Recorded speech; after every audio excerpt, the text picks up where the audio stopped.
more than it's worth. Go to mattblattkianj.com for more details. That's mattblattkianj.com. It's gotta be Matt Blatt Kia. Home of the Sports Bash with Mike Gill, 97.3 ESPN, WENJ, WENJ HD, Millville, Atlantic City. Isn't it about time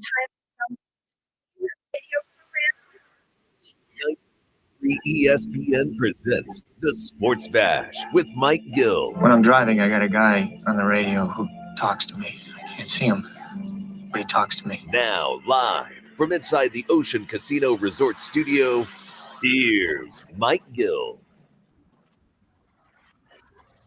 Josh Hennig filling in for Mike Gill one more day here on 97.3 ESPN alongside Nick Earnshaw. Happy Hour Friday. Baseball is back Friday. You know, all the good stuff that comes with Friday. The weekend is here. You know, it's supposed to be a beautiful weekend, Nick Earnshaw. Welcome into the Ocean Casino Resort Studios. I get to see you in human flesh instead of over a virtual video, Nick Earnshaw. How you doing today? It's great to see you, Josh. Great to be in studio today. You get 4 hours of the Nuggets today. How about that? I mean, it's a happy hour Friday, a lot of Nuggets. I might need some Tums for all those Nuggets. I need some sauce, some barbecue, whatever you got, Josh. Or Tums, Pepto-Bismol, yeah, my Rolaids. Who knows? Rolaids is the sponsor of the Relief Man of the Year. They did. They got I don't remember. Because we actually had to look it up last week. So, there you go. Mike Gill is out with his team. They're in the regionals right now, and we are here hanging out with you. Phillies are returning from the All-Star break. Also, Eagles, the countdown, 4 days till training camp. We will get to all that and more coming up, as well as Diana Rossini on her new podcast, The Scoop, with Chase Daniel on The Athletic.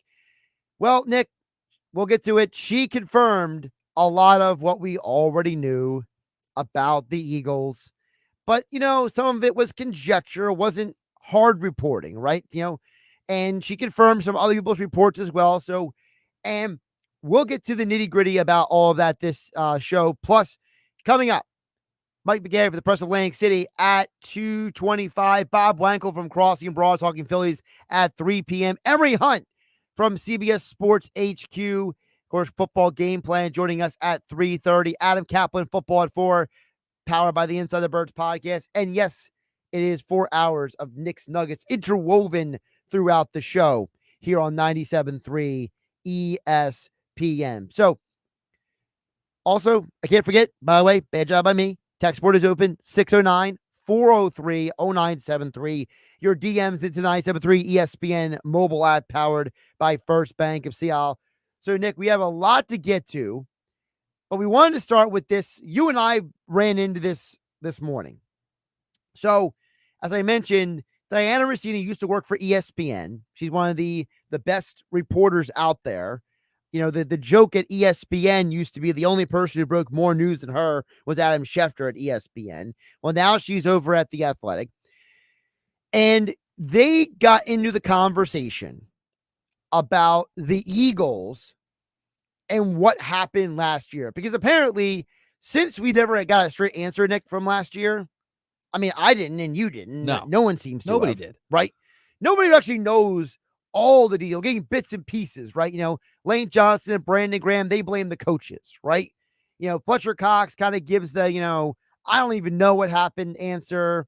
We have gotten Darius Slay pointing to, you know, poor communication, you know, guys basically not being prepared well enough by the coaching staff. So a lot of the players are pointing to the coaches. Now, to which people would say, why is Nick Sirianni still here? And we've heard from guys like Jason Kelsey say that Nick Sirianni is a great leader for the locker room, right? Guys like Zach McPherson saying that Nick Sirianni is just different than other head coaches in the league. But what has been under the microscope this offseason, Nick, has been not Nick Earnshaw, Nick Sirianni, and Jalen Hurts. What is their relationship? Diana Rossini on the Scoop podcast on The Athletic said this about Sirianni and Jalen Hurts. We've seen Jalen on the sideline with Nick, and it never looked like they were going at one another, but you could tell there was definitely a difference in personality. So the way I would describe it is it's a relationship that's a work in progress, right? So last year, there was some disconnect, right, between them in their personalities. Nick, we've seen he's a very emotional guy. Jalen is a very private guy. They are different human beings, which is fine. That's okay. You don't all have to be the same, but you do have to be on the same page.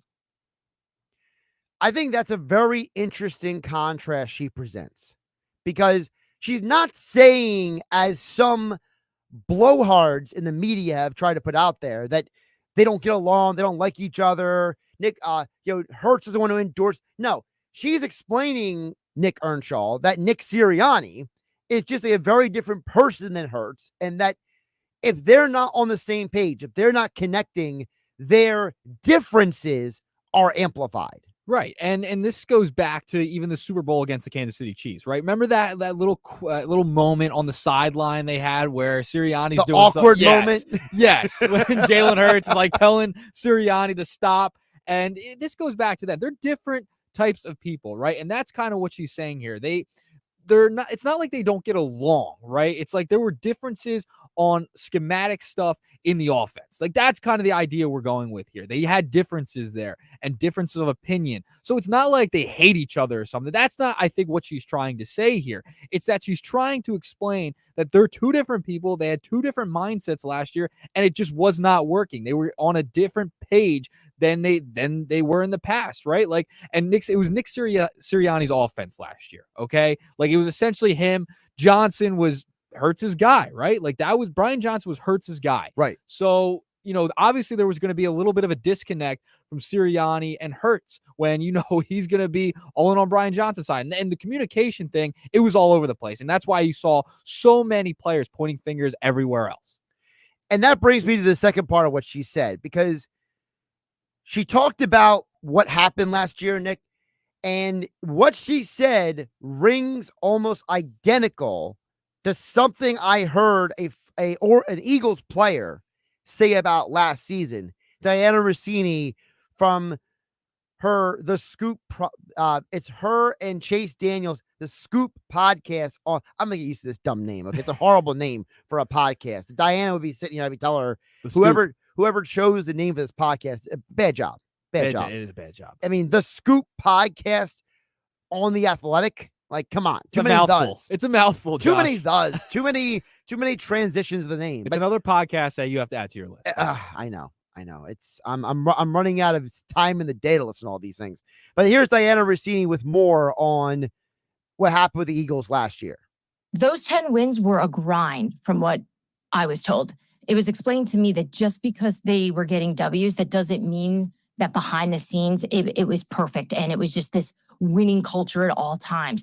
Every win felt like a really big feat for them because of the challenges that they were facing in terms of what they were doing on offense.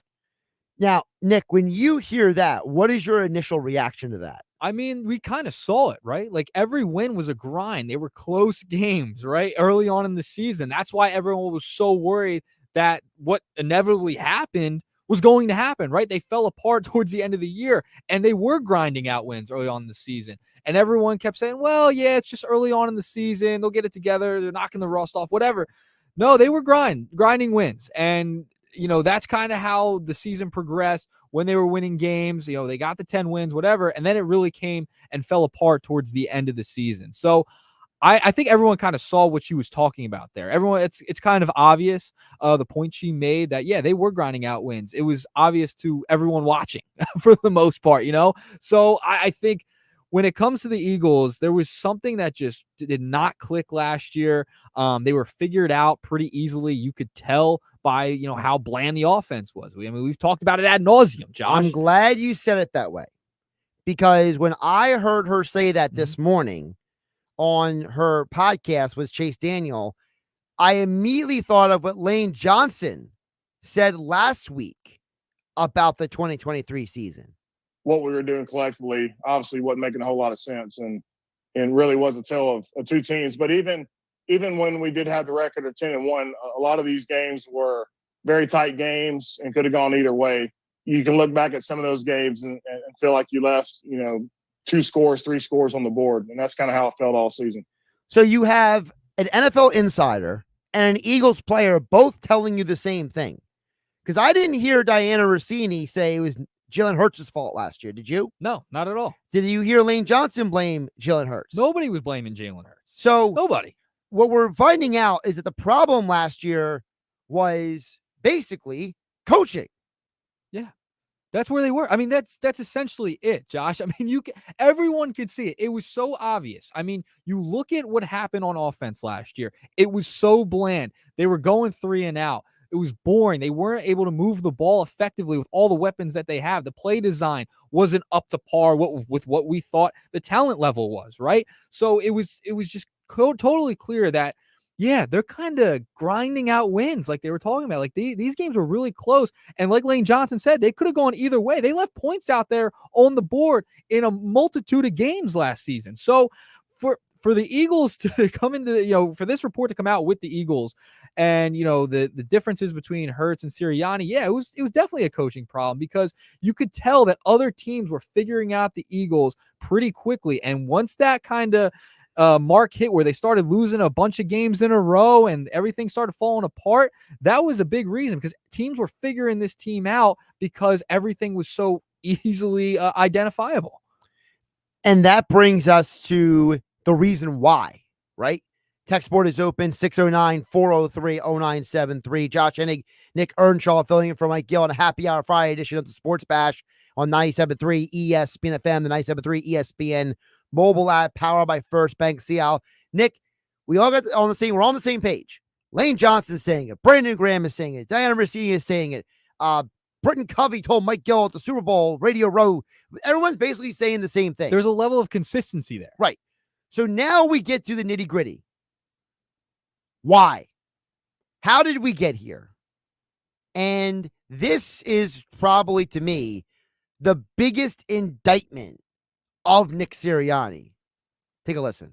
He had that great relationship with Jalen in the quarterback room the year they went to the Correction, sorry. So she starts talking about Brian Johnson, who became the Eagles offensive coordinator, and how Nick Sirianni, it was actually his offense they were running last year. He had that great relationship with Jalen in the quarterback room the year they went to the Super Bowl. So they had that good dynamic. Then he becomes the OC last year.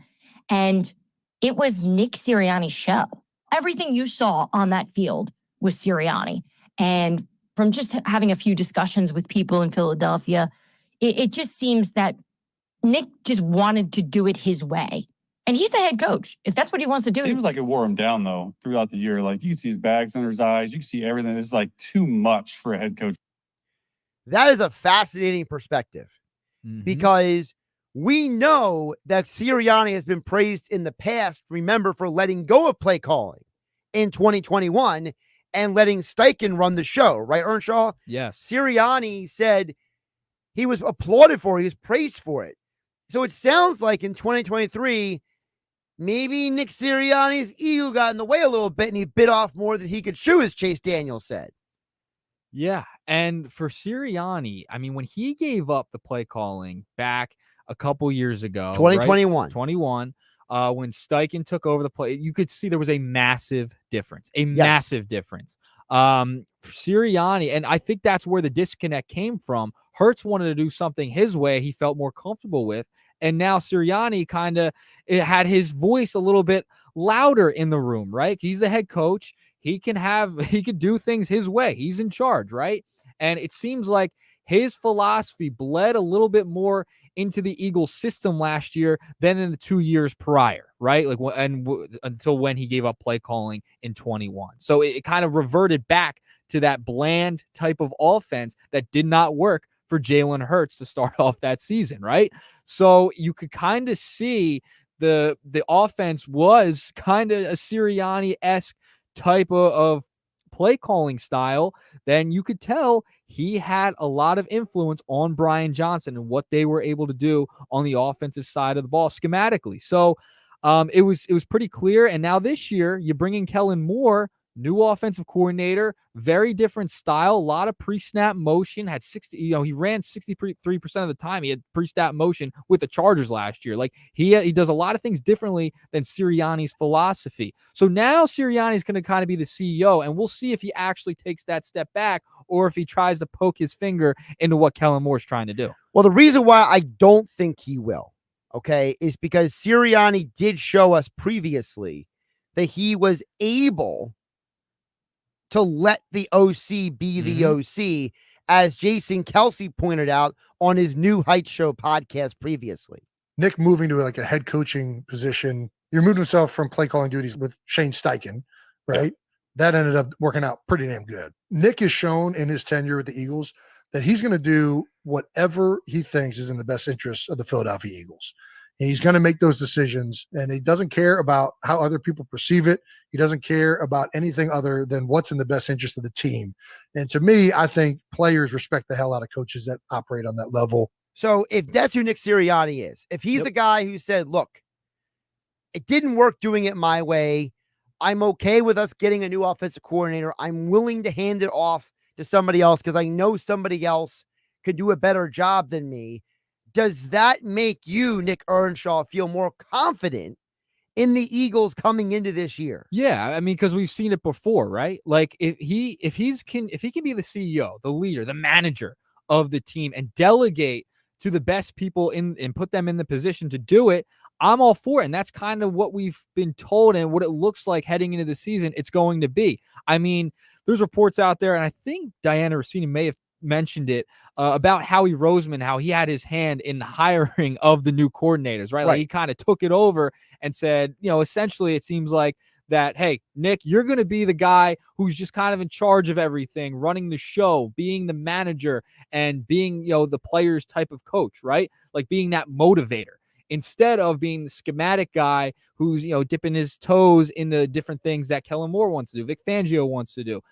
So I think that's kind of what you're going to see from Sirianni this year. And it seems like Hurts and, from just the press conferences he had at mini camps and stuff, that him and Kellen Moore are trying to get on the same page of what they want to do this year, and that Kellen Moore has a lot of control over what's going to happen with the offense and the play calling. Yeah, and by the way, Sal Paolantonio here on the Sports Bash on 97.3 ESPN.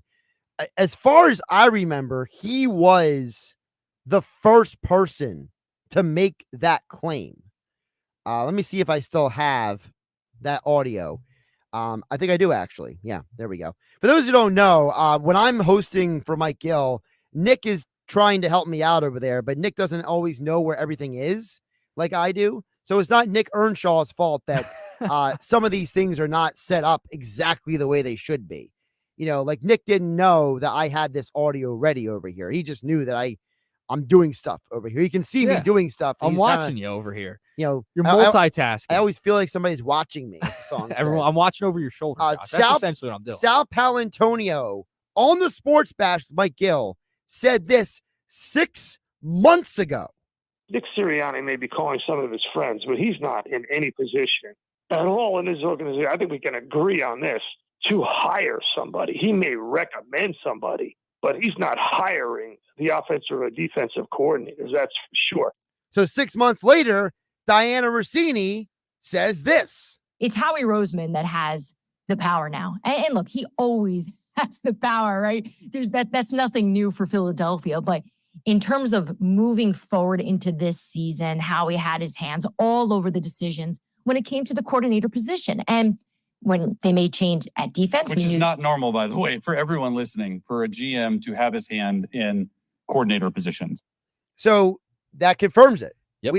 So it's not that we're learning anything explicitly new, but we're getting more clarity on what went wrong last year. Yeah. And what we're finding out more and more is that Nick Sirianni, if you go by Diana Rossini, John McMullen, who's been on with Mike Gill numerous times, Jeff Mosher, Adam Kaplan from Inside the Birds podcast, Rob Motti from the Associated Press, everyone we have talked to here on 97.3 ESPN, which is why we are all glad that all of the loyal people out there who listen to us all the time, this, but some others might not know this.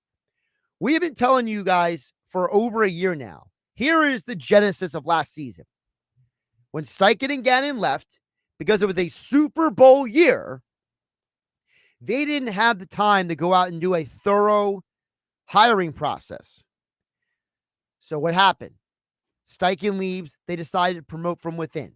The idea being, we're basically going to run the same offense as last year, right?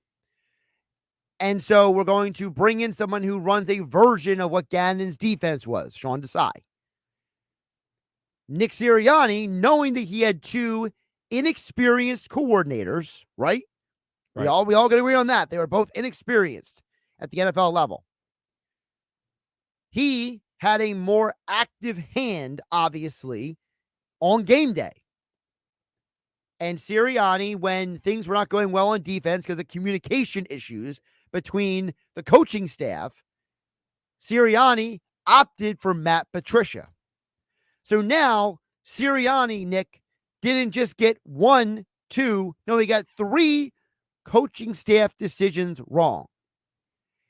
And so the organization, Jeffrey Lurie, the owner, Howie Roseman, the GM, said, we are going to get involved in the coaching staff again. Because remember, they hired Jim Schwartz before they hired Doug Peterson. They had Jonathan Gannon in place before Nick Sirianni.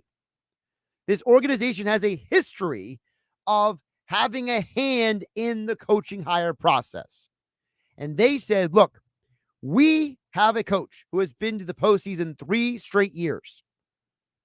We don't think Nick Sirianni is a bad head coach, but we don't think he is good at handling the in-game play calling operations of the team. So your reaction, Nick Earnshaw, to all of that? Yeah, I mean, listen, this is a team that's shown in the past that it's Lurie and Howie. They are the ones calling the shots, right? For the most part, like they are involved in a lot in this organization, more so than a lot of teams across the league, right? Like they're involved in the football aspect of this more than most owners and most GMs are for the most part. And when you saw what happened last year, they kind of have every reason to be, right, heading into this season. And that's why I think this is a big year for Sirianni. This is a huge test to see, especially how they get out of the gate heading into this season, right? Like, all right, Howie made the call, Kellen Moore and Vic Fangio, they're the new coordinators. How are they going to implement their systems, and can Nick Sirianni just do a good job of managing everything, right? Like that's what he has to do. And if things start to go awry again, I mean, then you got to have questions at some point. It seems like all the players really like Nick Sirianni. Like they will play for him. He's a motivator, etc. But when it comes to the in-game play calling and things of that nature, and you're looking at some of the play designs and having his influence on it, it really hasn't worked out in the past. I mean, when he first got here, they were a mess offensively, an absolute mess. They wouldn't run the ball. They weren't balanced. And, we didn't see a lot of creativity, kind of like what happened last year. So now you kind of switch things up again. And now you take away some of the things that Sirianni was involved in and say, hey, okay, take a step back, Nick, and let the coordinators do their job. We might see something similar to what happened in 2022 when Steichen and Gannon were running kind of the show and doing their thing on offense and defense. You mentioned the players like Sirianni, Jason Kelsey on Nick Sirianni from the New Heights Show podcast.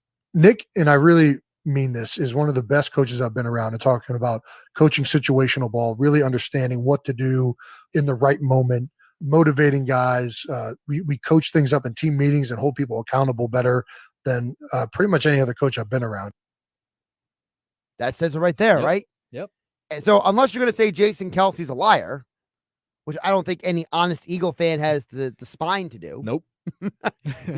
So again, it's about putting the head coach as much in a position to be successful as the quarterback, right? Utilize his strengths. Utilize what he's good at, motivating players, the situations that he's in.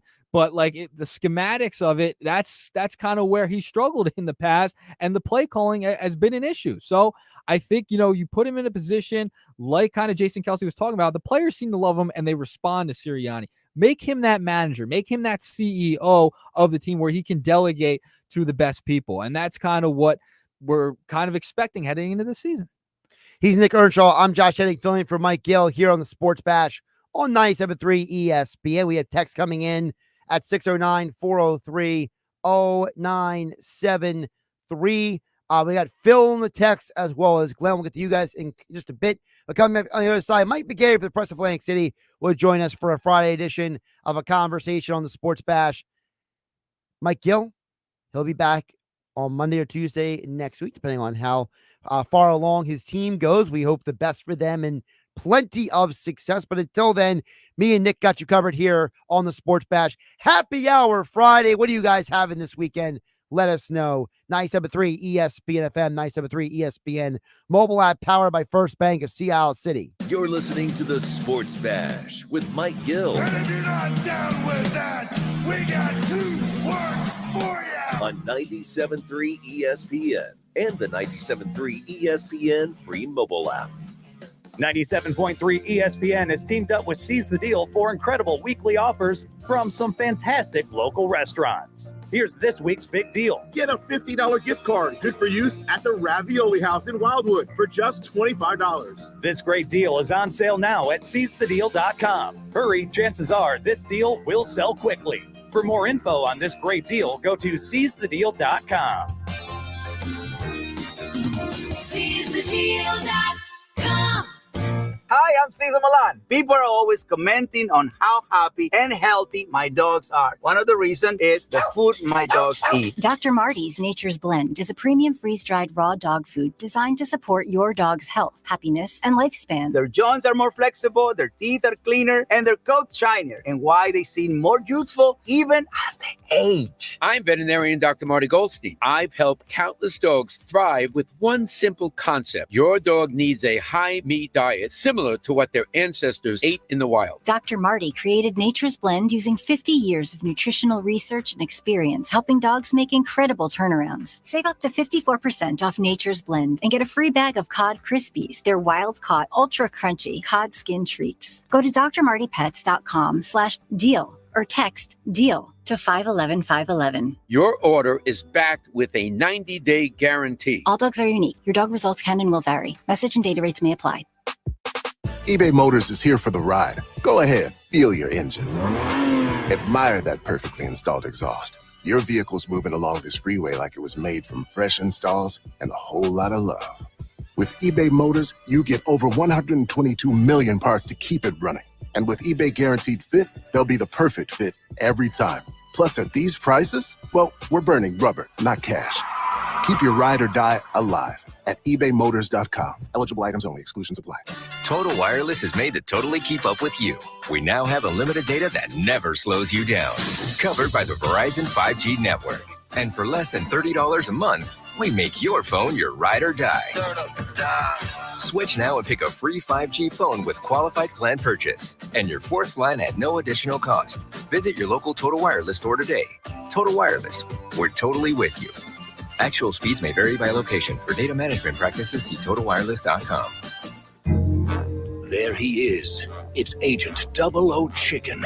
Every move he makes, every chance he takes is to get to Royal Farms Chicken Palooza. And nothing will stop him from getting there. Because he knows that right now, he can get a 3-piece world-famous chicken box, white or dark meat, or chicken tenders for just $8, with a portion of each chicken box sale donated to a local charity. Plus, he can register to win world-famous chicken for a year. That's 3 pieces of hot, juicy, moist, and tender Royal Farms world-famous chicken for just $8. Come to Royal Farms Chicken Palooza. It's a real thriller, but it's only for a limited time. Real fresh, real fast. Royal Farms. No purchase necessary to enter or win. And September 2nd, 2024. Chicken for a year prize to be awarded as 8 $100 Royal Farms gift cards. For details and official rules, visit royalfarms.com/chicken-palooza. Void where prohibited. Sponsored by Royal Farms. Some people just know the best rate for you is a rate based on you with Allstate. And look at you. Hands perfectly placed on the wheel. Not like the driver to the right.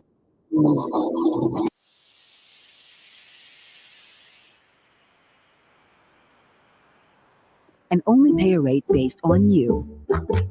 Not available in every state, subject to terms and conditions. Rating factors and savings vary, and in some states your rate could increase with high-risk driving. Allstate Fire and Casualty Insurance Company and affiliates, Northbrook, Illinois. Sorry, but we actually have a wait list for our Monstera. Shaw's greenhouse is really bringing in the green. We can't keep snake plants in stock. She needs a construction manager to build on her roots and grow. We could add a whole section for ferns. Here we'd have dahlias, dahlias, and more dahlias. Indeed can help her hire great people fast. I need Indeed. Indeed you do. You can schedule and conduct virtual interviews all from your employer dashboard. Visit Indeed.com/credit and get $75 towards your first sponsored job. Terms and conditions apply. Forget the boat trip. Cancel the cookout. It's the Matt Blatt Nissan July Blowout. Get a cooking hot deal. New Nissan Sentra SV, just $159 per month lease. Or Kicks S, just $199 per month lease. And 0 security deposit. Oh yeah, it's on at Matt Blatt Nissan. New Nissan Rogue, 0 down and 0% financing for 36 months. Stuck in a loan or lease? AJ the Trade Man can get you released. So bring it to Matt Blatt Nissan and drive home a new Kicks S, just $199 per month. Or Sentra SB, only $159 per month lease. Both with 0 security deposit, $29.99 due. Matt Blatt Nissan.com.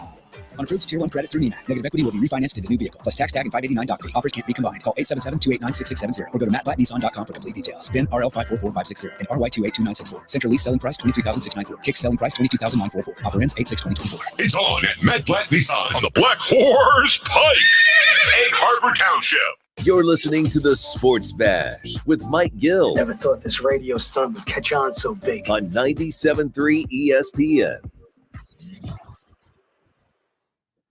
Josh Haley along with Nick Earnshaw filling in for Mike Gill on a happy hour Friday on 97.3 ESPN. We'll continue the Eagles conversation throughout the day. Plus, Phillies are returning from the All-Star break.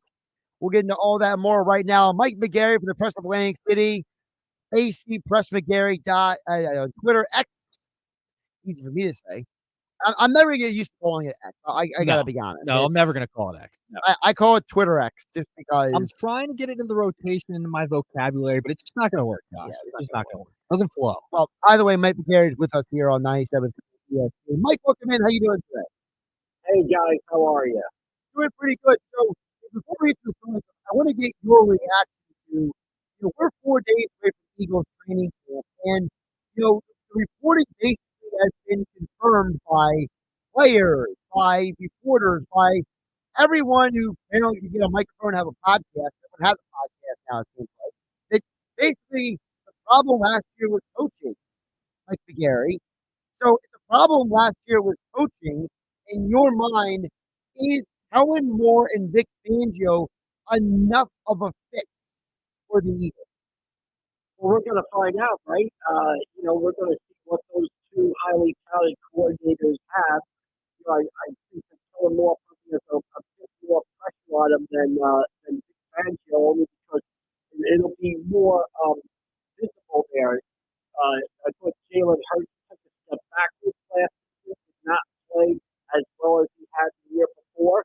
And obviously, the Eagles have invested a lot of money in Jalen Hurts, and they need him to bounce back to what he was in the year they went to the Super Bowl. So, was it coaching? Was it Jalen Hurts? Was the offensive line not as good as they were in the past? Was the defense? Did the defense get on? Was the lack of linebackers? All I know is that last year didn't end well, and the Eagles are going to have to show me this season why this season is going to be different than how last year ended.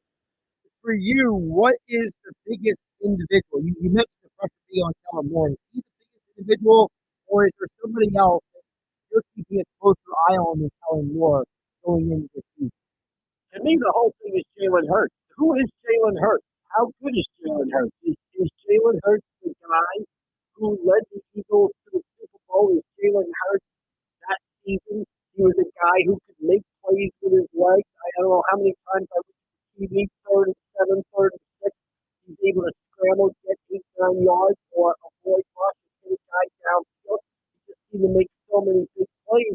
Last year, he didn't seem to play with that lack of abandon. How many times did you see him start to run around the end? All of a sudden, he's confronted by a defensive back or quarterback, and he's to the ground, he didn't try to challenge or shoot past him. So, to me, the number one guy that I'm looking at, and I think the guy guy with the most pressure on him is, well, let me say 1A, 1 and 1A. 1 is Jalen Hurts, 1A is Nick Sirianni. Hey, Mike, it's Nick. I want to ask you about Nick Sirianni heading into next season. You know, they've kind of talked about him being like the manager, the CEO of the team, by hiring these new coordinators. Ty Roseman had a lot of input on that. Now, what are you expecting out of Sirianni, and how much pressure is he under heading into the season? Well, I think what I would like to see from Nick Sirianni is just some maturity, right? I'm not a fan of his sideline antics at all. I'm not a fan of that whole big Dom thing. That great that started out on the field. I just think that's ridiculous too. So what I'm looking for from Nick Sirianni is some maturity. Specifically with his sideline behavior. I don't have a problem with him being, a CEO coach. It's hard enough to run the game in the NFL, right? He's a head coach, keep track of all you have to keep track of, and not call every single play. In fact, I'm old enough to remember around here when Andy Reid would get criticized because he was calling every single play and wasn't paying enough attention to running the game. So if Sirianni can run the game, there's nothing wrong with being a CEO coach. So far, Sells is a CEO coach. Belichick, to a degree, is a CEO coach. He's not calling every defense or offensive play. Have your impact on it and run the team and run the game. But for Sirianni, I'm just looking for more maturity. Mike McGarry for the Press Playing Stadium joining us here on the Sports Bat at AC Press McGarry on Twitter X. Josh today, Nick Earnshaw filling in on the Sports Bat for the Happy Hour Friday. Mike, speaking of summertime, being happy, flip over to the Phillies, finally returning from the All-Star break. What is your takeaway of who and what the Phillies are coming into the second half? Well, right now, as of whatever today is, July 18th, 19th, whatever it is, 19th, they're the best team in baseball. Now, will they be the best team in baseball on October 1st? I think the Phillies fans hope they will be. But right now, the Phillies, to me, are the best team in baseball and the favorite to win the World Series. So if they're the favorite to win the World Series, does that necessitate them still to make moves at the deadline? Yeah, absolutely. You've got to get this team better. When you have a team like this, that's the favorite to win the World Series 10 days before the trade deadline, you better make sure that you make moves to keep that status or put you over the top. So, yes, we talked about the move, a bullpen arm, a right-handed hitting outfielder. Yes, they need to make the move without a doubt. Not only, Josh, you might say, well, I don't want to give up young players, and the Phillies have enough talent. They got a $300 million first baseman. They got a $300 million shortstop. They got a $170 million number two starter. They got a $100 million guy in right field. They got an $80 million designated hitter. They got a $100 million catcher, right? So you would say that's enough talent, but if you don't make a move, the team itself, the players in that clubhouse are going to be let down and disappointed, and that might knock them down a peg or two. So when I see you're the favorite to win the World Series, that means it could be a pitch here, a catch there, a base hit here. So the margin for error is very small on either side of it. So yeah, they need to do whatever they can to make this roster the best it can be, because they have a chance to win it all. And how many times in the Phillies, history have you been able to say that in July? Mike, I mean, the Mason Miller sweepstakes and the conversation is kind of heated up, especially since they played the A's this past weekend before the All-Star break. Are you someone who's willing to part ways with one of the top two prospects to go get a Mason Miller, whether it's a Painter, a Miller, or a Justin Crawford? Is it worth it to go for it and give up some of those guys who are at the top of the farm system? Absolutely. I'm trading any of those prospects. If I could get Mason Miller in here, this is what Mason Miller does to your bullpen. Now, there's some question marks with Mason Miller, right? A little bit of elbow trouble there, innings questions. But if you can get that guy in here for this year, look what he does to your bullpen, pushing everybody down in this, pushing Hoffman down in that, Alvarado down in that. To me, he really makes one of baseball's best bullpen, maybe the best bullpen in baseball. And I'm trading prospects. Listen, guys, I'm not a prospect guy. All right, I blame the the internet for this. So there's multiple things that the internet does well. One of the internet's biggest problems is it lets fans know about these prospects. These guys often don't pan out. I mean, how many times do we sit right now? Mick Abel, Painter, and Griff McGarry were supposed to be in the starting location, leading the Phillies to the National League East. Neither of them here, and in two of the cases, Painter and McGarry, Abel and McGarry, it doesn't look like they might ever get here. So if you can trade prospects for an actual living, breathing guy who throws the ball 103 miles per hour, load the prospects up on the bus, get them to the airport, and get the real baseball player here, and let the prospects just out of the fans' internet imaginary mind go. With that all being said, Mike, let's say Mason Miller is not able to be had by the Phillies for whatever reason. If another team gives them a prospect, the A's wants to, or maybe the A's are like, look, we don't want to give up Mason Miller because we win the Rookie of the Year, we get a compliment out of it. So if Mason Miller is not the guy, is there like a level of, hey, I'm willing to go out and get this level of player out there, like a minimum or a maximum, because there's been a lot of names thrown out around that. I mean, look, if Mason Miller is not your guy, then maybe you give it to Kyle Finnegan and Lane Thomas out of Washington. That outfield relief pitching duo right there. I think you need a person on, and you need a right-handed hitter. Finnegan's got closing experience. I think he fit in well here. Obviously, he's not going to give up the prospect for Finnegan that you would give up for Mason Miller. But Mason Miller to me is your dream guy. Who's your number one guy you want the Phillies to have on when the trade deadline happens? Move with Mason Miller. If you can't get Mason Miller, then you start going down that list. I think Finnegan is a good sort of number two choice to Mason Miller being a number one. Mike, I want to ask you, which would you prioritize more if you Phillies at the deadline? Would it be an arm out of the bullpen or upgrading the outfield and getting that right back? Because if Mason Miller is, if you have to give up a ton to get him and the asking price is way too high, you kind of then pivot, all right, maybe we go get somebody else to be an arm out of the bullpen to add there, like someone a little bit lower level, and then really prioritize the bat. Which way are you thinking? I'm going bullpen guys. I'm going arm. Look at what happened last year. Now the offense went cold, but one of the real reasons they had problems against the Diamondbacks is that bullpen went south in the last couple of games, right? Kimball wasn't any good. Kirkland wasn't any good. So I think you can never go wrong with adding arms to the bullpen and giving the manager more choices. The more arms he has confidence in to go to in that bullpen, the more choices he has, the better he can manage the game. So to me, you can never go wrong. I think especially postseason pitching rules, give me arms and choices out of that bullpen. So if you ask me, do I want the bullpen arm or the hitter? If I had a choice, I'm going the bullpen. He's Mike McGarry. Follow him on Twitter at AC Press McGarry. Of course, he is the press player. He's just for everything over there, covering everything for high school sports, the Phillies, and more. Mike, appreciate you making some time for us here on a Friday. Have a good weekend, and we'll talk soon.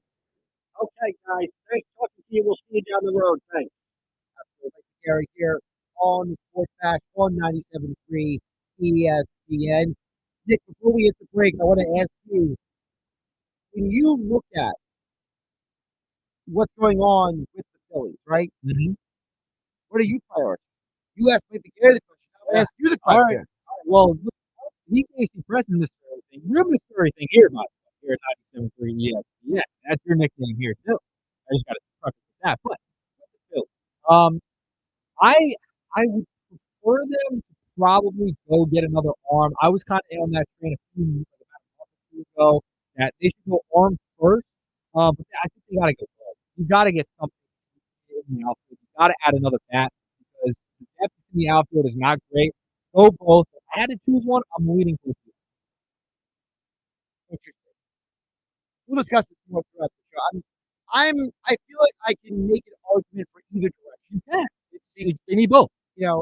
I think that I still can't get over the fact that this organization lost the World Series one year and the NLCS next year because their hitters completely ghosted the fan base. So I'll never get over the strikeout.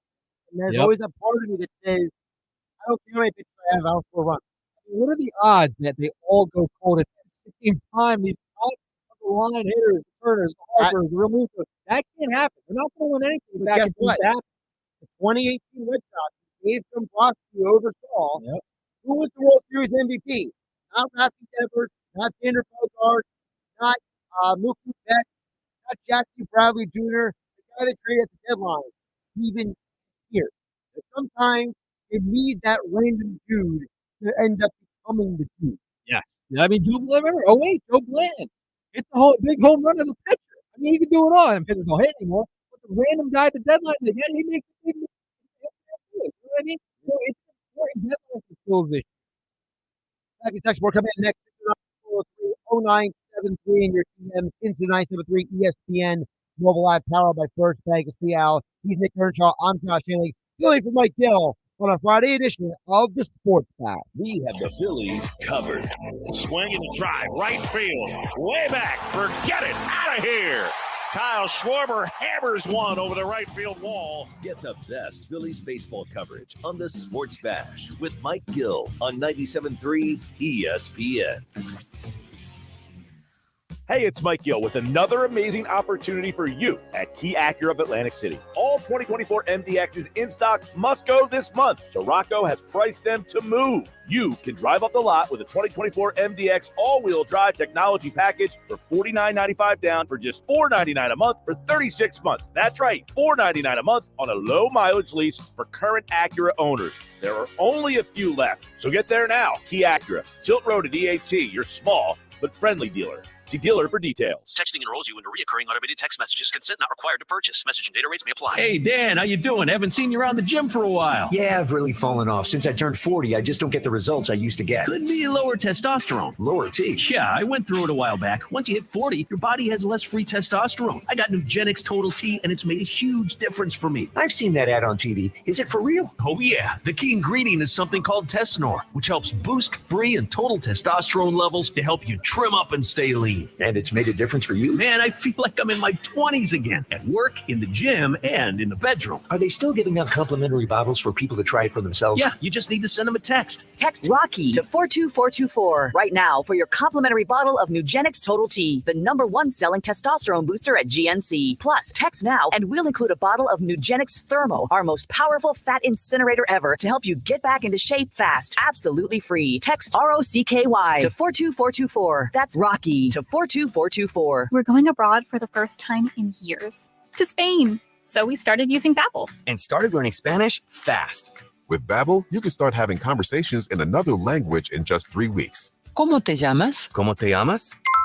When you learn a language, you want to actually use it. Babbel is designed with that goal in mind. In just 3 weeks, we're starting to have conversations in Spanish. Gracias, Babbel. Babbel, language for life. Now try Babbel for free at Babbel.com. That's BABBEL.com.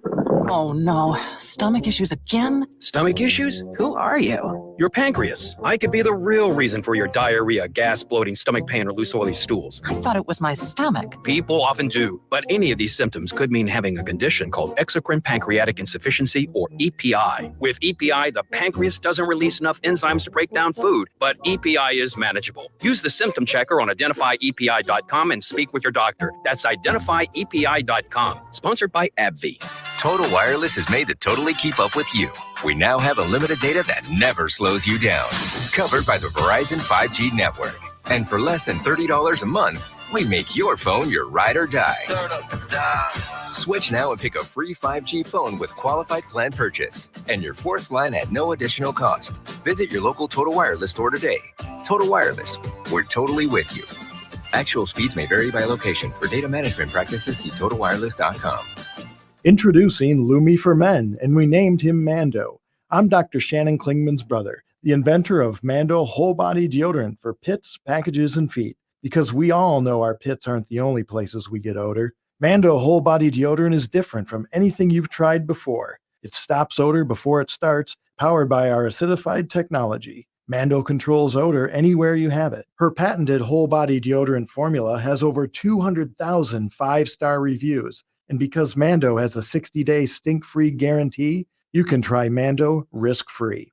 Give Mando whole body deodorant a try today and smell like the stink-free man you were intended to be. There's a special offer for listeners. Use code 555 and get an extra $5 off a Mando starter pack that comes with a solid stick, cream tube, 2 free products of your choice, and ships free with code 555. Go to shopmando.com, code 555, for an extra $5 off a Mando starter pack. That's shopmando.com, code 555. With GMF financing to qualified buyers excludes Traverse and Corvette excludes fire sales. It's that time of year. Bennett Chevy's Summer Sell Down, our biggest sale of the year. 200 vehicles must go now. New Chevys, $500 below the GM supplier employee price. Yes, an amazing $500 below what employees pay. And Bennett gives you all the rebates. Yes, you get both. $500 below the GM supplier employee price, plus you keep all the rebates, saving you up to 10%. And with available 0% financing, you'll save even more. Plus, Bennett's paying a whopping $10,000 minimum for any trade towards any pre-owned in stock. You heard right. You get at least $10,000 for any old rusted, busted rattle trap you can get to our lot. Imagine how much you'll get for a good trade. And our non-commissioned sales team is paid based on your satisfaction, not how much you spend. It's the Summer Sell Down. Another reason nobody.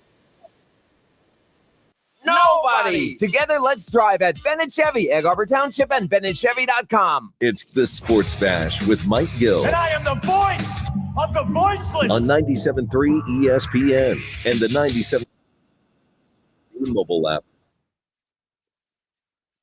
More Phillies talk coming up with Bob Wankel from Crossing Broad. In about 10 minutes from now, Josh Hennig and Nick Earnshaw hanging out with you in the Ocean Casino Resort Studios here on 97.3 ESPN. As promised, I want to get back to the text board, though. Yes, the text that came in a little bit earlier, 609-403-0973. Lennon Northfield chimes in and says, Nick Sirianni had a situation thrust upon him with the change of coordinator. The pressure was on Nick Sirianni. What would you do?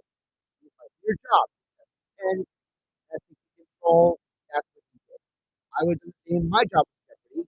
This year will be different. That's Glenn in Northfield. But I'll ask you, Nick Earnshaw, about Nick Sirianni. Is that enough? Is it enough to say that Sirianni did the best he could last year? I don't think so. I mean, you mentioned earlier in the show, like, yeah, it was coming off the Super Bowl year, right? Like, they didn't have a lot of time. They just promoted with them within, and then they hired Sean Desai. Didn't have a lot of experience. He had the experience with the Chicago Bears as defensive coordinator before. I mean, he just didn't make good decisions. I mean, it's simple as that.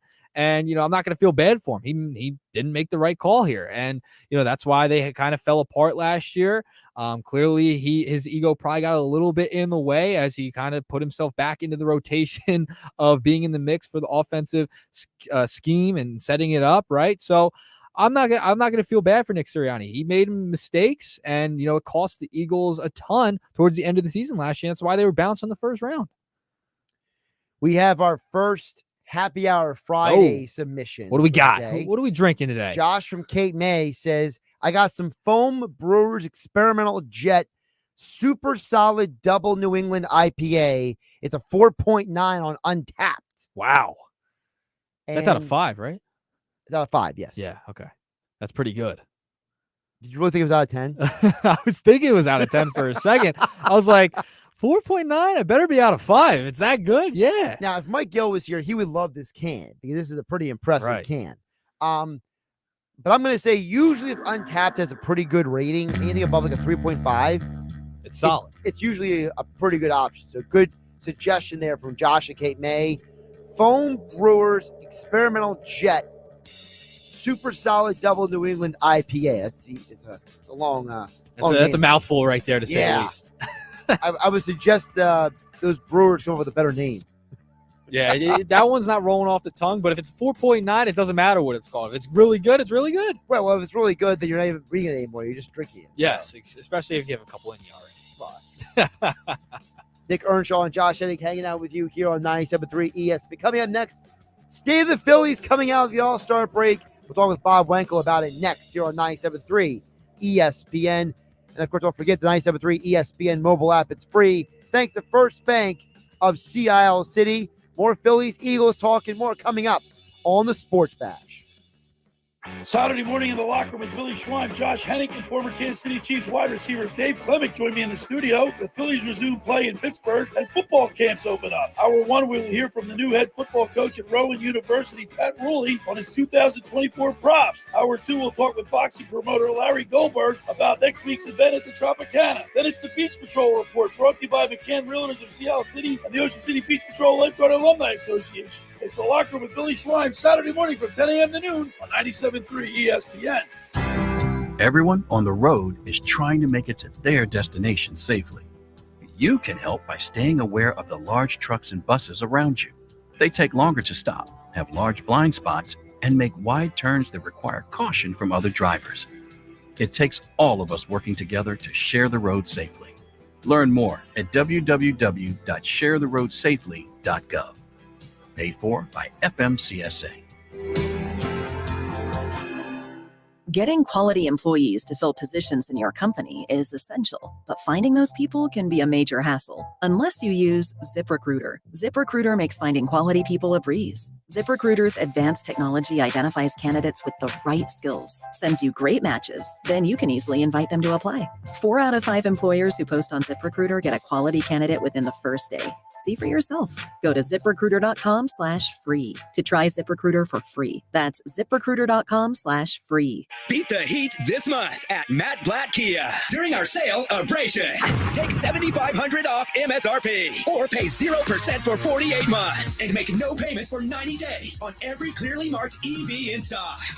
Plus, with our 4-day love it or leave it return policy, you can drive with peace of mind. Have a job clearing $450 per week? Matt Blatt Kia wants to approve you today. 0 down, 0 payments for 90 days, and 0%. So if you're currently stuck in a loan or lease, we want to get you released. It's gotta be a Matt Blatt Kia. With approved credit, 24 Nero EV and EV6, 2083 per thousand. Not all will qualify. Credit may affect down payment. Offers can't be combined. Go to mattblattkianj.com for complete details or 888-505-6679. Price includes all costs to be paid by consumer except for licensing, registration, and taxes through KMF. $7,500 customer cash from Kia America for the purchase or lease of a specially tagged 2024 vehicle. Bonus cash must be applied for the purchase or lease and not available for cash. Subject to vehicle availability and dealer participation. EV6 rebates and incentives to dealer expires 8/4/24. Matt Blatt Kia, 6211 Black Horse Pike, Egg Harbor Township, and on Route 37 in Toms River. Hi, I'm Cesar Milan. People are always commenting on how happy and healthy my dogs are. One of the reasons is the food my dogs eat. Dr. Marty's Nature's Blend is a premium freeze-dried raw dog food designed to support your dog's health, happiness, and lifespan. Their jaws are more flexible, their teeth are cleaner, and their coats shinier, and why they seem more youthful even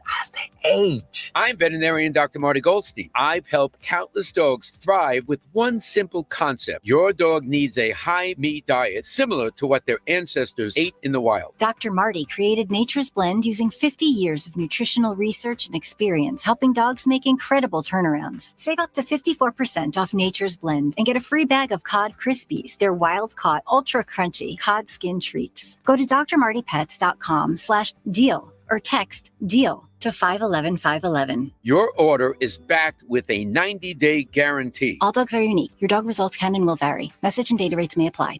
Welcome to Staples, young man. Tomorrow's my big day. Big day? First grade. Aw. Well, Staples has crayons, markers, glue. I need a laptop. Oh, yeah, sure. With Staples Hot Deals, you can save up to $300 on select PCs for school. Wait. The finances are Mom's department. Right. I'm looking for performance, like a Core i7 processor. Boy, first grade has really changed. Tell me about it. Save big on tech for school with super low Staples Hot Deals. Right now, get up to $300 off select PCs at Staples. Ends 8/24. This radio commercial was made to convince you to stop speeding. We can't use siren sound effects on the radio, so we'll use other equally jarring sound effects to get your attention, like telling you that whether you drive a little over the speed limit or a lot, you can crash just the same. You could hurt yourself or worse, others. I'm at the scene of the collision. And the damage you cause will be beyond repair. See, we didn't have to. After all, speeding catches up with you. Brought to you by NHTSA. The seafood extraordinary, the value tremendous, the sunsets on the house. It's Yuri's Waterfront Restaurant. Dine indoors or on the deck overlooking the bay. The Phillies are always on at Yuri's. Watch the game and enjoy daily food and drink specials, including all-you-can-eat crab backed by popular demand. Yuri's is perfect for families with a kids menu and arcade.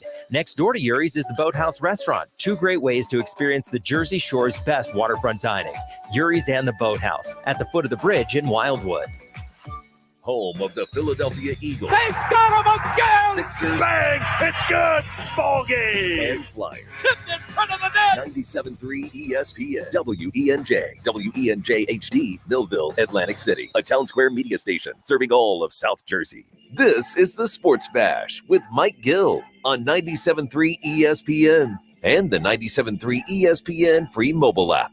Now live from inside the Ocean Casino Resort studio, here's Mike Gill. Josh Hennig, Nick Earnshaw filling in for Mike Gill here on 97.3 ESPN. Phillies coming out of the All-Star break. Do they need a pitcher? Probably. Do they need a right-handed bat? Most likely. But, there is one very interesting part about this Phillies team. They are the 10th team in baseball history with 62 or more wins before the All-Star game. The only other team that won a World Series with 62 or more wins before the All-Star break was the 2018 Red Sox, who were also run by Dave Dombrowski. History loves to repeat itself, Josh. Coincidence? Well, that's Bob Wankel right here coming up here on 97.3 ESPN Crossing Broad, the Crossed Up podcast. He joins us every Monday and Wednesday and Friday on 97.3 ESPN. Bob, welcome in. How you doing today?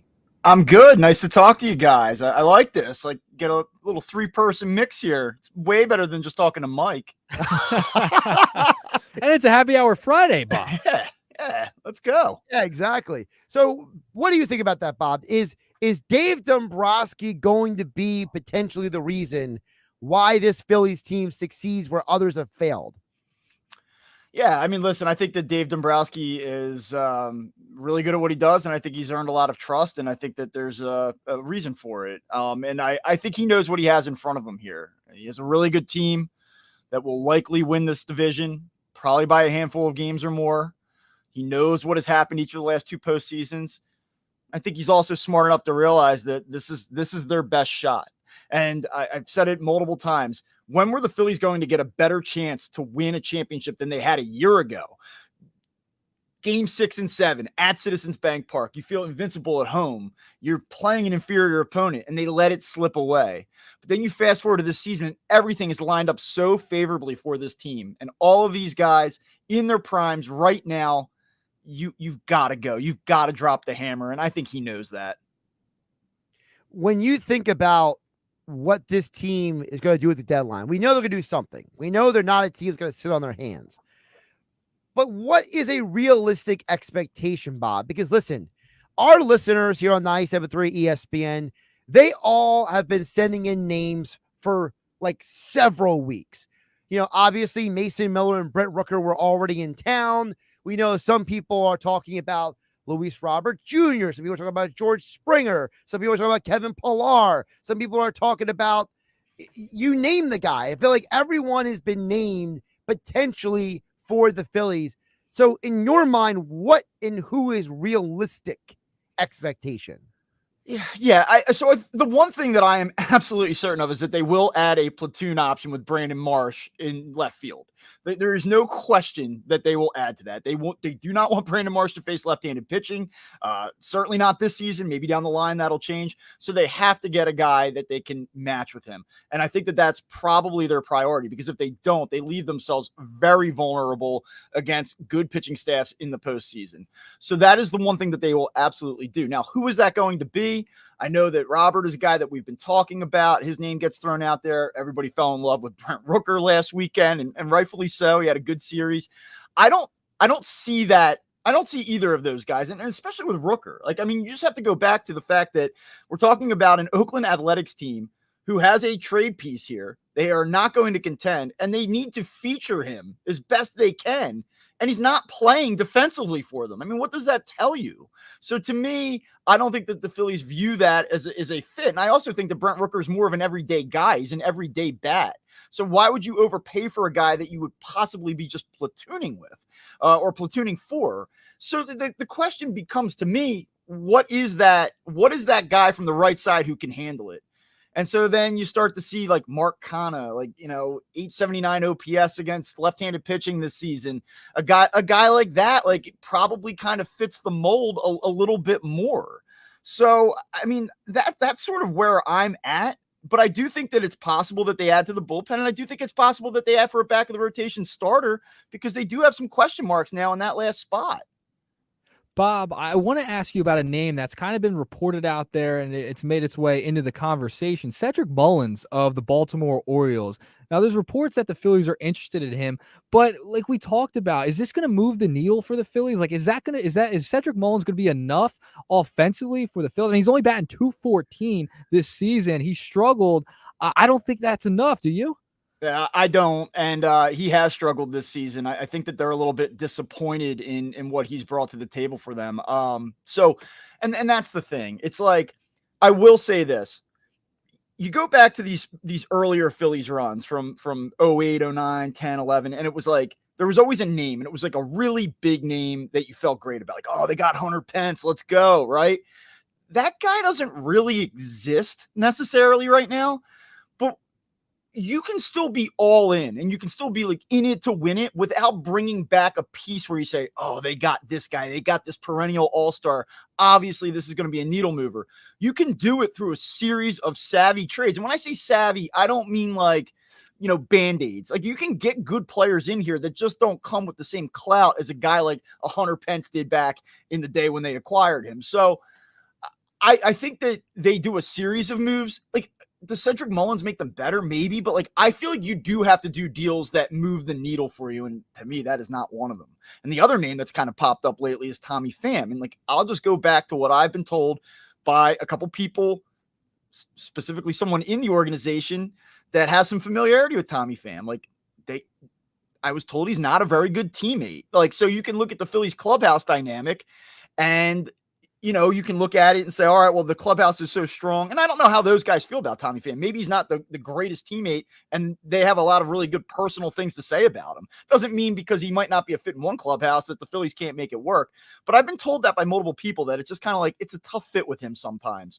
So like, I kind of discount that at the moment, but I do see it being a guy that really is there to handle left-handed pitching. Well, you mentioned Pham there, and then the teammate thing, that's interesting. I mean, we've heard Jazz Chisholm's name come up, and that they are not interested in him at all at this point, and heading towards the deadline here. I mean, how important of a factor is it that the guy they trade for, or the guys that they do trade for, fit into the mold of this clubhouse and what they want to do? I think it's one of the things that media types, myself included, you've heard national guys come in and say, wow, this clubhouse is different. This group of guys is different together. So I would say, yes, it's important, because I do think that the clubhouse culture and the vibes and the connections help. I do. At the same time, if people like me are going to tout how great this clubhouse is and how strong it is, and you get a piece that can help you on the field, but it messes with that chemistry, then how strong is that clubhouse dynamic really, right? Like, they should be able to take a player that might not be the ideal fit from a chemistry standpoint and make it work. That's how you know a clubhouse is actually strong. Talking with Bob Wankel from Crossing Broad here on the Sports Bash. Josh Hennig and Nick Earnshaw filling in for Mike Gill on 97.3 ESPN on a Happy Hour Friday edition. Bob, when you talk about the chemistry in the locker room, you mentioned about how it's a big, it's something unique and special. Dave Dombrowski said a month ago to John Heyman and Joel Sherman that he doesn't want to make a trade that disrupts that chemistry. So how much do you think the Phillies are going to, as you said, just have guys that completely rule out? Because if they're going to just rule out guys altogether, Tommy Pham, Jazz Chisholm, whoever it may be, that obviously limits their market in a market where there's probably way more desperate teams than them out there. Like the Braves need outfield help, the Twins, the Royals. There are other teams out there that are going to need help, right? So the Phillies are not the front of the line, but they also want to be picky. How's that strategy going to work out for them? Well, I mean, if you want to pick apart every single trade candidate, you can, and then all of a sudden you have a very short list, and if character is the leading characteristic and quality of what you're trying to acquire, then yeah, it gets like pretty difficult. But I do think that there's enough names out there that there's going to be options. A guy like Lane Thomas from Washington, he's been really good this year against left-handed pitching. He's 28 for 80, slashing 350, 430, 550. So he's got a 980 OPS right now against left-handed pitching. Like that would fit. Like there are guys out there. So to answer your question, I just don't think if it all adds up and it really makes sense and they can put together a trade package that lines up and they get a deal done, I don't think, unless there's a huge red flag, unless there's a clear problem where actively bringing this player in is going to disrupt the vibe, then otherwise I still think they would do it. We haven't talked much about the other part of this conversation, which is the idea of them getting another arm, right? And my question is less about specifically who they would get, but Bob, who are you willing to give up the idea? Because you know how Philly fans are. They fall in love, not with a prospect, but the idea of a prospect, right? You know, they hear someone like Jim Bowden say that Aiden Miller is the best Phillies prospect since Mike Schmidt. You know, they see Justin Crawford play in the Futures All-Star game, and the Philly fan gets excited about those things. So, you know, where do you draw the line when it comes to the Phillies prospects of like, hey, I'm willing to give up this guy versus that guy to upgrade, let's say, the bullpen or the bats? Yeah, I mean, listen, if you're going to trade either Miller or Painter, then the return you better feel like gives you an exponentially higher chance of winning a championship this season. Like it can't be like, well, we like him and it's about team control. It's got to be about 2024 and right now. And this clearly tilts the scales in our favor. Otherwise, you don't do it. You don't even entertain the phone call. And I don't think that they will. I would be stunned if they traded either one of those guys, specifically Andrew Painter. But when it comes to Aiden Miller, like the thing is, you're talking about an infielder. So how do you project out what this lineup or where this team's at 2-3 years from now? Is Alec Boehm going to be here long term? Do you believe in Bryson Stott despite his struggles this season? If you do, Trey Turner's certainly not going anywhere. So where is Aiden Miller playing? Like when you look 2-3 years down the line, do you think that Aiden Miller can become an outfielder for you? Maybe he can run around, play left field, because the Phillies have depth and quality of depth concerns with their outfield right now. And I think you look at the recent draft, they were very heavy on outfielders. And I think that speaks to that lack of certainty, really. So the point being, like, where does Aiden Miller fit in? So then you start to look at guys like Caba, same thing, top 5 prospect in their system, plus defender, a lot of upside. People are very excited about him. Where is he fitting in? So would you entertain that? Crawford, I think, is a guy that will get talked about here in the next couple of weeks. I wouldn't be totally stunned if he was moved, despite those depth concerns. So I think that they're going to probably protect Painter. I would be stunned if Miller was involved. But beyond that, I think that they would probably take calls on anybody else. Everyone wants the move that they make to be for the 15th, 17th, and 23rd prospects. Nobody ever wants it to hurt. But if you're going to take those top 5 guys, it better be somebody that really moves the needle, because the Phillies farm system is much better than it was 6-7 years ago. Still has work to do, and you really don't want to tap into that if you don't have to. Bob, I want to ask about the prospects, right? Like, is Mason Miller a guy you would want to give up an Aiden Miller or an Andrew Painter or a Justin Crawford? Is he worth it? Because we know how much the A's want in return for a guy who's 25 years old, has a lot of promise, was just an all-star. We just saw him this past weekend. Is Mason Miller that guy that they're going to say, they might bite the bullet and say, yeah, let's bring him in, but we're going to have to give up one of these top guys to do it? Well, you would certainly love to have him, because I really believe that if you add him to the mix with what they already have, the game is over after the 5th inning. Now, I'm sure we could probably play this back in late October and I'll sound like an idiot, right? But I mean, I just think that it's lights out. It's like one of those things where you'll hear broadcasters say, you better get the lead on this team after 5, because you're in a lot of trouble if you don't. And I mean, I think that the Phillies bullpen is still very good as is. So do you need a guy like Mason Miller? You don't need him. But man, like guys that I say really move the needle, I think that gives you a much better chance of winning a championship. I do. And everyone will point to the offense going cold last year, and that's why the NLCS went south on them. No doubt. But just because that happened last year doesn't mean that that's going to be the issue that occurs this season. To me, I think that he's a true difference maker. And the other thing is that you have to understand, I mean, he's got team control beyond this season. So would I do it? That's a question for people that are much smarter than I am to answer. But if it was like, hey, guess what? You've just added this guy and it cost you Aiden Miller, I wouldn't kill the Phillies in real time for doing it. That's for sure. Bob, let's focus on guys who are currently on the team and less about what the rest of the team is coming out of the break. Obviously, Trey Turner blazing hot heading in there. Who is a guy that you're looking at coming out of the break, though, who's not Trey Turner, let's say, that you're looking at and say, I'm curious to see how he responds after the break? It's the only answer here is Bryson Stott. If you go back, and I may have said this the other day, but if you go back to May 19th, so exactly 2 months ago from today, and you look at all of the qualified second basemen in Major League Baseball, Bryson Stott is 20 out of 21 in batting average, and he's dead last in OPS. And this is a guy that I really, I like. I think he's a good player. I know that he's been more selective. He has as many walks this season as he did all of last year. So like there has been certain parts of his game offensively that have progressed, but across the board, he's taken a step back when you look at it in totality. I think he knows that he did not have a good first half. I think he's disappointed in it. And if you look at his Instagram the other night, he was actually like, they had me in the first half, not gonna lie. Like he used that meme. Like he knows. And I think that he has something to prove in the second half, and it's going to be really important. Number one, the Phillies have to get him out of the middle of the order, and they will as they kind of get back to full strength here. JT Realmuto comes back. I think he gets bumped down 7, 8, 9, 7 and 8 primarily.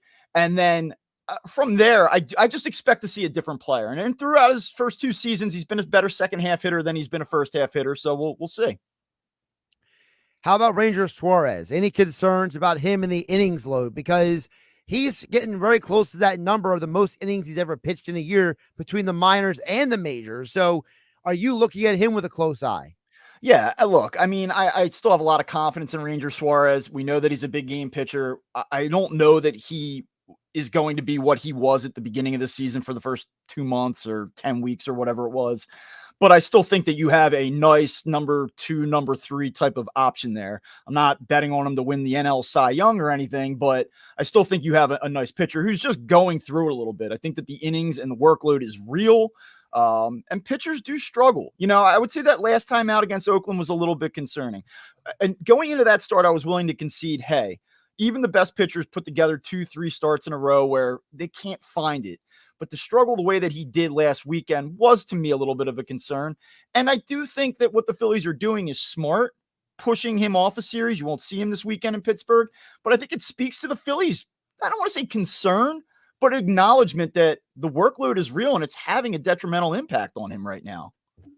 Couple more for Bob Wankel from Crossing Broad. Don't forget about the Crossed Up podcast as well. Check it out wherever you get your podcast. Like, subscribe, share it, whatever you guys do on these platforms. I lose track of what we're supposed to do anymore with these things. I mean, I feel like every platform, Bob, not to be on a sidetrack, but it's like, every app is changing their platforms now. So it's like you could, now you can rate on Spotify, where for years you couldn't rate on Spotify, but you don't like on Spotify, but you like it on like Apple Podcasts. You can leave a review on Apple Podcasts, 5-star review. Yeah, right. But you can follow on Spotify. So whatever you guys do on your podcast platform, just do it. Okay, that's the message. But talk to us about what they're doing with the rest of the rotation, because I mean, Mercado, I'm assuming he's not the answer anymore at this point. And Taijuan Walker, he's going to return at some point. Turnbull, I know they're starting to ramp him up.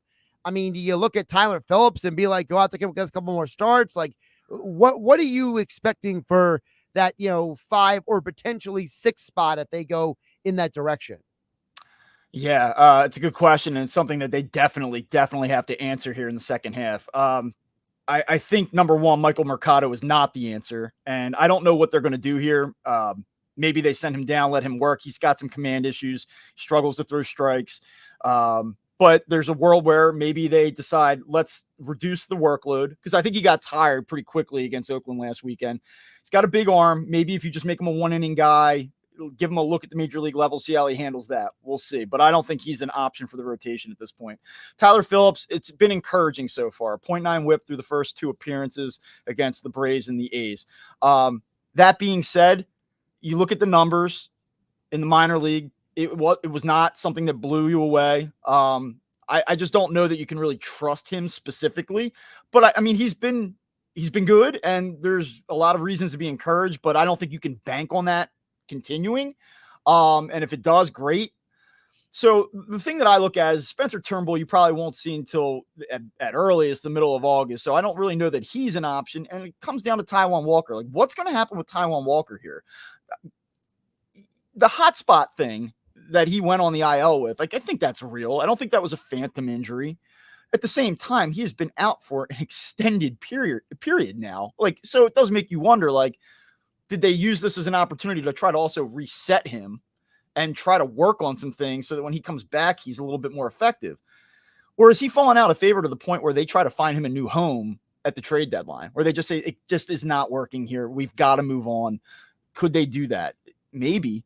All of this is a long-winded way of saying I would not be surprised if they added another starting pitcher at the back of this rotation at the trade deadline, something that we thought made no, like, in what world would you ever do that, right? You've got Taijuan Walker, you've got Spencer Turnbull. They had a surplus.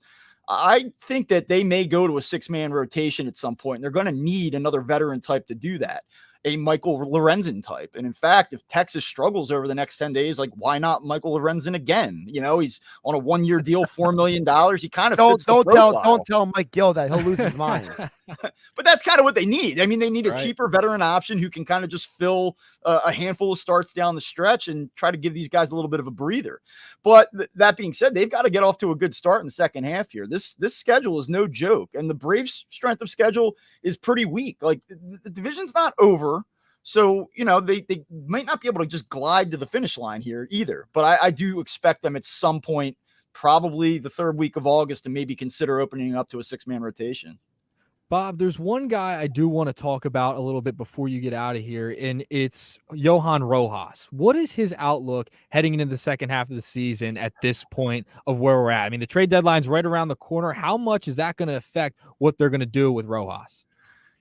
Yeah. So, I mean, I've talked about Johan Rojas quite a bit with Mike on this show. It's something that we talk about all the time on the podcast. Like, I just come back to, I don't necessarily believe in him offensively right now. Now, he's hitting 231 OPS, I think 565 last I looked. Like, it's okay. Like, if you tell me that's where he'd be at, I'd say, like, that's kind of what you expected. I think for me, like, I feel that he is the beneficiary of very good luck, though. I mean, I feel like that. I'm not trying to take anything away from him, but it just feels like to me, it's a swinging bunt, a 7-hopper. Oh, the third baseman's pulled in. He hits a chopper that bounces over his head. There's a lot of goofy stuff that happens with him. And there is a little bit of a skill to that. I mean, there is a little bit of a skill to that, but I just don't know how much you can rely on that.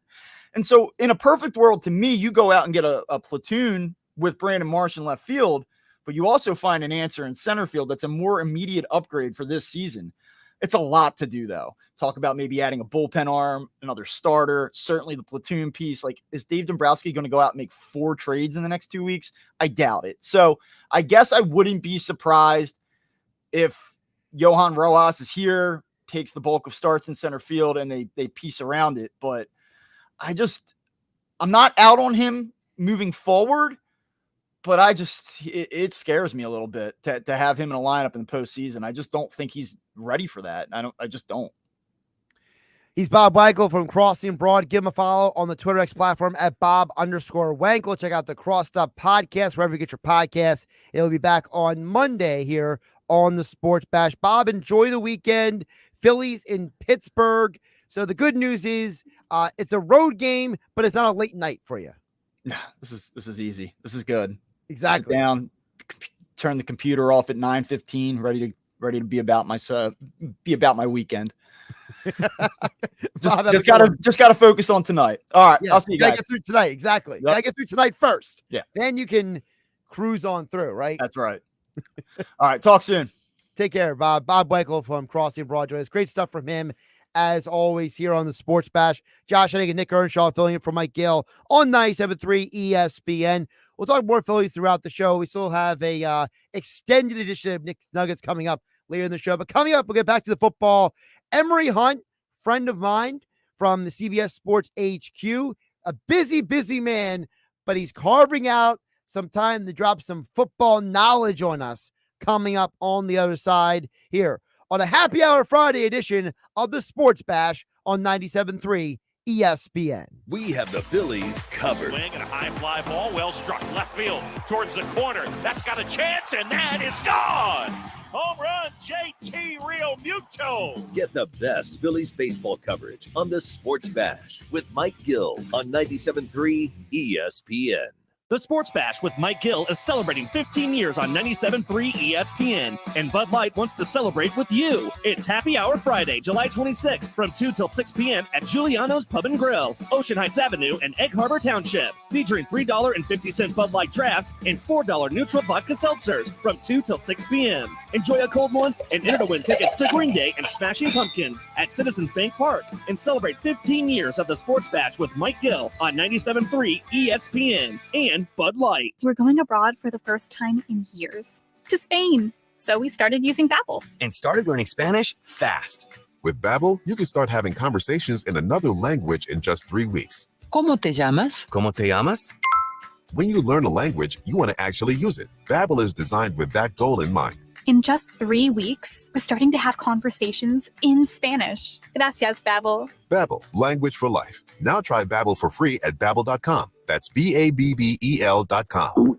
Oh no, stomach issues again? Stomach issues? Who are you? Your pancreas. I could be the real reason for your diarrhea, gas, bloating, stomach pain, or loose oily stools. I thought it was my stomach. People often do, but any of these symptoms could mean having a condition called exocrine pancreatic insufficiency, or EPI. With EPI, the pancreas doesn't release enough enzymes to break down food, but EPI is manageable. Use the symptom checker on identifyepi.com and speak with your doctor. That's identifyepi.com. Sponsored by AbbVie. As part of summer's greatest hits, it's the first ever Macy's All-Star Week. Join us for an incredible lineup of live events in store every day, like fashion shows, beauty demos, and more fun for the family. Now through Tuesday, July 23rd. Plus, shop our best summer deals, like 50% off swim, sandals, and more, and exclusives just for Star Rewards members. You don't want to miss this. Go to Macy's.com/events to see what's at your local store. Savings off already reduced prices. Exclusions apply. Hi, I'm Cesar Milan. People are always commenting on how healthy my dogs are. One of the reasons is the food my dogs eat. Dr. Marty's Nature's Blend is a premium freeze-dried raw dog food designed to support your dog's health, happiness, and lifespan. Save up to 54% off Nature's Blend and get a free bag of cod Crispies. Go to drmartypets.com/deal or text DEAL to 511-511. Your order is back with a 90-day guarantee. All dogs are unique. Your dog results can and will vary. Message and data rates may apply. Get in zone, AutoZone. Welcome to AutoZone. What are you working on today? You've got an oil change coming up. You can go farther and save on full synthetic with our oil change special. Right now, you can get 5 quarts of STP full synthetic oil with an STP extended life oil filter for just $29.99. Get the parts you need when you need them at AutoZone or AutoZone.com. Get in zone, AutoZone. Restrictions apply. Hey, my name is Jared, and this is Matt. And a little thing we love about the Chick-fil-A maple pepper bacon sandwich is that sweet and savory flavor combo. I love the grilled chicken because of how juicy it is. It has that perfect smoked flavor. And then the crunch of the pickles and the sweet heat that they bring just ties it all together. And that crispy sweet bacon, it adds so much flavor. It ties in amazing with the warm, soft bun. You can really taste the sweetness in every bite. The maple bun is bringing the fun. Order the maple pepper bacon sandwich on the Chick-fil-A app today. Available for a limited time. Real guests paid for their testimonials. Powered by NJM. No jingles or mascots, just great insurance. This is the Town Square, New Jersey Info and Weather Network. The Phils are back in action after the All-Star break. I'm Nick Earnshaw with your South Jersey Sports Center. The Phillies will be back in action in Pittsburgh tonight as they return from the All-Star break. Aaron Nola will take the mound for the Fightins in their first game back. However, the Phillies are not scheduled to face rookie sensation Paul Skeens during any of their games in the series. Moving along to the NBA and basketball, a new report suggests that the state of New Jersey is trying to convince the 76ers to move to New Jersey. The Sixers are attempting to move to Center City, Philadelphia, as their lease in the Wells Fargo Center is up after 2031. For more Eagles, Sixers, Phillies, and Flyers, download our free mobile app. Your forecast is next. More than 200 members of Congress are standing up for AM radio listeners. The AM Radio for Every Vehicle Act will keep AM radio in cars, because when cell and internet services are down, this free service could be your only lifeline. Text AM to 52886 and tell Congress to pass this critical legislation now. Message and data rates may apply. You may receive up to 4 messages a month, and you may text STOP to stop. This message furnished by the National Association of Broadcasters.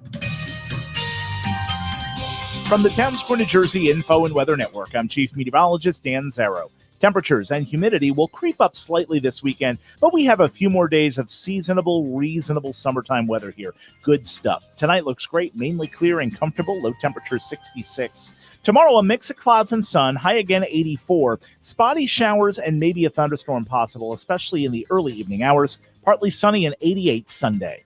Get weather 24/7 wherever you are. Download our free mobile app today. 97.3 ESPN has teamed up with Seize the Deal for incredible weekly offers from some fantastic local restaurants. Here's this week's big deal. Get a $50 gift card, good for use at the Ravioli House in Wildwood for just $25. This great deal is on sale. Hurry, chances are this deal will sell quickly. For more info on this great deal, go to seizethedeal.com. SeizeTheDeal.com. You're listening to the Sports Bash with Mike Gill. When I'm driving, I got a guy on the radio who talks to me. I can't see him, but he talks to me. On 97.3 ESPN. Josh Hennig and Nick Earnshaw filling in for Mike Gill here on a Friday edition of the Sports Bash on 97.3 ESPN. Look at 3 o'clock hour, being brought to you by Broadleys Plumbing, Heating, and Air Conditioning. Broadleys is your trusted source for air conditioning and plumbing services, as well as installation for generations. Call them at 609-390-3907 or visit them online at broadleys.net. As promised, joining us right now on the Sports Bash, he is the man, the myth, the legend. He is the czar of the playbook. Emery Hunt joins us right now on 97.3 ESPN. Always, I think we have Emery. Emery, you there, my friend? All right. I think Emery's going to be happy with Emery's connection there, so we'll try to hook back up with him in just a moment. He was there, and then he wasn't there, so it happens. We'll reconnect. Technology, with him. and it's happened across the world today. So technology. Well, I mean, that's a funny story in Yeah. and of itself. I mean, for those who are a little in the dark about that, basically, if you have a newer edition of Microsoft anything, it crashed. Yeah, It- everything. It hit the wall, but apparently, if you have anything that like predates like Windows 7, you're okay. Which apparently some like operating systems are still running off of like MS-DOS and old technology. But it's kind of funny that not funny, but it's wild. Maybe is a better way of saying it. That so many platforms were running off of one system. Yep, it was affecting businesses. Yeah. I mean, planes were getting grounded. People because of literally it. cannot Yeah. have surgeries today because of the Microsoft Yeah, crash. it's that crazy. Like businesses were closing, all that type of stuff. Josh. All right, I think we got him back now. The czar of the playbook, Emery Hunt, joining us here on 97.3 ESPN. Emery, my friend, we got you. How you doing today? And now he's frozen. Okay, so now we've progressed from one stage to another. So let me see if I need to just shoot him a message. So We'll get Emery. He'll come back on because I'm excited to talk to him, Josh. He's got a lot of good information. He knows his stuff about the game of football. I mean, you can ask him about anything regarding whether it's NFL, CFL, it doesn't matter, college, wherever, any semi-pro game. Like, he is locked in. This is someone who knows his stuff. I'm excited. We'll get him up at some point. But listen, going back, I'll jump back, Josh, to the Eagles conversation and Jalen Hurts. We led the show with it, talking about the Diana Rossini podcast and what she was reporting regarding the relationship between Nick Sirianni and Jalen Hurts, right? Like we were discussing that. Yeah, like they're totally different people at this point. And last season might have been a microcosm of what of what their differences were regarding football, not necessarily who they were. Exactly. So, which is a very different Yeah. conversation than what actually happens on the field sometimes. Exactly. So we're going to see a lot of different stuff, especially with the new coordinators and Kellen Moore into this fold now for the Birds with training camp coming up next week. All right, I think third time's the charm. The czar of the playbook, Emery Hunt, joining us here on 97.3 ESPN as I see him readjusting in the backstage area, his camera there. So let's try this again. Emery, my friend, we got you? Yep, you guys have me. I'm using my phone, so you gotta do what we can, you know? Gotta do what we can. We were almost wondering if you were affected by the Microsoft knockout. So earlier we were having issues, but I think I'm fine now. Well, we got you now. You sound loud and clear. And where I wanted to start with you is, Emery, you're someone who has been very on top of who and what Jalen Hurts has been from the very beginning, from college to now. What is a realistic expectation of Jalen coming into this season now with another offensive coordinator in his ear? I think he'll be fine. I mean, honestly, it's all about just him staying healthy, and that was the biggest issue. He really played solid football last year, and then he had the injury, and that kind of affected some of the things that he was able to do as a player. But there's nothing wrong with Jalen Hurts, the player. I tweeted this out a couple of weeks ago, maybe a month ago, about how his career and Joe Burrow's career parallels in terms of the numbers, and also in terms of what they've been able to do. They've both gone to a Super Bowl. They both lost a Super Bowl. So there should be no concerns or worries about Jalen Hurts and what he brings to the table as a player. When you think about what this offense is going to be, I've heard guys like Lane Johnson say it's efficient and up-tempo. I've heard Jason Kelsey describe Kellen Moore as very creative. As someone who watches as much tape as you do, what is a Kellen Moore offense potentially looking like in Philadelphia? I mean, we saw how many years he was in Dallas. So, the fact that we saw him utilize both the run game and the vertical passing game or intermediate passing game, all of which I think jives well with what the personnel says in Philly. They have great talent at receiver, at tight end, at running back. So a lot of what we saw Dallas do, we should see Philadelphia do some of the same things. Emery, what's going on? It's Nick here. I want to ask you about Kellen Moore and Jalen Hurts. What does Kellen Moore need to do to put Jalen Hurts in the best position to succeed heading into this season? What strengths can he bring out of Jalen Hurts? What's interesting, man, and it's not a knock to you or the question you're asking, but I find it fascinating that everyone always focuses on scheme and the coordinator. It's the player. There's nothing Jalen Hurts can do or can't do that Kellen Moore can or can't call. Again, we're talking about somebody that has insane production, insane efficiency, has gotten the Eagles to a Super Bowl. So there's only so many plays you can draw up, inside zone, outside zone. There's only so many plays you can draw up, like RPOs and whatnot. So I feel like when people consistently ask about those, the coordinators, and they're making it seem like they make the player, but that's not true. I brought this up on a separate show I was on, where, and again, I'm a big fan of Bill Walsh, and everybody was talking about the West Coast offense, this West Coast offense, that. Yeah, it works when you have Joe Montana, Jerry Rice, John Taylor, Brent Jones, Roger Craig, Tom Rathman, a very good offensive line. Then you back up Joe Montana with a Steve Young. Yeah, of course your offense is going to look great, right? So the talent trumps everything, and the Eagles have tremendous talent. What the difference was between 2022 and 2023, the defense sucked. And now that, to me, is the biggest change that we should see moving forward, because he got better pieces on defense than he had last season. So I'm not worried about Kellen Moore. He can call any kind of plays he want to call. We saw it work with Dak, similar kind of quarterback with Jalen Hurts, although Hurts is probably a more powerful runner.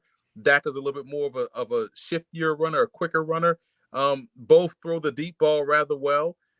Dak may have a little bit stronger arm or good velocity, but both are efficient.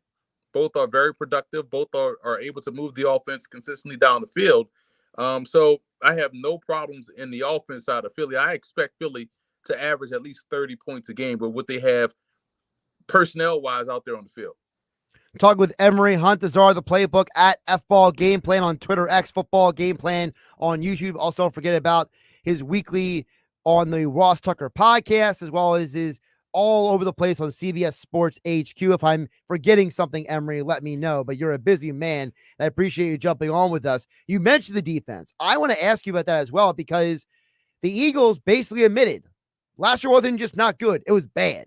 They cleaned house to the coaching staff. They brought in all new linebackers. They brought back CJ Gardner-Johnson. So what is a player on the defense that you are most interested in seeing what they do in 2024? Those rookie corners, because I think those rookie corners are excellent. You got Quinyon Mitchell. You bring in Cooper DeJean, who can kind of play a hybrid role, but bringing all of those guys into tow. And that's what happened with Philly last year, if we're being completely honest. He just looked old in the secondary because they are old in terms of the cornerback position. And Darius Slay is a solid veteran, but he's up there in age. So you get younger. You get a younger version of him in Quinyon Mitchell. You get a more explosive, dynamic ball hawk in Cooper DeJean. You bring back Chauncey Gardner-Johnson, pair him up with Reed Blankenship. You got two really good safeties now that also can take the ball away. Maddox is coming back. Listen, so getting better there, getting younger, getting more athletic there helps them out as a whole.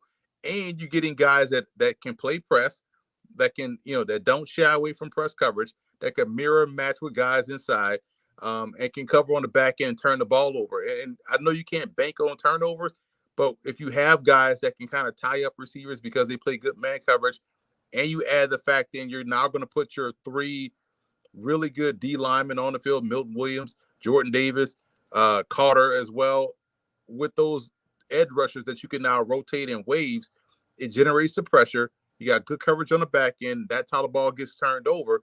So I expect Philly's defense to look like it did in 2022 and not what we saw, the sluggish, non-aggressive defense that really couldn't stop anybody, that put those guys in a bind the back end of the season with the last 5 games of the season, including the playoffs. We won't see that this year from Philadelphia. They got better personnel, younger personnel, more athletic, and then they'll be able to subsequently have the production they're looking for out there on the field. Emery, the Eagles, they lost Hassan Reddick. He goes to the New York Jets, but they bring in a former Jet in Bryce Huff. What can people expect out of Bryce Huff's personality as well as what he can do on the field? No, he's another one of these guys that are kind of in vogue now. The shorter, squatty, ball get off type edge rushers. So a lot of what they've seen over the course of his career in Brandon Graham, not saying he's a 1-to-1, but the Eagles have had types like that. Trent Cole was one of those guys. Graham is one of those guys. So Hugh Douglas was one of those guys. So it's not like they haven't seen these shorter, squatty type edge rushers. I think they're getting that in Huff. Finally gets that opportunity. I'm excited to see what Nolan Smith can do in his second season in terms of growth, and because that's another one that has that same type of ability as well. So I'm excited for what they bring to the table. The most important part was getting both Davis and Carter on the field at the same time and allowing those guys to kind of tie up those interior offensive linemen like they did in Georgia or at Georgia, to where you saw those guys like a Nolan Smith go out there and be able to do what he did from a damage perspective. So that's why I'm super excited about Philly, because I feel like they brought a lot to the table in terms of personnel, and now they're getting a lot of these guys ready to go. Couple more for Emery Hunt before we let him go. I wanted to ask you about a couple other teams in the NFC East, Emery, specifically about Washington. They fascinate me because, I'm not a big believer in Dallas right now because of the players they lost after last year. And I think Jaden Daniels, I don't want to talk about Caleb Williams and all this stuff, but Jaden Daniels, he has a chance to be something special, I think, in the NFL. So what is your perspective on Washington coming into this year? Yeah, they're going to be good. Their issue last year, honestly, wasn't offense. They couldn't stop anybody. They were 32nd in the NFL total defense and in a lot of defensive categories. So you can't get worse than what they were last year. So I feel like bringing in a Dan Quinn should help them improve. And they don't have to go from 32nd to top 5 defense. They just can't be 32nd anymore. If they can get to 20 with the offense that they have, with some of the personnel pieces that I've mentioned with Philly, they got good receivers themselves. I mean, you got Terry McLaurin, you have Jahan Dotson, you bring in Luke McCaffrey, you have Diami Brown, You got two good tight ends, Zach Ertz and also Ben Sinnott get drafted. Jayden Daniels is a +1 type player, helps evens out the math defensively because of his ability as a runner. So their offense should get, 24 to 30 points a game. And if they can get stops, they could just get to 19th in total defense. Then we're talking about a team that could vie for maybe that 6th or 7th playoff spot. I feel like there's about 5 teams in the NFC with 2 of them that have rookie quarterbacks in Washington and also Chicago that could be in play for one of those last 2 playoff spots. I mentioned the Cowboys. I got to ask you about them. They're every NFC East fan's most favorite to hate team out there, right? So, but what is the Cowboys coming into this year after that just ridiculous loss in the postseason? They change defensive coordinators. They lose a couple starters in the offensive line. They bring back Ezekiel Elliott. I mean, I don't even know what to think of that still. But what are the Dallas Cowboys in your eyes heading into this year? They're still a really good team, a solid team on both sides of the ball. I like how they replenished the offensive line. We talked about the Eagles doing what they needed to do in the secondary. I thought the Cowboys aced the draft and bringing in 3 offensive linemen. Cooper Beebe was one of my top interior linemen in the draft, and they got him as a guard coming out of Kansas State. And then when you look at what they already have, you got to like their chances as well. Bringing back Ezekiel Elliott serves 2 purposes. One, it helps give them a pace setter in the run game. That's what they lacked last year. They couldn't set the table running the football. No one respected their backfield, and they couldn't lean on them to close out games. So now they found themselves in a bunch of shootouts. That changes with Ezekiel Elliott, who showed you last year. He still has enough to where he can be, your 4-minute offense guy, your leadoff guy, and then you can let those other backs that they have in the depth chart, fall in place where they need to be. And I think that's the value he brings. Also, he's a good in pass pro, so it helps Dak Prescott get a little bit more time to push that ball vertically down the field. The receiving core, Brandon Cooks just consistently produces at a high level, and we know CeeDee Lamb was about 40-something yards short of the league lead in yards. So we know they have talent there. They have talent at tight end. Biggest thing, sure, they can stop the run. They could not stop the run last year, so they're going to need a big year from Mozzie Smith to step up and be his guy, be what they expected him to be on that defense. I do know Mike Zimmer, and I know I just spent, earlier talking about coaches, but I like that Zimmer brings the attitude to that defense, and he won't let you not, play with the right attitude, the right intensity. And when you add that up front in conjunction with getting back Diggs healthy, we saw Deron Bland catch every interception thrown his way. So you get 2 ball hogs back there. The aggressiveness picks up on defense. Again, the defense doesn't have to be top 3, but they can't be what they were last year. I don't think they'll be. That's why I like the Dallas Cowboys and Philadelphia to both be, 1 and 2. If you want to flip them, that's fine too. But just both of those teams will be in the postseason and have a chance to make a significant run. For more football coverage at F-Ball Game Plan on the Twitter X platform, Football Game Plan on YouTube. Check out all of his appearances on the Raw Soccer podcast, as well as CBS Sports HQ. He is the man, the myth, the legend, Emery Hunt, joining us here on 97.3 ESPN. My friend, appreciate you navigating technology and jumping on with us. Thank you, Josh and Nick. Hey, listen, I handled this phone pretty well, so I got a pretty steady hand. It's a great job by you. I mean, maybe someone needs to call you for a little help, if you know what I'm saying, Take care. Emery Hunt joining us here on 97.3 ESPN.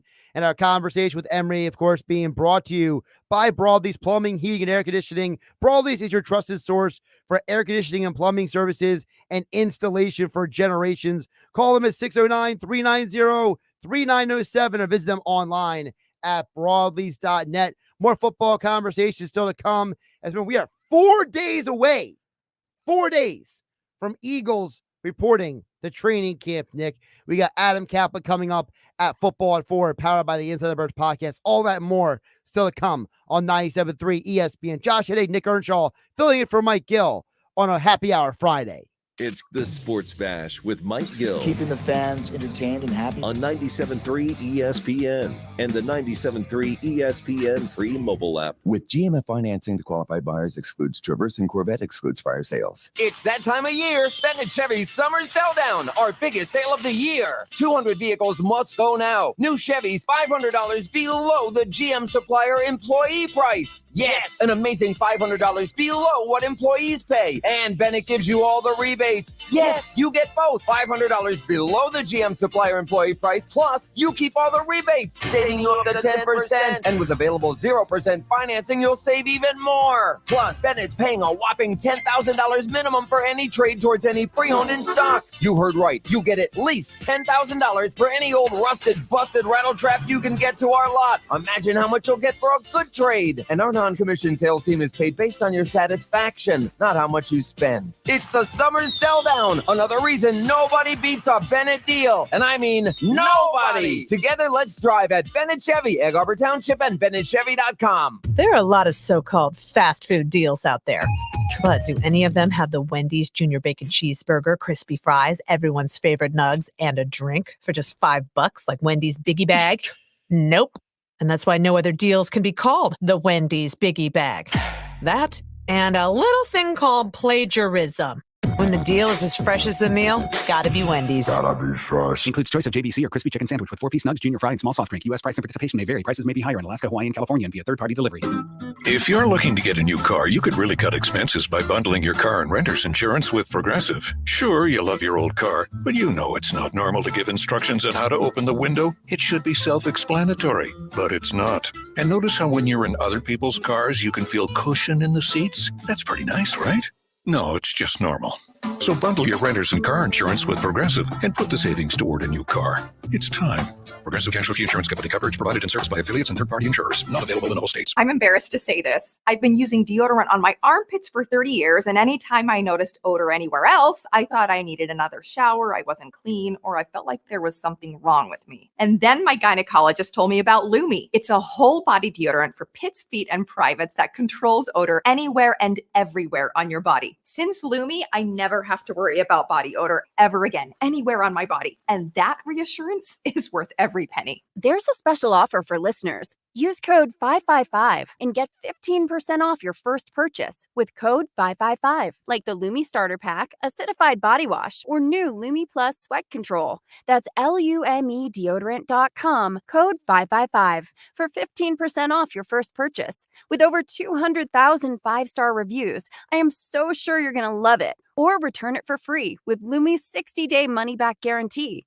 That's LUME deodorant.com, code 555 to save 15% today. There he is. It's Agent 00 Chicken.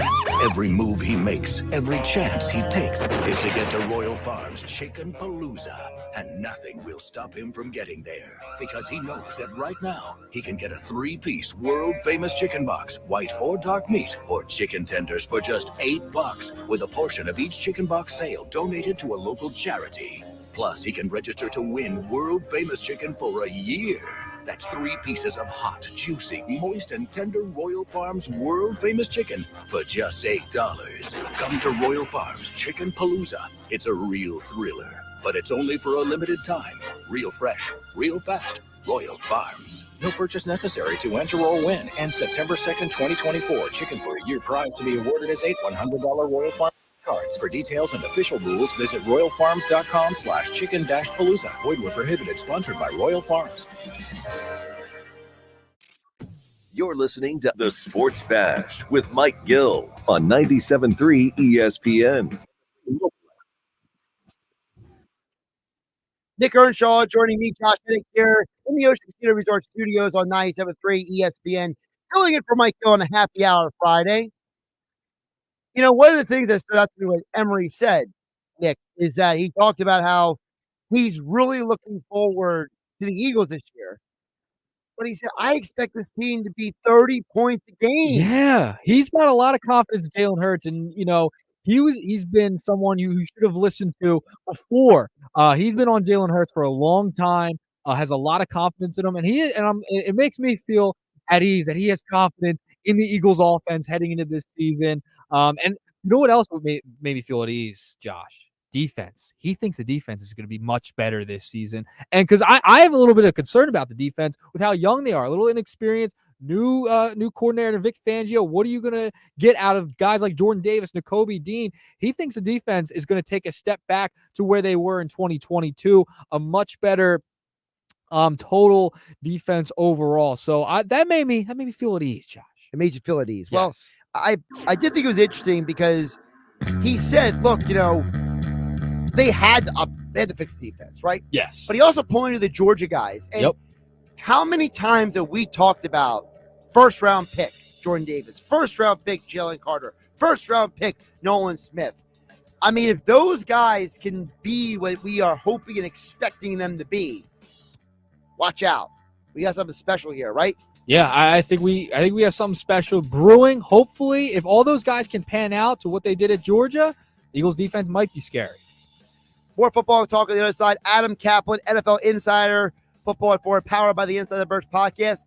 And, of course, more of your texts in the next hour, 609-403-0973. Your DMs into the 973 ESPN mobile app, powered by First Bank. See how you're feeling of the Eagles.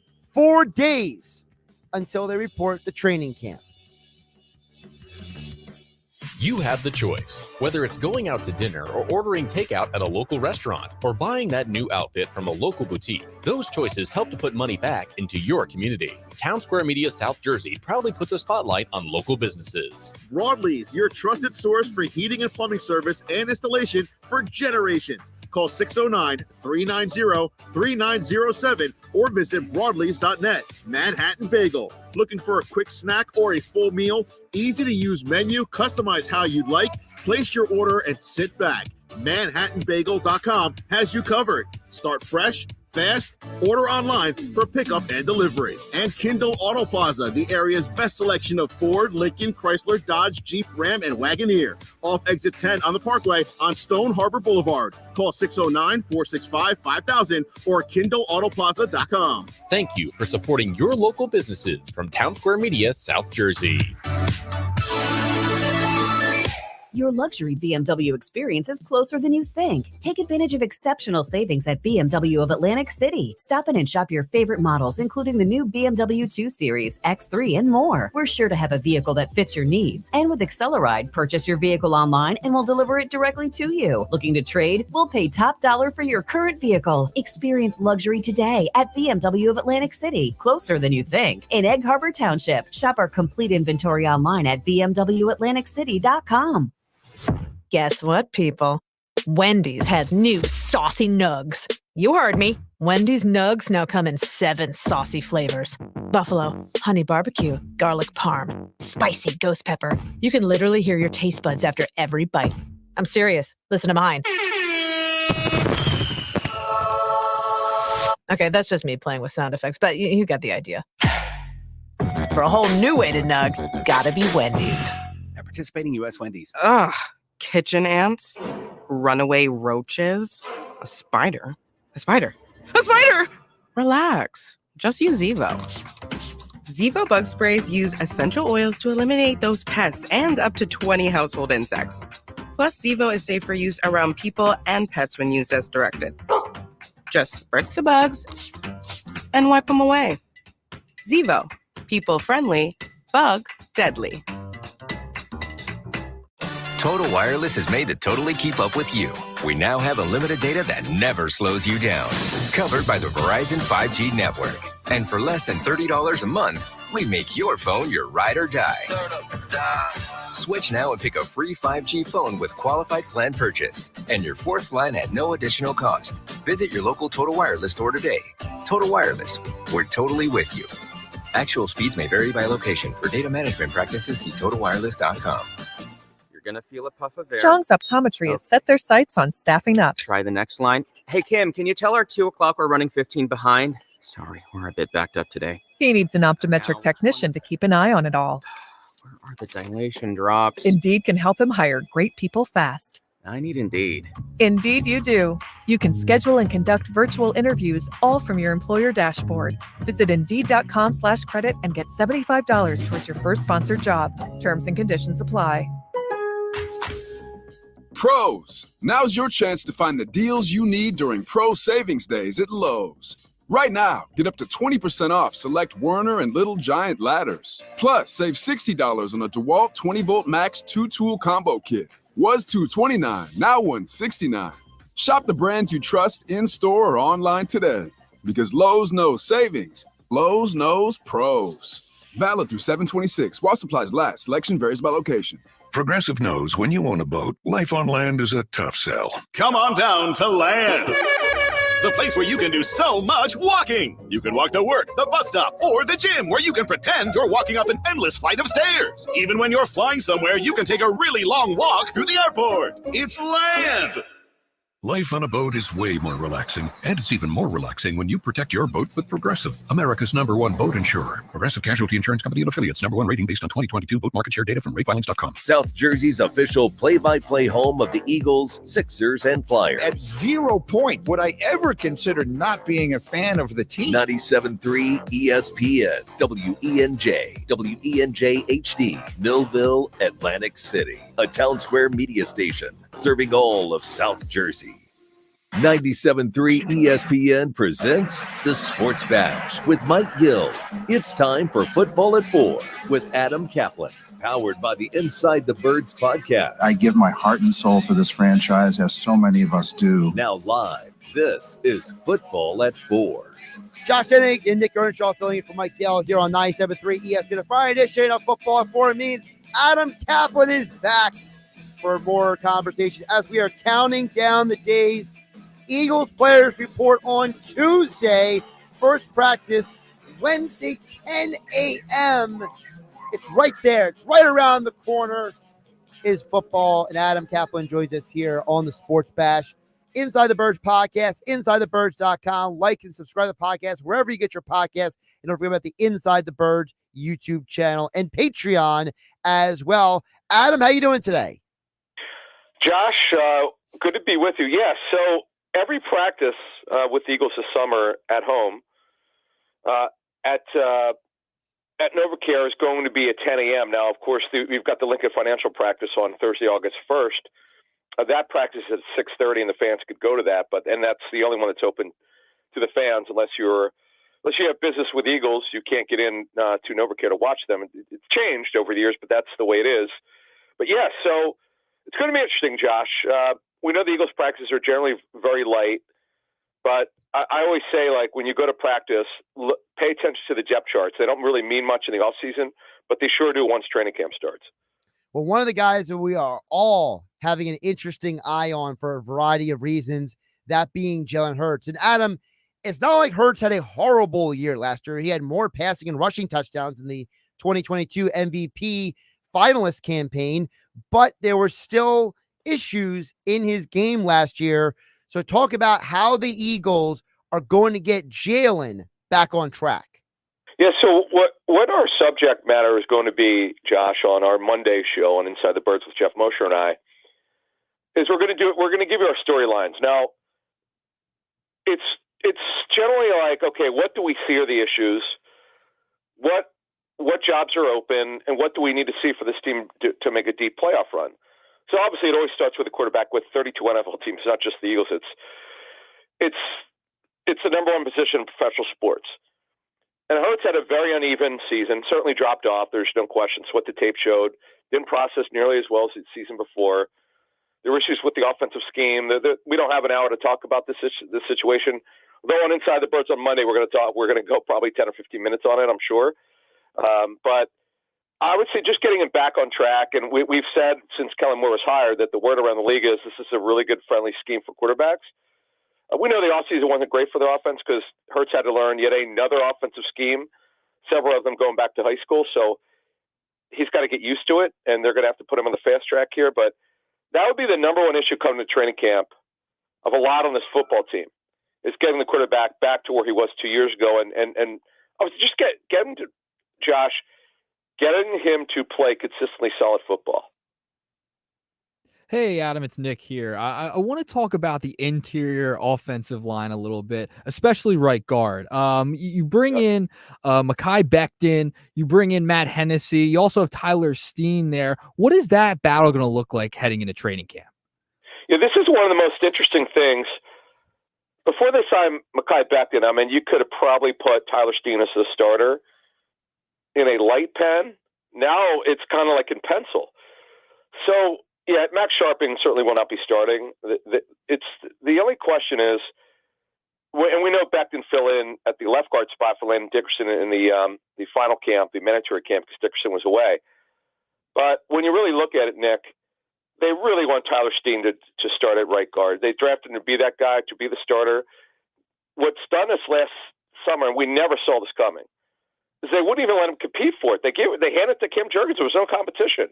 That was bizarre. So we learned our lesson. Hey, you know what? You can't just say he's a lock to win it. Now you add Mekhi Becton, who's never played guard before, and as we reported first and exclusively via our Jeff Mosher on Inside the Birds, the Eagles wanted to cross-train Becton. They thought he could handle playing inside at guard, and he's never played it, but he didn't look like a fish out of water, so to speak. So we're very anxious at that first practice on Wednesday. I know it most likely will be an hour or less. That's typical, and we know the first 4 or 5 practices, because they have what's called the acclimation period that teams run now. It's kind of mandatory that you can't go heavy. But I pay attention to depth charts. I pay attention to that. I want to see where Becton's lining up. Is he going to line up at left tackle as a backup to Mailata? Fred Johnson, by the way, if that's the case, if they have Becton at right guard, well, then Fred Johnson will definitely be the backup. But we'll take an eye on that. We're going to keep an eye on that when we get to training camp next week. Talk with Adam Kaplan, Inside the Birds podcast. Get it wherever you get your podcast. Like, subscribe, share it with your friends. Adam, of course, on Twitter X as well, at Kaplan NFL. Adam, speaking of competition on the defensive side, inside linebacker specifically, because we know they brought in some interesting guys. Devin White, we know he's a first-round pick. They brought in other guys like Zach Bond. Fangio has talked about him. So what are you keeping an eye on with the inside linebackers? All right, so the competition and talent's better now. How much better it is, what remains to be seen. Zach Bond is moving from an edge rush standpoint, though he didn't really play much as an edge rusher for the Saints. He's mostly a special teams player. About 25% of the defensive snaps during his 4 years with the Saints. He's going to line up at inside linebacker initially. Doesn't mean he won't be cross-trained at both. You got Devin White, Nakobe Dean, who's got to stay on the field, Oren Burks, Trotter Jr., and Van Sumeren. So they've gotten mostly younger. They've gotten more talented. I know you could go through each linebacker and bring up issues. That's true. That's a fact. But there's going to be really good competition. And it's just, you don't know what you're going to get in the end.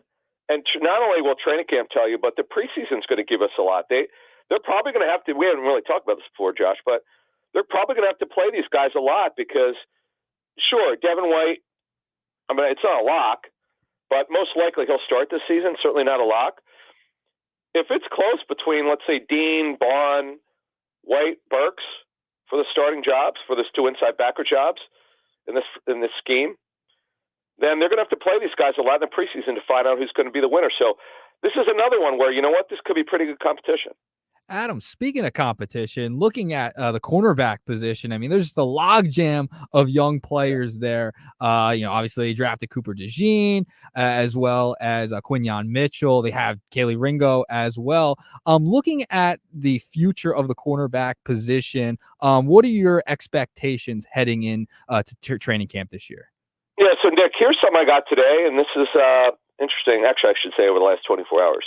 So I was talking to a defensive coach who works for an NFC team who his job for the draft was he was assigned corners and linebackers, a really front 7 player. He didn't get safeties, he was given corners. He said, I'm going to be honest with you, DeJean is not a corner at the next level. I told him that the Eagles may play him there. He goes, he doesn't see it. He goes, it's not going to work. He goes, this guy's a safety. You could play him as a nickel backer, a nickel corner, inside corner. But he goes, overall, this guy's an athlete. You want to play him at safety where he's got good range. So the question will be, you brought up corner. Well, what's the competition look like? Unless he's not ready, we've said this now since the draft.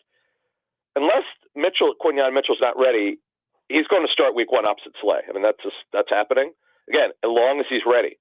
And the question is, with Isaiah Rodgers had a good offseason. We don't really know what that means other than he's in really good shape. He looked good. They'll bring him to camp. We'll see what the competition looks like there. Opposite Darius Slay, he's on a 1-year prove-it deal. This could wind up being a steal, by the way. If he could capitalize on this opportunity, and he knows he's kind of running out of chances here, this could wind up being an absolute steal. And then you've got Ringo, who also in his second year didn't do much as a rookie, got to play late after a really rough training camp, and he kind of opened some eyes. Also had a good offseason. So we'll see kind of what that looks like. Eli Ricks was ahead of Ringo last year, mostly. He fell behind a little bit, so let's see if he can catch up. They've got a ton of competition for the nickel position. They've got at least 4 guys who can play it. Then you got James Bradbury, who the only question with Bradbury is he's going to play some safety. Will they let him play outside corner? We don't know that yet. We're going to learn that in training camp. Zach McPherson's back as most likely a nickel inside corner. So they're going to. You're right. They're going to have a lot of competition. It's going to be better, as we said. With Inside the Birds, depth is not about how many guys you have. It's about the quality of the position. Never forget that, folks. When people tell you how deep a team was, we told people last summer they are not deep at outside corner, despite what people thought. We were right. The talent level is better. I'm just fascinated to see what they're going to do here because they've got guys who can play, and we're going to learn how good. We're going to really learn about how the offseason was, whether you could just throw the stuff out that you saw in the offseason based on the competition in training camp and how these guys do against this excellent top end of the Eagles receiver corps. Speaking of guys we have questions about, we know who the starters are at wide receiver. A.J. Brown, Devonta Smith, arguably the best tandem in the NFL. But the question, Adam, is who is the backup? Because they drafted Aeneas Williams. They brought in John Ross.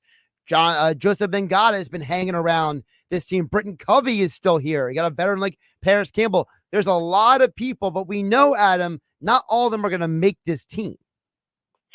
Yeah, we have to understand, Josh, is that a lot of these guys have not played, really. Johnny Wilson, rookie, you mentioned. Aeneas Smith could only play inside. The Eagles are excited about him. Britton Covey has barely played, and he's only a slot receiver. He's a punt returner, one of the best. Joseph Ngata has never caught a pass in a game. Shaquan Davis has never caught a pass in a game. Austin Watkins, the Eagles know a little bit. He's kind of a young journeyman. They want to see if he could compete for the number 4 job. Paris Campbell right now, unless the Eagles sign a veteran, we expect them before the season starts to add another veteran. They have to, Josh. Don't have to do it now, but eventually they're going to have to because they need experience and they need a doomsday plan. In Kellen Moore's scheme, and we've talked about this really since he was hired, he's going to be very high in what we call 11 personnel, 3 receivers, 1 tight end, and 1 back. That's if everybody's healthy. With the Chargers last season, his plans were foiled because of major injury problems. But his history shows going back with Dallas, if he's got enough players, they're going to play a lot of heavy 11. They're going to play some 10, which is 4 receivers, guys in 1 back and no tight ends. He'll do that too if he believes in the receiver. So guys like Johnny Wilson have a real shot to contribute. Aeneas Smith, who came on late in OTAs because he was coming back from his foot problem, which he had a procedure on, and they just don't have the experience. They're really light on depth. This is really an issue for me, Josh. They can't afford one injury. If Paris Campbell doesn't show up and perform well, and by the way, he got benched. He got benched for, we were told, we reported this at the time of signing, he got benched because of practice performance. He's got to be better. And they don't have a parachute here. There's really no one else, guys. So this is a position, they're backups that bear watching in training camp. Adam, looking at the interior part of the defensive line, obviously Fletcher Cox retires, Jalen Carter, Jordan Davis, they now have to step up. Behind them, Milton Williams, Tui Pelotu, those guys, what should people know about the defensive line behind Carter, behind Davis heading into next year? Yeah, so Nick, what they're going to do is they're going to, in this scheme, and we saw this last year, you basically play with 3 down linemen. It's really 3 guys down. It'll be Milton Williams, Jordan Davis, Jalen Carter. 2 guys up. They play on the ball. The outside, they're really not linebackers. They're edge rushers. Bryce Huff, obviously, and Josh Sweat will be your starters. That's your 5-man front. But behind that, and you just mentioned it, Moro Jomo barely played as a rookie. But the Eagles are very high on him. We said this since he was drafted and just didn't contribute. They have nothing in terms of experience. In fact, they're the only NFL team that does not have a vested veteran on their defensive line. There's another team that had only 1 guy, but the Eagles have 0. So there's no parachute here, guys. They can't afford an injury. This is another one. We expect them to add a vested veteran someone who's been there and done that before the NFL season starts. You don't have to do it right now. You don't have to do it to start a training camp, but at some point they're going to have to add it because there's no parachuting here now without Fletcher Cox. This is something to watch. And another guy to watch is Gabe Hall, who's got a lot of talent, untapped talent from Baylor. I mean, this guy's 6'6", 300 pounds, a lot of ability, really underachieved at Baylor. He's going to be coached by Clint Hurt, one of the best D-line coaches in the National Football League. Keep an eye on him in training camp. He's Adam Kaplan at Kaplan NFL on the Twitter X platform. Inside the Birds is the podcast. Like and subscribe wherever you get your podcasts. Also, don't forget about the Inside the Birds on YouTube, as well as Inside the Birds on Patreon. And the next edition of the pod drops Monday morning. Right, Adam? Correct. Yes, 6 a.m. And also for Patreon, we make our announcements for the fall on Monday morning as well. So can't wait to announce that. We've got some big surprises. And let's just say Greg Cosell, our friend from NFL Films, is going to be heavily involved in what we do going forward on Patreon. Very, very cool. Adam, great stuff today. Enjoy the weekend, and we'll talk soon. You too, guys. Thanks. Great stuff there from Adam Kaplan here on 97.3 ESPN. Of course, Football at 4 is brought to you by the Inside the Birds podcast. I got to highlight, though, one of the things Adam said there. Cooper DeJean, he was told, is not a corner. Now, this is a fascinating conversation we could have for a moment here. You and me, keep it right here on 97.3 ESPN. Josh and Nick Earnshaw filling in for Mike Gill.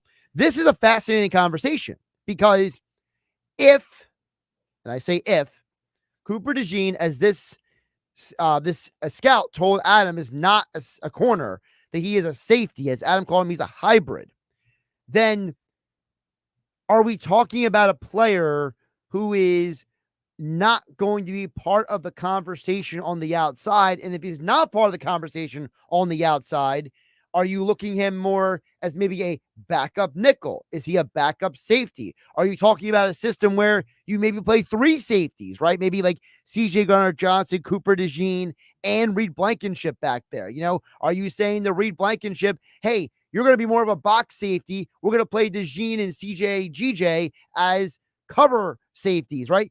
What do you think that could be is the question, because I got to tell you, I think Cooper DeJean has a lot of potential in the NFL. I think the dude is a great instinctive player. But if people are already saying, hey, this guy doesn't have, whatever it is, the hip fluidity, right? Or he doesn't have the elite back pedal ability, or he's not someone who can go stride for stride with some of the best receivers in the NFL. If they're already determining that, because remember when he was asked what he's even working on in rookie camp a couple months ago, what did Cooper DeJean tell Kay Adams? He told her, I'm working on a lot of things, but they got me a nickel corner and safety right now.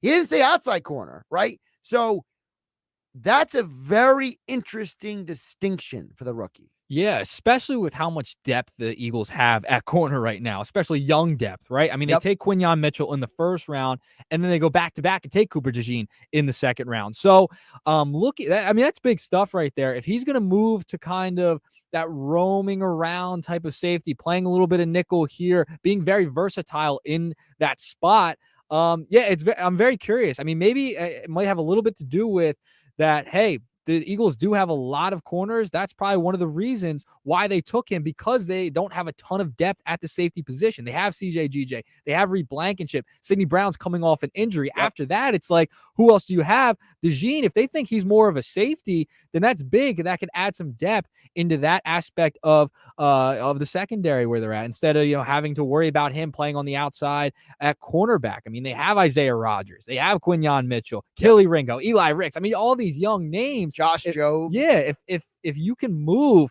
DeJean to safety and have him kind of roam back there, I think that could be giant, and it could be very beneficial for the Eagles on the defensive side, because now you have an abundance of talent out there all at once. And if everyone thinks Cooper DeJean is an elite athlete, right? Yes. Like everybody knows what kind of, even Darius Slay has talked about what kind of athlete he is.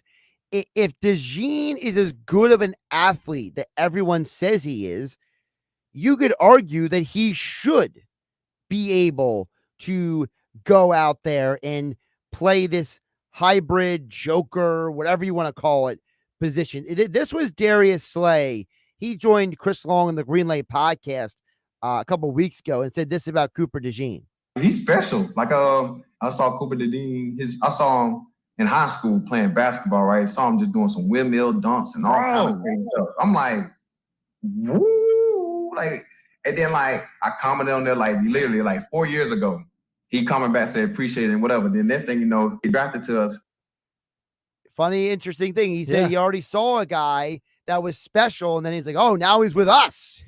That changes everything. So, these are NFL, not just you and me, Nick. You're not just Adam Kaplan. These are NFL players saying, this dude's impressive. So if he is that athletic, then frankly, he should, and I say should, be able to, I'm not saying he is this player, but he should be able to make the corner to safety transition like a Malcolm Jenkins, like a Charles Woodson, like a Rod Woodson. He should be able to make that shift without too much trouble. Yeah, I don't think we're gonna really have to worry about DeJean making that shift to safety. And the Eagles will play a lot of nickel, right? I mean, they'll have him in that position, playing there a lot. I could see that for sure. I mean, kind of the Malcolm Jenkins role, right? Like that could be something that they could use DeJean for. And God forbid that CJ goes down, maybe DeJean can slide into his kind of a role, right? Like on the type of player he is. So there might be some similarities there in what DeJean can bring as well as what CJ brings, but they can get really creative in the secondary with the versatility that he could bring. And I don't think it seems like any of the players, Slay and the Eagles, are too worried about him making that little bit of a transition into the secondary. He's Nick Earnshaw. I am Josh Hennig, filling in for Mike Gill here on a Friday edition of the Sports Bash on 97.3 ESPN. Still to come, the Phillies lineup is out for tonight's game, so we will be getting to that coming up, as well as Nick and I both have some issues with the ESPN 100 greatest athletes of the 21st century. Plus, we got an extended edition of Nick's Nuggets as well. All that and more still to come. And you guys out there, thank you for listening to 97.3 ESPN. Look forward to hearing from you at 609-403-0973 on the text board and your DMs into the 97.3 ESPN mobile app powered by First Bank. See how here on a happy hour Friday edition of the Sports Bash. You're listening to the Sports Bash with Mike Gill. And if you're not down with that, we got 2 words for you.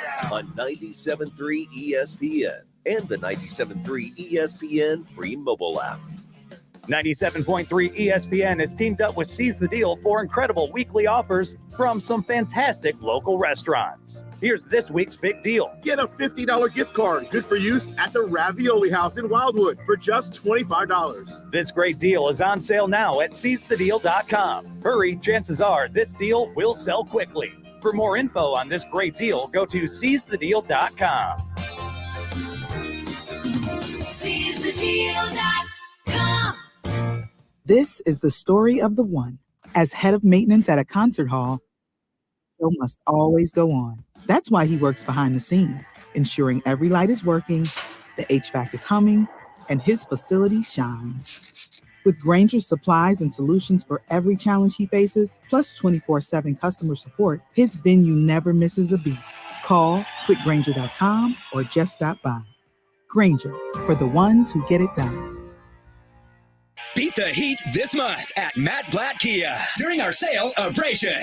Take $7,500 off MSRP or pay 0% for 48 months and make no payments for 90 days on every clearly marked EV in stock. Plus, with our 4-day love it or leave it return policy, you can drive with peace of mind. Have a job clearing $450 per week? Matt Blatt Kia wants to approve you today. 0 down, 0 payments for 90 days, and 0%. So if you're currently stuck in a loan or lease, we want to get you released. It's gotta be a Matt Blatt Kia. With approved credit, 24 Nero EV and EV6, 2083 per thousand. Not all will qualify. Credit may affect down payment. Offers can't be combined. Go to mattblattkianj.com for complete details or 888-505-6679. Price includes all costs to be paid by consumer except for licensing, registration, and taxes through KMF. $7,500 customer cash from Kia America for the purchase or lease of a specially tagged 2024 vehicle. Bonus cash must be applied for the purchase or lease and not available for cash. Subject to vehicle availability and dealer participation. EV6 rebates and incentives to dealer expires 8/4/24. Matt Blatt Kia, 6211 Black Horse Pike, Egg Harbor Township, and on Route 37 in Toms River. I juggle a lot. I'm managing constipation with belly pain from my irritable bowel syndrome with constipation, or IBS-C, with laxatives and fiber isn't enough. My doctor recommended a way to get ahead of it. Then I said yes to Linzess. Linzess linaclotide is a prescription medicine that treats IBS-C in adults. It's not a laxative. It's a once-daily pill that helps you get ahead of your symptoms. It's proven to help you have more frequent and complete bowel movements and helps relieve overall abdominal symptoms, belly pain, discomfort, and bloating. These symptoms were studied in combination, not individually. Do not give Linzess to children less than 2. It may harm them. Do not take Linzess if you have a bowel blockage. Get immediate help if you develop unusual or severe stomach pain, especially with bloody or black stools. The most common side effect is diarrhea, sometimes severe. If it's severe, stop taking Linzess and call your doctor right away. Other side effects include gas, stomach area pain, and swelling. Talk to your doctor and learn more at linzess.com or call 1-800-LINZESS. Before Team USA was competing on the world's biggest stage, they were competing in backyards. Before they qualified for the Olympic Games, they were qualifying for regionals. Before they were hometown heroes, they were kids with a dream. Watch those dreams become reality during the Olympic and Paralympic Games with Xfinity. Stream every nail-biter, comeback, and record-breaking moment on any device with wall-to-wall Wi-Fi coverage and a reliable connection even when everyone's online. Get the fastest connection to Paris with Xfinity, proud partner of Team USA. Get ready for the Olympic Games with 300 megabit Xfinity internet for just $30 a month for 12 months with no annual contract and unlimited data included. To learn more, go to xfinity.com/teamusa, call 1-800-XFINITY or visit a store today. Offer ends 7/25/24. Requires paperless billing and auto pay with stored bank account. Restrictions apply. Equipment taxes and fees extra and subject to change. After promo, regular rates apply. Actual speeds vary. Powered by NJM. No jingles or mascots, just great insurance. This is the Town Square, New Jersey Info and Weather Network. The Phils are back in action after the All-Star break. I'm Nick Earnshaw with your South Jersey Sports Center. The Phillies will be back in action in Pittsburgh tonight as they return from the All-Star break. Aaron Nola will take the mound for the Flames in their first game back. However, the Phillies are not scheduled to face rookie sensation Paul Skeens during any of their games in the series. Moving along to the NBA and basketball, a new report suggests that the state of New Jersey is trying to convince the 76ers to move to New Jersey. The Sixers are attempting to move to Center City, Philadelphia, as their lease in the Wells Fargo Center is up after 2031. For more Eagles, Sixers, Phillies, and Flyers, download our free mobile app. Your forecast is next. Summers in New Jersey were made to wow you. From sun and wows to fun and wows, chillin' wows to thrillin' wows. So come see what your wow's gonna be. New Jersey. It's one summer wow after another after another. Find your wow at visitnj.org. New Jersey. Little state, lot of wow. From the Town Square, New Jersey Info and Weather Network, I'm Chief Meteorologist Dan Zarrow. Temperatures and humidity will creep up slightly this weekend, but we have a few more days of seasonable, reasonable summertime weather here. Good stuff. Tonight looks great, mainly clear and comfortable, low temperature 66. Tomorrow, a mix of clouds and sun, high again 84. Spotty showers and maybe a thunderstorm possible, especially in the early evening hours. Partly sunny and 88 Sunday. Get weather 24/7 wherever you are. Download our free mobile app today. Go for the endless ocean views. Go for the nonstop entertainment. Go for the lucky whirls and the late night twirls. Go to Ocean Casino Resort. Must be 21 or older. Gambling problem? Call 1-800-GAMBLER. We have the perfect solution for sitting in traffic. Come with me. The Sports Bash with Mike Gill on 97.3 ESPN and the 97.3 ESPN free mobile app. 428 here on the Sports Bash. Josh Hennig and Nick Earnshaw filling in for Mike Gill on a happy hour Friday edition of 97.3 ESPN. As always, you guys can finish for happy hour Friday recommendations. What are you doing this weekend? What are you up to? What is going on with you guys out there? It's going to be a beautiful weekend weather-wise. That's the real reason why Nick Earnshaw is not working. He's bailing on all of us outside. I am be outside, kind of inside at times, but I'll be in Cooperstown with the induction to the Baseball Hall of Fame. No Nick Earnshaw tomorrow in the locker room. There'll be me filling in for Nick tomorrow in the locker room in Phillies tonight. And I know some of you out there probably shaking your head. Mr. Everything. That's you.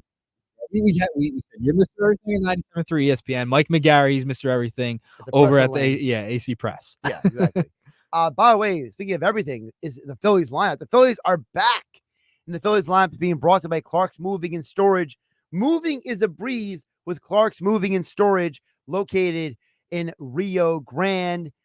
Phillies lineup is Kyle Schwarber, Trey Turner, Bryce Harper, Alec Boehm, Nick Castellanos, Edmundo Sosa, Weston Wilson, Garrett Stubbs, Christian Pache. So a couple of interesting notes. First of all, off the top, the fact that Pache is starting instead of Rojas to me is pathetic. Yeah. I mean, Pache, he either has to have blackmail in the Phillies organization or something. The dude is the greatest waste of a roster spot on planet Earth. Okay?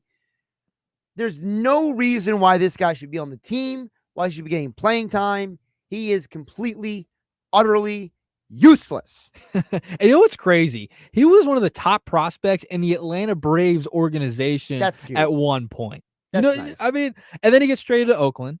He's in Oakland for a little bit. Wasn't Mike Piaz like the last round of the MLB draft or something like that? Wasn't he? Yeah, he was late. He was late, right? Yeah, Like, I don't care how good of a prospect you are in the minor leagues. Baseball's so hard to predict. Baseball's the hard. I don't care what anyone says. Baseball prospects are the hardest to see what their future is going to be and predict out of all sports. No doubt in my mind. Yeah, so you got that. Then you have, obviously, there's a left-hander on the mound, right? The Martin Perez is the pitcher. Not a good pitcher, but he's the left-handed starter. So the Phillies are sticking with their religion, I'll almost call it, of not playing Stott or Marsh against a left-handed starter. And, you heard Bob Wankel bring this up earlier today, Nick, about how he understands them not playing Stott because Stott is a guy who's not playing well this year, right? But he said, at some point, you're going to have to let Marsh hit against a left-handed pitcher. And for whatever reason, the Phillies said that a pitcher with an over 5 ERA is still enough to take Brandon Marsh out of the lineup. Yeah, I mean, Brandon Marsh is just brutal against lefties. So I understand the Marsh thing. The Stott thing, I understand he's struggling, right, Josh? Like, he's been bad this year. He hasn't been the same at the plate. His approach has been a little weird at times. The average isn't where you'd expect it to be. But Stott, I want to see out there every day. Give him more at bats. Like, I understand, like, Castellanos is not going to be taken out of the lineup because of the contract thing. He hasn't really had a day off, right? But Stott, which is also stupid. Yeah, which is dumb too. But Stott, he's not like he's bad against lefties. He's relatively the same against righties and lefties overall. He has almost the same batting average for the most part. So I want to see him out there against the lefties. Like, I like, you want to give him as many at bats as possible because he has been struggling. Now you're heading into the second half of the season. Why would you sit him the first game back? I just don't get it. You just had all these days off. Why are you sitting Stott as soon as you come back from break? It's just fascinating to me because you want him to become an everyday type of player, not a platoon guy. So give him all the opportunities at the dish against lefties. It's just mind-boggling to me. They still are continuing to do this with Stott. It's very interesting that they are so committed to this, and this is why I keep saying, Nick, you got to get a right-handed bat. Yeah. And if Bob Wankel says Tommy Pham is not the guy, and if Brett Rooker, by the way, who's a journeyman, people forget that Brett Rooker was a nobody for the last couple of years with the A's. Yeah, it was an all-star last year, and that's when he kind of But popped before off that, a he little was bit. nothing. Yeah, nothing. He was a nobody. He didn't turn into anything until So, last year. If you don't want to take a chance on a journeyman, and you don't want to go out and bring in a bad locker room guy like Tommy Pham and Jazz Chisholm, well, you better get somebody, whether it's Lane Thomas, right? Whether it's, Cody Bellinger actually hits almost better against lefties and righties. Right. So, but you got to go out and get somebody to complement this team because there is no way on God's green earth that anyone thinks that Weston Wilson and Christian Pache are a good option against left-handed pitching in any reality. Well, a name that's been thrown out there, Josh, was Cedric Mullins from the Orioles. What does that do for the Phillies? That would make no sense to me. He has struggled What I mightily don't this understand year. about that is why would the Orioles make that trade? Because they have an abundance of prospects they want to try and bring up, right? Like, I don't know what either team gets out of that. You know what I mean? Like, what would the Orioles gain from that? Like, from the Phillies? Like, what are they getting? A low-level prospect for Cedric Mullins? I mean, essentially what the Orioles would gain was they get him out of the lineup. They can get a younger guy into the lineup from one of the 1,000 prospects they bring up every 10 minutes. So with Mullins, that would make no sense. The Phillies were able to get him. I mean, I know he would cost a lot, but he has been terrible this year at the plate. He really hasn't given the Orioles much at all. Really quick, you just said it doesn't cost a lot, right? Yeah. Well, if he doesn't cost a lot, there's a lot of guys who don't cost Exactly. a lot. And you could get someone who's been better this year at the plate. Look, I have said 100 times, I don't know why no one has really followed up on this. Why is no one talking about Kevin Pillar? I don't know. I mean, maybe it's a good thing. Maybe that's when the Phillies could swoop in. I mean, the dude and is get him at a batting low price. 288 this year. He has 26 RBI in 45 games played. He can play all three outfield positions. He's an older player. He is someone who he's been around, right? Yeah. He's someone who, and he's on a bad baseball team. Okay. The Angels are not going anywhere. They're what, 14, 13 games under 500. Mm-hmm. Like, the Angels are sellers. We all know that. And I know Philly fan out there would love to have seen a scenario where Mike Trout got traded to Philadelphia. And maybe that happens in the future. But for right here, right now, give me the guy who's healthy and available. And I know he's not the biggest name on the market, but I'm way more comfortable giving up a low-level prospect for Kevin Pillar than spending a bunch of assets to get a guy like Luis Robert Jr. Yeah. The thing with Pillar, he's been decent this year. 268 batting average, 331 OBP, 794 OPS. In his last 30 games, though, he's batting 213 with 278 OBP. So, yeah, maybe you can get him a little cheaper because he's been struggling, right? Too if you were miserable on the Angels. Yeah, on the Angels, right? I mean, maybe he just needs a little bit of change of scenery. He comes into the Phillies organization, a winning culture right now, a fun locker room to be in, a fun clubhouse to be in. He comes here and can help the team out. But yeah, I mean, they got to go get a bat as well as an arm. Like, I think both. Like, I don't think there should be the conversation. And we've talked about it. We asked Mike, we asked Bob, which way should they lean? Should they go with another bullpen arm or a bat? I mean, I think they should go both. And we have to always remember this too. We're talking about the best team in baseball, the only team with over 60 wins right now, Josh, acting like they got to get all these things to go into the playoffs. But we've seen what happens in the playoffs with the Phillies. Either the bats go cold or something with the bullpen. They're giving up big runs. They run out of gas or something. So if you're able to get another arm, add a bat into that lineup to maybe give you a spark when other guys aren't able to get it rolling at the dish, then you put yourself in a better position. The Phillies have ammo in the farm system to give up, and they can go out and get talented players. And, this is the window right now. Like this year, next year, is the window. You're a team that wants to win right now. You spend a lot of money on a lot of these guys, Castellanos, Schwarber, Turner. I mean, you're paying these guys a ton of money. You want to go for it right now. You have an incredible opportunity being the best team in baseball, having the best record, and, getting guys back like JT Realmuto and going to be healthy heading into the second half of the season. So they have to go for it at the deadline. I don't think they should get a Band-Aid like Bob Wankel said earlier in the day today. Like, don't just bandage everything up and get a player that's okay. Go for it if you need to. This is a really good team. Add as much talent as you possibly can heading into the postseason. Yeah, and I'm not saying the guy has to be a specific player necessarily. No. But again, you are going to face a left-hander tonight with Weston Wilson and Christian Pache. Another left-hander on Sunday, Marco Gonzalez. If you're going to keep seeing these left-handers, right? I don't want Christian Pache and Weston Wilson being my only hope, okay? Listen, Manny Moore ain't walking through that door with, anything, okay? At some point, you got to not let your only hope be guys like Jake Cave at the end of the season last year, right? Christian Pache playing in center field and Weston Wilson having to come and save you from yourself. I mean, it's absolutely ridiculous. And it's not like the schedule gets easier. You got the Twins next week, the Guardians at home, the Yankees at home, and then you're hitting the road against the Mariners at the beginning of next month. In the next couple of weeks, you have to get someone to add to this team. And I agree with you in the bullpen for this one reason.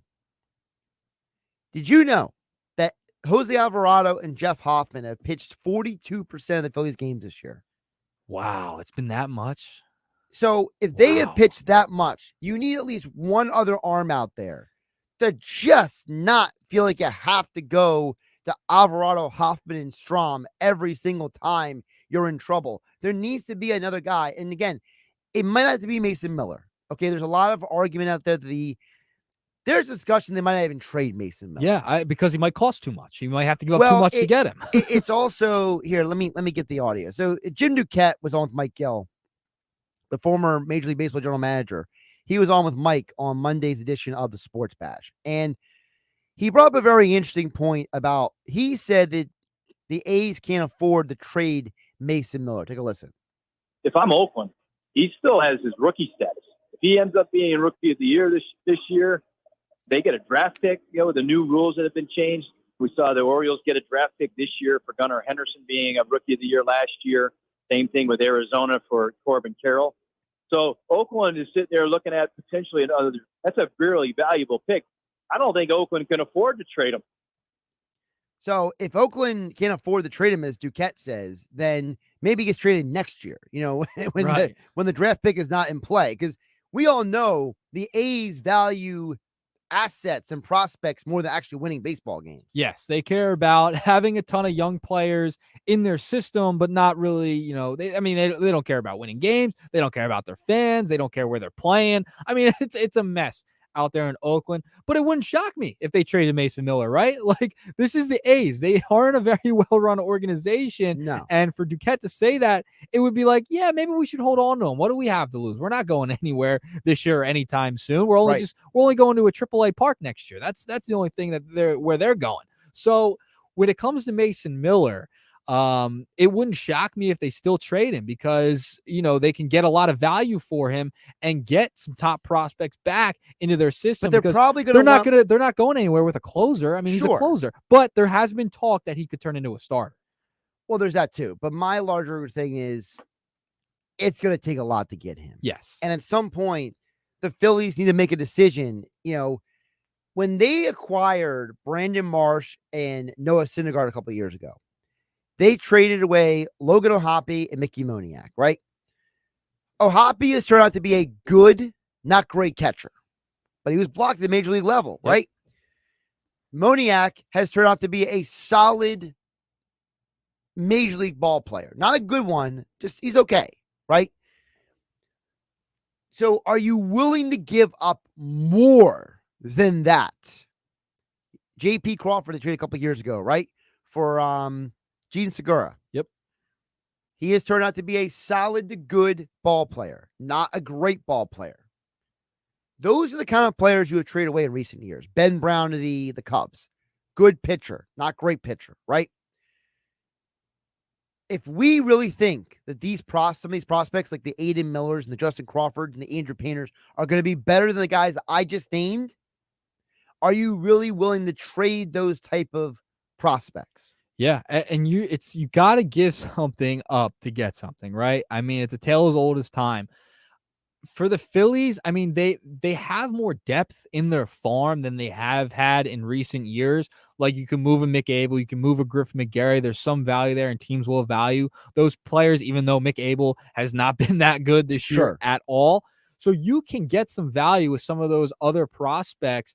But for a guy like Miller, the Oakland A's are going to at least ask for one of those players plus a couple of more prospects in a deal for a Mason Miller. So, any concerns about the fact that he does have a little bit of a health history? Yeah, I mean, there has to be concern, right? I mean, that could be something you use as leverage if you're Dave Dombrowski. Be like, well, he does have a little bit of a health issue and that could drive down his value a little bit. And Dave Dombrowski, I'm sure, would use that in a conversation. But it does concern me a little bit, especially all pitchers nowadays who are throwing over 100 miles an hour. Sure. It makes you nervous a little bit because they're throwing so hard. It's not a natural motion, the pitching motion. It's just not natural. So when you're throwing 100 miles an hour, it puts a lot of strain on that elbow, and it's something that you should be concerned about. Now, Miller is not a starting pitcher, so he doesn't have as much strain as some of these other pitchers as well. He's a bullpen piece. He's a closer at this point in his career. There's been talk about him maybe possibly becoming a starter, but right now he's a bullpen piece. So the level of concern isn't as strong because he's not pitching as many innings as a starter would. So really quick, for you, Bob Wankel mentioned an hour ago about the idea of what if you called the Nationals, acquired Logan Thomas and a pitcher, whether that would be a Kyle Finnegan or a Dylan Floro, right? Yeah. You know, what if you got two players, both from the Nationals? How appealing is that to you? Because I know for me, the Finnegan question is interesting because he does average a strikeout per inning. Right. A little over that. I think it's like 42 and 40 innings or whatever it is. So I am intrigued by that. That does interest me. I do think that would be a very valuable piece to pick up. If you walked out of this deadline with Lane Thomas and Kyle Finnegan, would you, Nick Earnshaw, be happy? Yeah, I'd be happy with that. I think those are two players that can contribute right away. I think they can give you something. They're going to make you better automatically, for sure. Now, I don't know what they're giving up in that deal, but I think those are two players that could really elevate you heading down the line. It solves a lot of your issues, right? No, I'll tell you what you give up in that deal. What do you give up? What do we give up? Mick Abel? Griff McGarry? Listen, I think Mick Abel's a bust. Yeah. If you told me that I needed to trade Mick Abel and Kava to get that deal done, I'm doing it right now. Yeah, I would do it too. Now, can I pose another question to you? Sure. You brought up Kevin Pillar just a little bit ago. Angels. What about Carlos Estevez, their closer? He's been really good this year as well. Does he have a bloated ERA though? It's under 3. Is it? He has an ERA under 3, I believe, and he's 16 saves on the season. He was the June AL reliever of the month too. So you could kill two birds with one stone. Wouldn't have to give up a ton to get those type of guys. They give out a reliever of the month award? Yeah. I didn't know that. You didn't know that? Yeah, they give out awards all the time. Why do they do player of the month? Player of the month. I know guys like Bryce Harper and Schwarber, they've won that award in the past. Reliever of the month? Reliever of the month. For Carlos Estevez. Shouldn't Rolaids be sponsoring that? In the month of June. Yeah, right. So what are the random facts the sponsors of certain awards and stuff? Well, really quick. So I pulled up Estevez. So he has 17 saves this year in 31 games pitched. So he has pitched less games than Alvarado, Hoffman, and Strom. So he's a little more rested than those guys.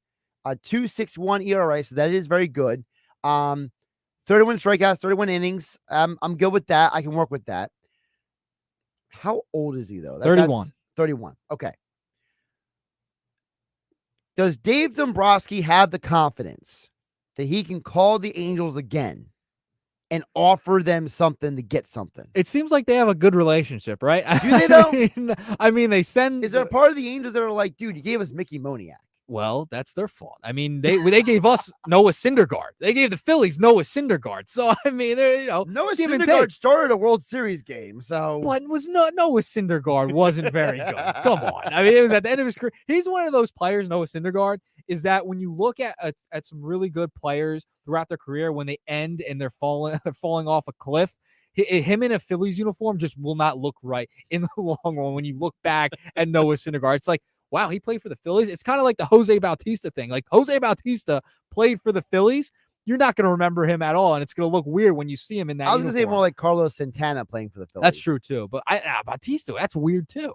It was weird, but I felt like it's like the story of like Steve Carlton ending his career with like the Cleveland Indians. Right. Yeah. It's like, wait, what? How did that happen? I know I'm going to ask the question that I know the Philly fan out there is asking on 97.3 ESPN. Couldn't you just do a crazy package, even though he's injured, and just get Estevez and Mike Trout and Kevin Pillar all in one shot? Can we stop with the Mike Trout stuff? Can we just enough already? It's that time is past at this point. For this season, no. I mean, you're trying to win a World Series this year. Mike Trout wouldn't make sense right now. I mean, he's coming off an injury. You don't know what you're going to get out of him. But what if you have him for the postseason?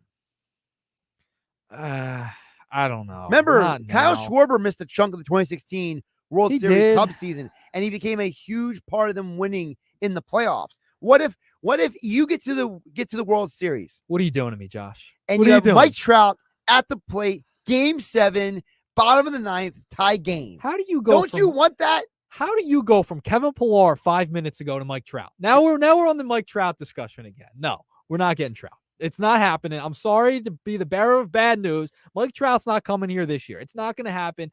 You can't take the risk of the injury history he has. I love Mike Trout. Mike Trout is the best player of this generation, in my opinion. But the injuries are an extreme concern. The Phillies have already dealt with them throughout this year. They stayed the course, but you're trying to solve an issue right now, Josh, in center field and left field. You need a right-handed bat. No, I'm not going down that path right now. I'd play it more safe than going after Mike Trout. We'll wrap up the 4 o'clock hour. Coming up next, Josh Hennig and Nick Earnshaw filling in for Mike Gill. Happy Hour Friday edition of the Sports Bash on 97.3 ESPN. You're listening to the Sports Bash with Mike Gill. And it just keeps getting better. On 97.3 ESPN and the 97.3 ESPN free mobile app. Total Wireless is made to totally keep up with you. We now have unlimited data that never slows you down. Covered by the Verizon 5G network. And for less than $30 a month, we make your phone your ride or die. Switch now and pick a free 5G phone with qualified plan purchase. And your fourth line at no additional cost. Visit your local Total Wireless store today. Total Wireless, we're totally with you. Actual speeds may vary by location. For data management practices, see TotalWireless.com. Hi, I'm Cesar Milan. People are always commenting on how happy and healthy my dogs are. One of the reasons is the food my dogs eat. Dr. Marty's Nature's Blend is a premium freeze-dried raw dog food designed to support your dog's health, happiness, and lifespan. Their jaws are more flexible, their teeth are cleaner, and their coats shinier. And why they seem more youthful even as they age. I'm veterinarian Dr. Marty Goldstein. I've helped countless dogs thrive with one simple concept. Your dog needs a high-meat diet similar to what their ancestors ate in the wild. Dr. Marty created Nature's Blend using 50 years of nutritional research and experience, helping dogs make incredible turnarounds. Save up to 54% off Nature's Blend and get a free bag of Cod Krispies, their wild-caught, ultra-crunchy cod skin treats. Go to drmartypets.com/deal or text DEAL to 511-511. Your order is backed with a 90-day guarantee. All dogs are unique. Your dog results can and will vary. Message and data rates may apply. TLC Plumbing, Heating, and Cooling have been proudly serving South Jersey for over 20 years. Owner Matt Calloway was born and raised in Cape May County and has over 25 years of experience in the heating and cooling industry, as well as fireplaces, plumbing, and bathroom renovations. You can always count on a licensed and insured local contractor like TLC Plumbing, Heating, and Cooling to be there promptly and to fix your problem right the first time. If your home needs a little TLC, get TLC Plumbing, Heating, and Cooling today. Online at tlcphc.com. There are a lot of so-called fast food deals out there. But do any of them have the Wendy's Junior Bacon Cheeseburger, crispy fries, everyone's favorite nugs, and a drink for just $5 like Wendy's Biggie Bag? Nope. And that's why no other deals can be called the Wendy's Biggie Bag. That and a little thing called plagiarism. When the deal is as fresh as the meal, gotta be Wendy's. Gotta be fresh. Includes choice of JBC or crispy chicken sandwich with 4-piece nugs, junior fry, and small soft drink. U.S. price and participation may vary. Prices may be higher in Alaska, Hawaii, and California and via third-party delivery.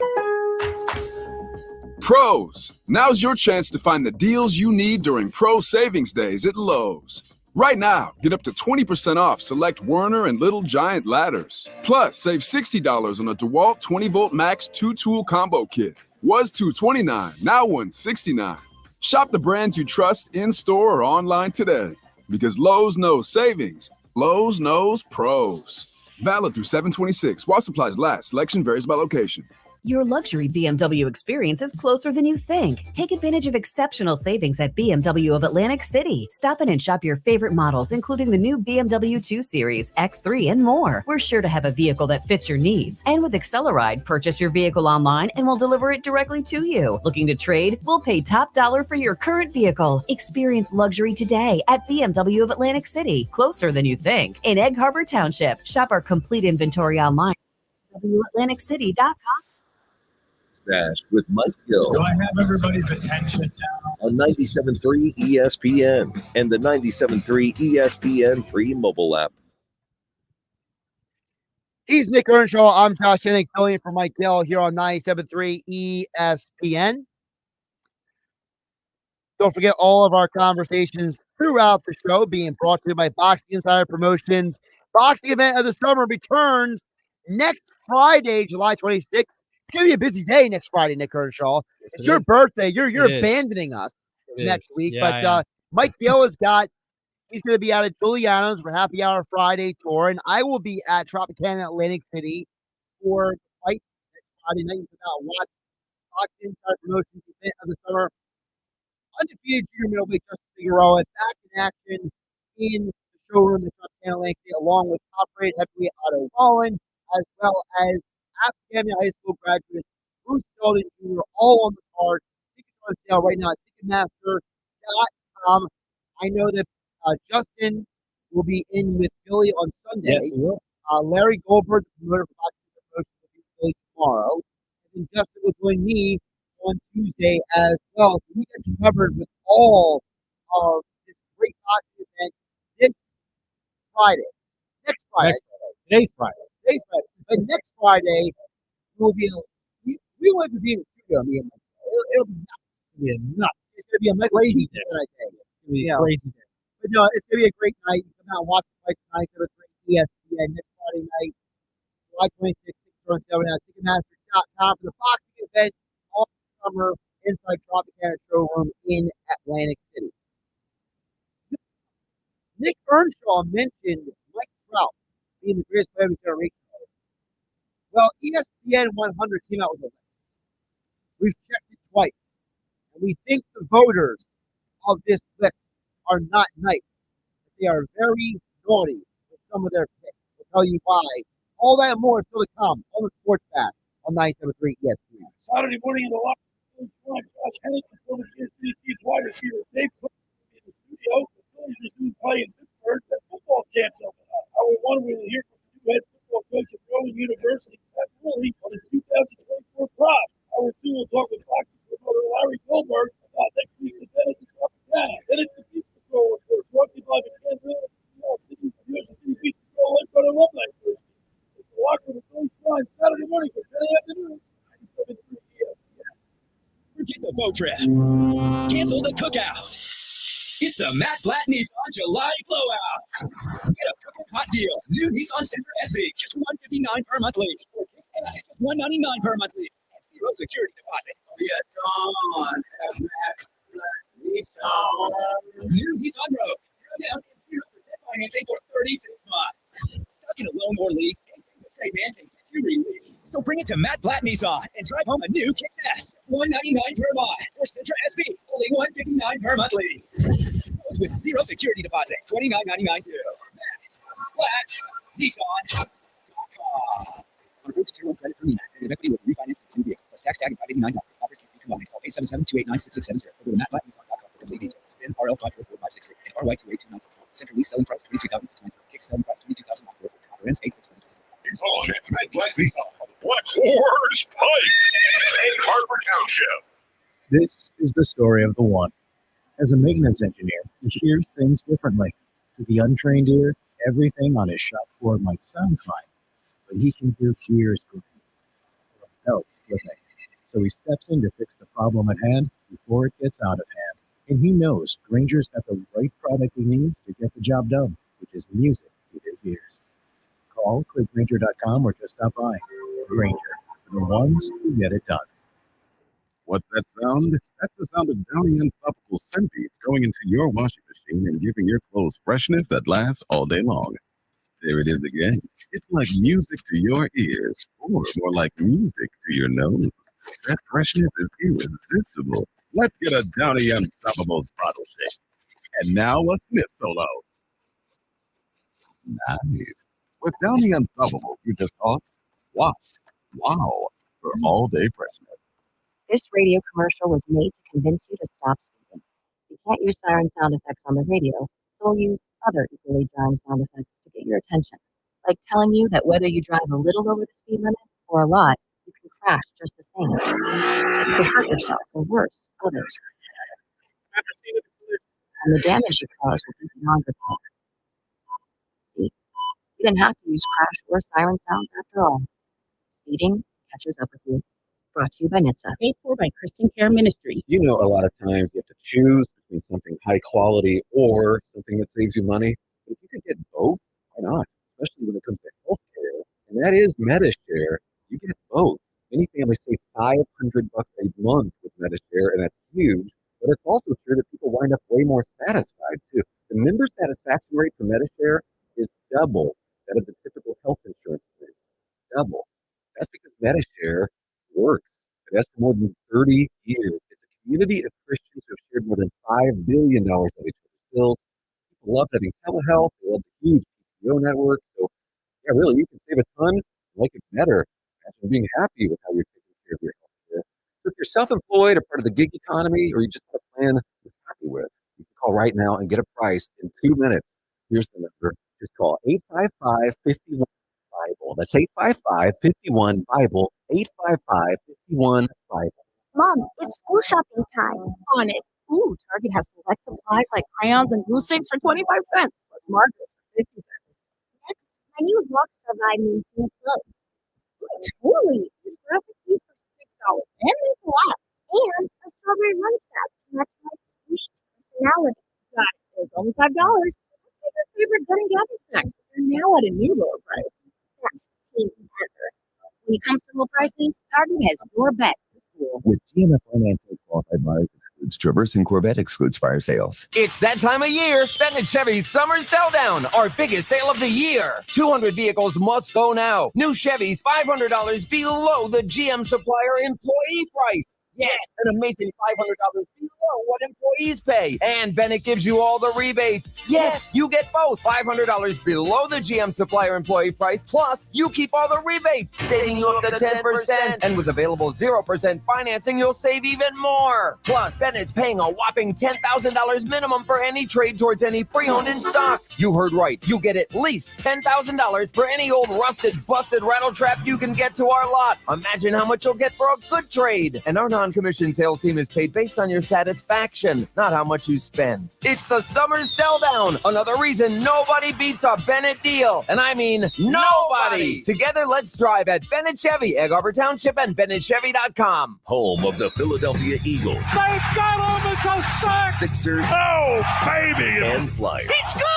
97.3 ESPN, WENJ HD, Millville, Atlantic City, a town square media station serving all of South Jersey. This is the Sports Bash with Mike Gill on 97.3 ESPN and the 97.3 ESPN free mobile app. Now live from inside the Ocean Casino Resort Studio, here's Mike Gill.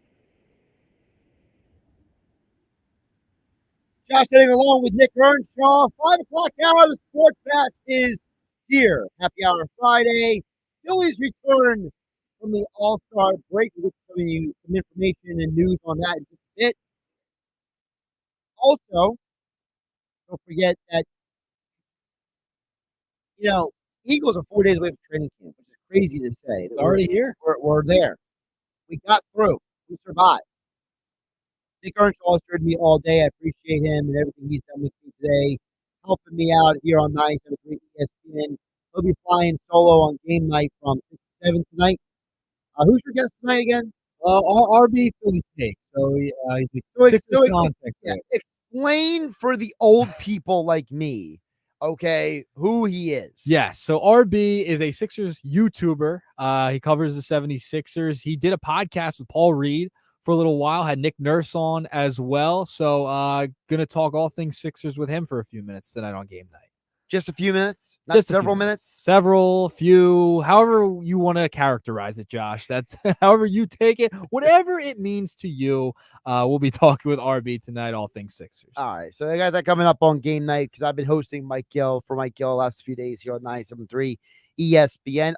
We do have a little Phillies news we want to get to because so Rob Thompson was speaking to the media and Matt Gill put out some important information about it. Go ahead, Nick. All right. So Matt Gill tweeted out that JT Realmuto is very close, Rob Thompson said. Could be activated this weekend. All right. So pause right there. Yes. So I want to react to that. Yes. So I think that's the reason why Stubbs is catching tonight. Yeah, I would say so. I think they're already preparing for Marchand to be sent down to the minors. I think, in my opinion, I look at Marchand as a guy who is more of an everyday player than a part-time player. Right. So my working assumption with him is that he is a player who they look at as, if we need him to play every day, we'll bring him back. But we don't want him to lose at bats. And that, let's be realistic, people might not like to hear this. Stubbs is an important part of that locker room. He is a culture guy. He is a guy the pitchers love pitching to. He's a vibes guy, Josh. As well. But he also, the pitchers like throwing to him. Yeah. Okay? And it's like, if you have a backup catcher who the pitchers like, you don't let that guy walk out the door for any reason at all. So, and I don't think it's a coincidence that he's catching Nola tonight. And I think that the JT Realmuto news is probably part of that conversation, where I would anticipate, my opinion, JT Realmuto is playing Sunday. Okay, so your prediction Sunday. Because I think Sanchez pitching tomorrow, Marchand will catch tomorrow. And then you have JT on Sunday because you have a left-handed pitcher on Sunday. Right. That makes sense. I could see, I think I'm with you on the Sunday thing. Now, going back to Marchand, right? Now, I'm looking at this like this, right? I think he's a better player than Garrett Stubbs is. But no doubt. But heading into next year, would you be surprised if Garrett Stubbs is on the outskirts and then Marchand now moves up to be the backup catcher? Like, you figure it out in the offseason, because that's been a conversation, Josh, with Marchand, right? Like, oh, why don't you just keep him? He's been better at the dish. He's really good defensively. He's overall better player than Stubbs. You don't do it this year. You want to figure that out more in the offseason if you're going to make that decision, because Stubbs is and like you mentioned, he's an important part to the locker room. He's a vibes guy. Like, people enjoy him. Pitchers love pitching to him. So you keep him around for this year. Now, you go back to the point of Marchand getting at bats in AAA, right? They want him to get at bats. Correct. That has a factor in them heading into next year. Would they want him to be the backup, or could he be a trade chip possibly for this year? Because if he's played so well, maybe you can move him and get some value for him this year, and then just end up keeping Stubbs anyway. So that's an interesting question. Yeah. Do you go in the next year and reevaluate the backup catcher? That's certainly possible. And I think the problem with Stubbs is that because he's not a good enough player overall, that he has a limited limited shelf life. Yeah. Not just stealing a shelf life. Like he only can do this for so long, right? So I would say that I think it depends on what happens in the playoffs. I think if this team, if they get to a World Series and win it or almost win it, that probably helps Stubbs, his his staying power on the roster.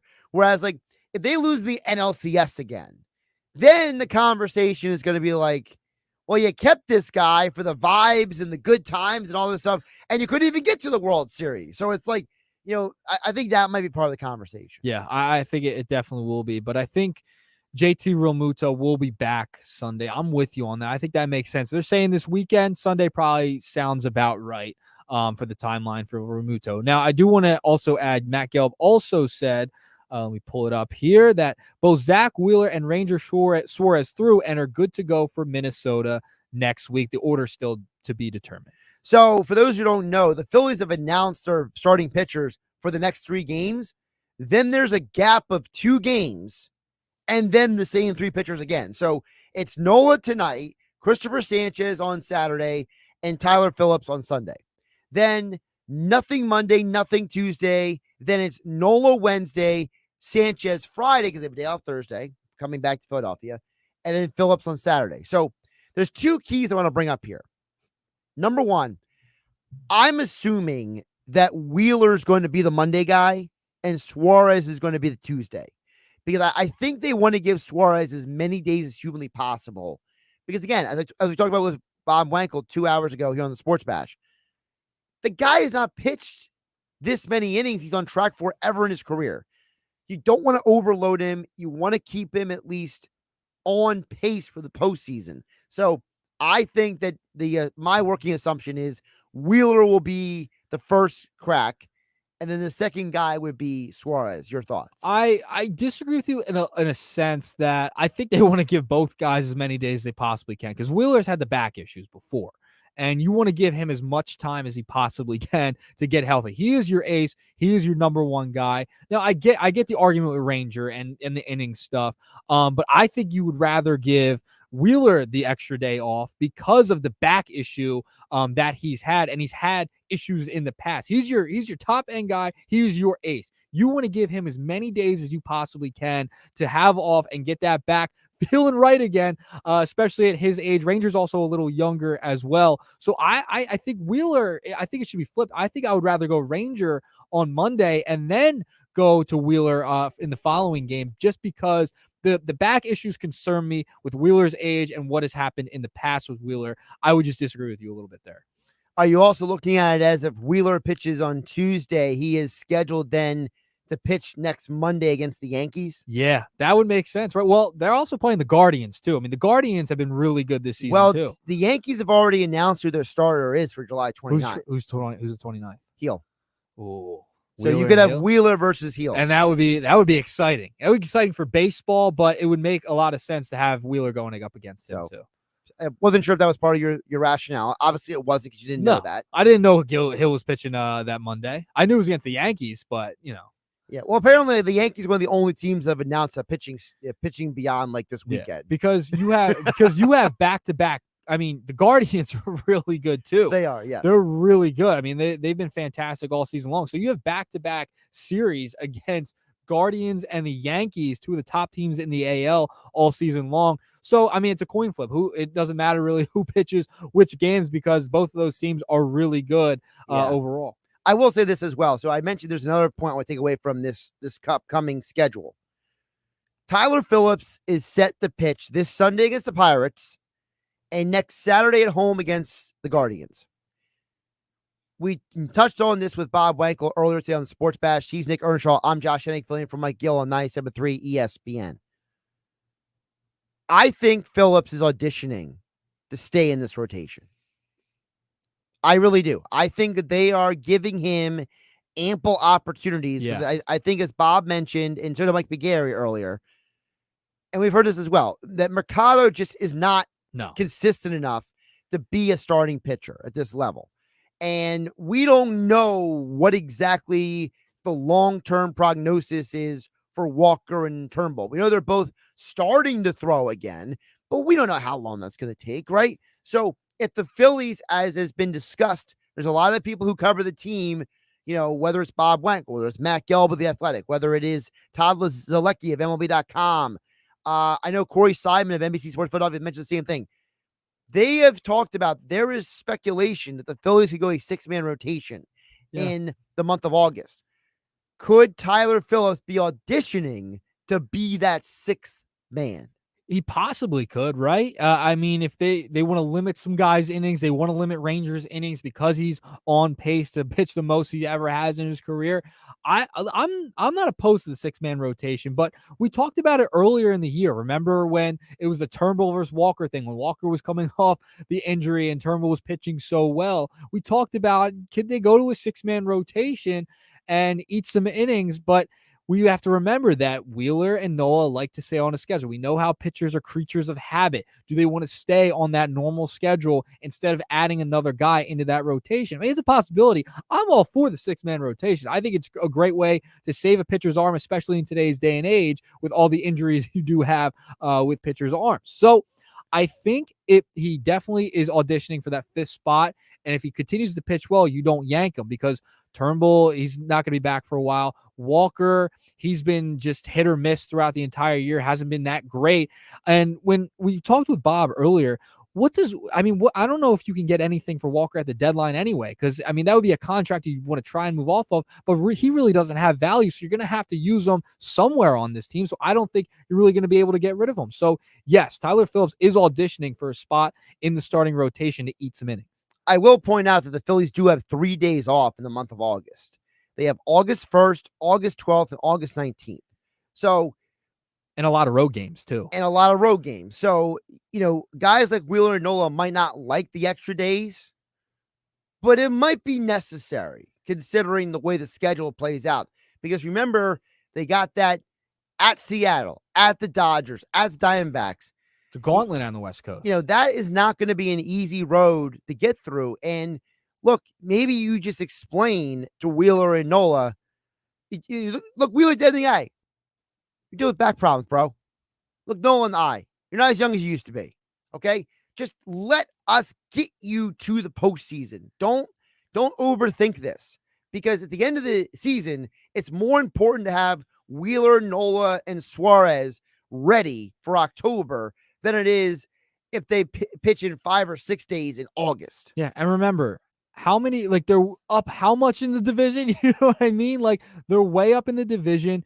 They can afford to give these guys days off at this point. Your best pitchers, you want them as healthy as possible heading into the postseason. I mean, we say it with the Sixers all the time, right? With Joel Embiid. We want Joel Embiid to take as many days off as possible in the regular season so we can get him to the playoffs. You want to get these guys to the playoffs feeling fresh. You don't want them to run out of gas. I mean, you had a reliever named Craig Crumble last year fall apart and run out of gas in the postseason. You can't have it happen again, Josh. We need to keep these guys healthy. They need to get to the postseason in one piece. And if you have to go to a 6-man rotation, it'll be great, Josh. It'll be fantastic. So that I'm with the 6-man rotation. I'm always a proponent of it to limit guys' innings, at least for a couple of weeks. You just pulled a Josh Hennig there. You realize that, right? You had to bring up somebody who is not even on the team anymore and throw him under the bus. I'm just saying. I mean, it's a factual statement. That's a Josh Hennig move, man. He crumbled. Kimbrel crumbled.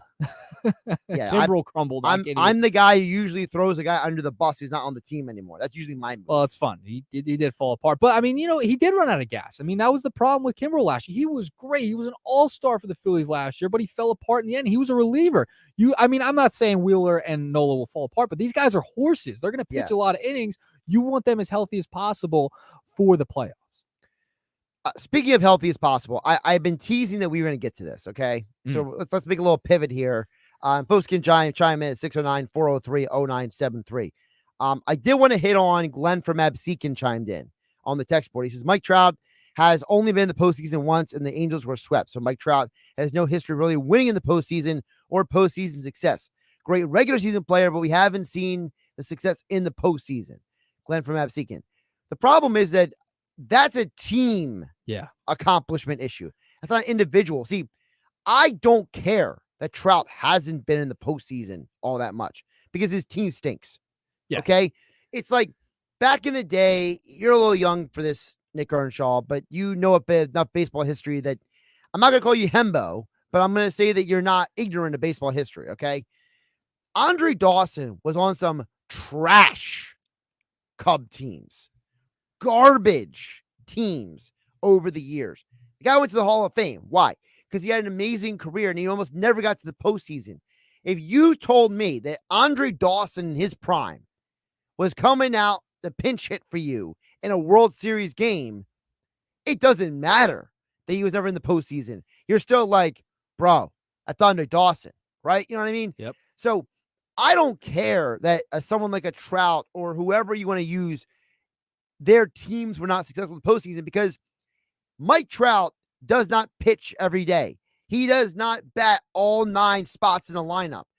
Teams win championships, not individuals. So I don't care what his team success was in the postseason. What I care about is I know baseball, and I've seen it a gazillion times.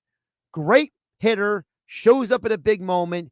You get a pitcher off his game, even an inch, that hitter can take a mile. Especially in the playoffs. And when it comes to Mike Trout, remember, the Los Angeles Angels had Shohei Ohtani and Mike Trout, 2 of the best players in the game in this generation. Like, they had 2 of the best, and they did not do a single thing. Couldn't get to the playoffs. They were still one of the worst teams in baseball. They could not get over the hump. And when you have 2 players like that, it's great. It's fantastic to have superstars of that magnitude. But the problem is you need to fill out the rest of your roster. They neglected their pitching staff. They didn't have great pitching at the time when they had Ohtani and Trout. Like, when you have the fact you had 2 of the best players that are probably going to be Hall of Famers and you couldn't do lick with either one of them, that just shows you they didn't build a good team around them. And in baseball, it takes 9 guys and a pitching staff. It takes 26 guys in a clubhouse in 162 games to get to the postseason. The Angels didn't have enough. So I'm not blaming that on Mike Trout. He's been loyal to the Angels. It's similar to the Dame Lillard thing in the NBA when he was with Portland.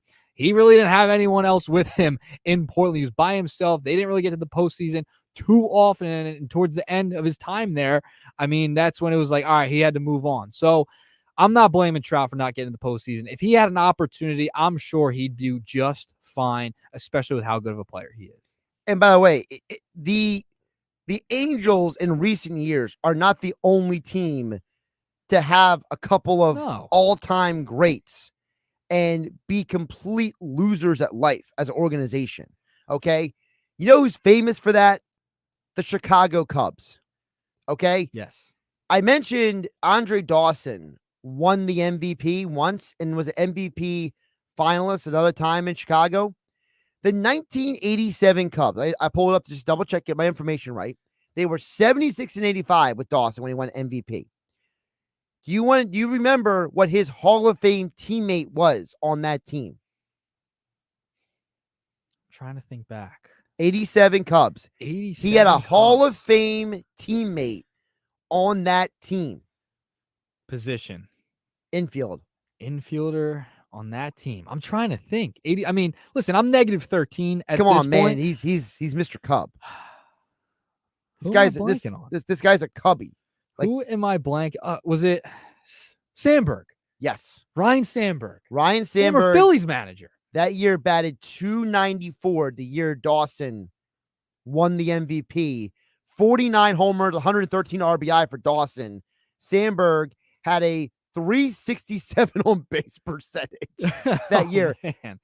So that just goes to show you that there are plenty of times in baseball history where you can have 2 elite players, but your organization is run by imbeciles. Yes. You can have 2, you can have 1 or 2, maybe even 3 great players on a baseball team. If you don't have anything else and you don't have pitching, you're not going to go very far. That's a perfect example. Dawson and Sandberg. I was like blanking for a second. I'm like, who was that Cub? He's a former Philadelphia Philly as well. Oh, another former Philly's on this team. Yeah. So, ready for this? Who? 24-year-old Jamie Moyer. Oh my goodness. Look at that. I mean, he played for a ton of teams. And it was the rookie season of future Hall of Famer Greg Maddux. Wow. Yeah, they had some guys on that team and still couldn't do anything. Lee Smith was on that team, by the way. That was dangerous Mr. Lee Smith. Yep. Everybody was scared the death of him. He had 36 saves for a horrible team. Wow. Like what? So pretty much all their wins. I mean, they had 76 wins, and Rick Sutcliffe was accountable for 18 of them. Wow. So again, I don't blame Trout for his team not winning, because I can find other examples aside from the 87 Cubs of a team that has great players, but an imbecile running the organization. But doesn't it worry you? And, we discussed this earlier. You brought up the possibility of Mike Trout coming to Philadelphia. Doesn't the injury stuff worry you? I mean, it does. Like, I can't go into this postseason. What if he was a platoon player with Brandon Marsh? No, you can't platoon Mike Trout. Why not? He's too good to platoon. You just said he gets injured. Getting paid. Yeah, he does get injured. I'm scared he's going to get hurt again. That's my issue. I think he'll get hurt again. And I don't want to take that chance on someone who's injury prone. That's the same thing with Luis Robert. I am concerned about Luis Robert's injury history, and I don't want to give up the farm for a guy who could get hurt in a couple of weeks after you trade for him. It just makes me nervous. I know anyone can get hurt, but when you have guys with a consistent history of having injuries, then it makes me more concerned in what you're going to give up. And you need a guy who has stability, is consistently out on the field heading into the postseason if you want to make a run. Monday Marcus chimes in at 609-403-0973 on the text board, says, "What's up, gentlemen? For happy hour Friday, how about an Ace pineapple cider?" Oh, that's up my alley, Josh. A cider. Yeah, I'm there. That sounds really good. I wish I could remember, but I had a really good cider on Saturday night. I don't remember what brand it was, but it was like a blue. It was like blue with like silver lettering, but that was a really good cider I had on Saturday night. He asked about the Phillies, though. He says, "Do you think how they play the next 2 weeks will determine how aggressive they are. He says, for example, if they go 10-4 versus 6-8 over the next 2 weeks, do you think that will make them more or less aggressive at the deadline? Or do you think Dombrowski is going to do what he's going to do no matter what? That's from Monday Marcus. I think they're going to do what they got to do no matter what. I think they're the best team in baseball right now. I don't think the next week or so is going to really determine on how they're going to approach the trade deadline. I think they're going into this. They have clear needs. There's an obvious need in the outfield to add another bat. They need to add another arm into the bullpen. Those are the two glaring issues this team has. And I don't think, a stretch here in the month of July, right before the deadline, is really going to mean too much. Now, if they were a wild card team, it'd be different. But they are the best team in baseball. They have the best record, only team over 60 wins in Major League Baseball this season. So I don't think that is really going to have much to do with it. I think they already kind of have an idea of what they want to do, and they're going to target what they need to target at the deadline. The next 2 weeks isn't going to make much of a difference. By the way, I found the cider. It's called Down East. Down East cider. I'm a big cider guy. So You're a big cider guy. Big cider guy. It was my go-to in college. Go-to. Wow. Yeah. Now, did you have a specific brand, or you just whatever? Well, I started out with the Angry Orchards, and then the Red's Apple. I mean, that's what I started out with. Now, did you prefer Angry or Reds? I was more of an Angry guy. See, I was too. Yeah. I felt that at times the Reds was a little heavy. Yeah, I see what you're saying. It wasn't as light and as crisp. Yeah. But the problem with Angry Orchard is you do get a little tired of it after a while. Yeah, and that's kind of where I'm at. I'm at now, right? You can only drink so many. Yeah. So I think I burned it all out when I turned 21. So yeah, I think that's why, for me at least, I enjoyed. So apparently this one, I'm trying to figure out, is it? So there's two of them. It looks like that are similar. Okay, I found it. So I was wrong. So it's actually a New Jersey brand. It's called Burnt Mills Jersey Blue Hard Cider. I found the blue with the lettering properly. I think this is the best one that we've had text in today. Burnt Mills Jersey Blue Hard Cider. That's my recommendation for Nick Earnshaw over there. All right. I'm writing it down as we speak. There you go. Thank you, Monday Marcus, for contributing to Happy Hour Friday. Josh Hennig, Nick Earnshaw here on 97.3 ESPN. We'll get more of your texts coming up. As promised, though, we've been putting it off for too long.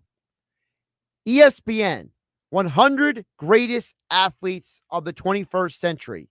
Now, there are two New Jersey athletes, by the way, on the list. Mike Trout, Shaquille O'Neal. So, New Jersey was represented on the list. More of the details at 973ESPN.com. Posted the article yesterday. But I have a problem with number one, and I think some of these athletes were ranked by someone who has never played sports in her life. Oh, no.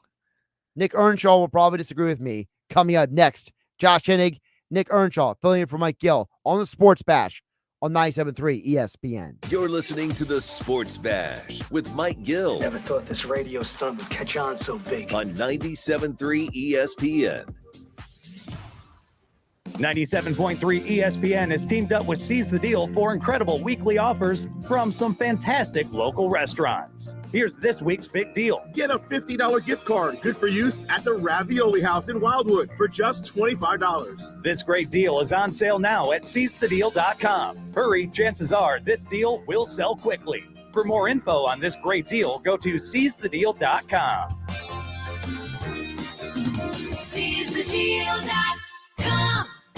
Hi, I'm Cesar Milan. People are always commenting on how healthy my dogs are. One of the reasons is the food my dogs eat. Dr. Marty's Nature's Blend is a premium freeze-dried raw dog food designed to support your dog's health, happiness, and lifespan. Save up to 54% off Nature's Blend and get a free bag of cod Krispies. Go to drmartypets.com/deal or text DEAL to 511-511. Your order is back with a 90-day guarantee. All dogs are unique. Your dog results can and will vary. Message and data rates may apply. Find what you love, love what you find. A Total Wine and More. There's so much waiting for you. Spirits and beer, thousands of wines. Only at Total Wine and More. Drink responsibly. Be 21. Your luxury BMW experience is closer than you think. Take advantage of exceptional savings at BMW of Atlanta Atlantic City. Stop in and shop your favorite models, including the new BMW 2 Series, X3, and more. We're sure to have a vehicle that fits your needs. And with Acceleride, purchase your vehicle online and we'll deliver it directly to you. Looking to trade? We'll pay top dollar for your current vehicle. Experience luxury today at BMW of Atlantic City, closer than you think. In Egg Harbor Township, shop our complete inventory online at bmwatlanticcity.com. It's common knowledge that after age 30, our metabolism changes. We have less energy and gain weight easier. There's a way to feel better, not in years or months, but sometimes in just days. I'm Chuck Norris. I tried everything. Working with a team of health experts, we came up with Morning Kick. Morning Kick is a revolutionary new formula that combines all my favorite supplements into one daily drink. Morning Kick has probiotics to help you lose weight, prebiotics for digestion, superfoods for muscles and joints, and powerful anti-aging supplements. It'll help you feel youthful, energized, and helps manage stress. I look and feel better than I have in years. Go to roundhouseprovisions.com, use code SUPPORT, or text SUPPORT to 511-511 and claim 40% off. roundhouseprovisions.com, code SUPPORT. Every purchase comes with our 90-day money-back guarantee. You could be feeling these changes within just a couple of days. Text SUPPORT to 511-511. These statements have not been evaluated by the FDA. This product is not intended to diagnose, treat, cure, or prevent any disease. Tax fees may apply.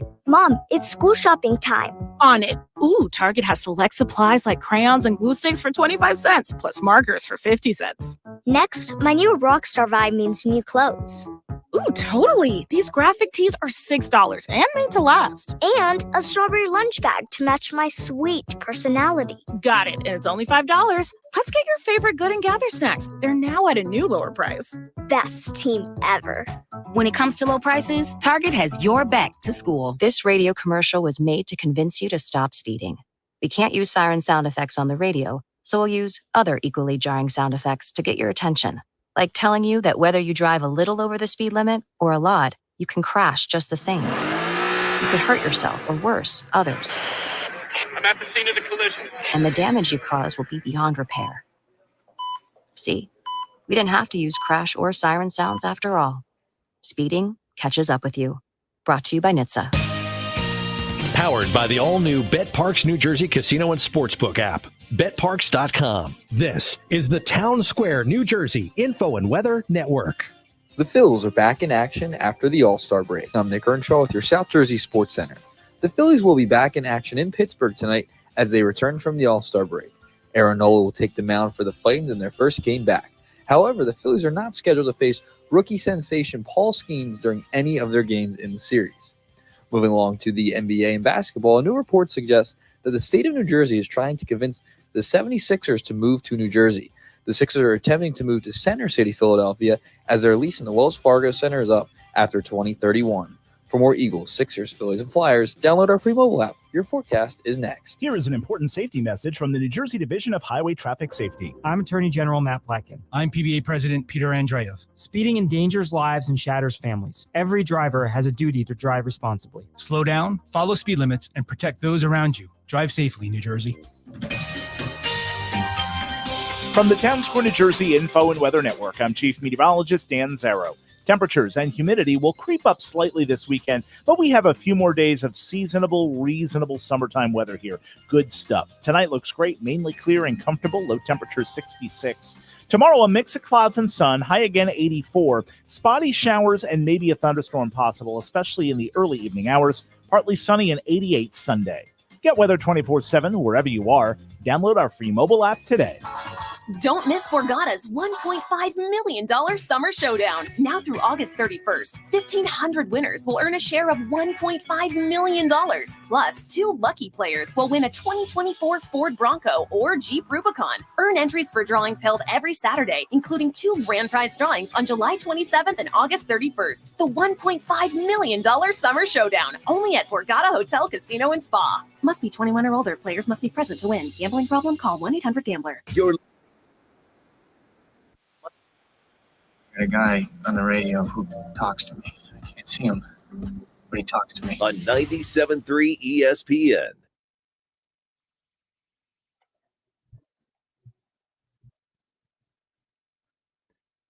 Josh Hennig along with Nick Earnshaw filling for Mike Gill on 97.3 ESPN. You know, we're having a conversation about the greatest athletes of all time.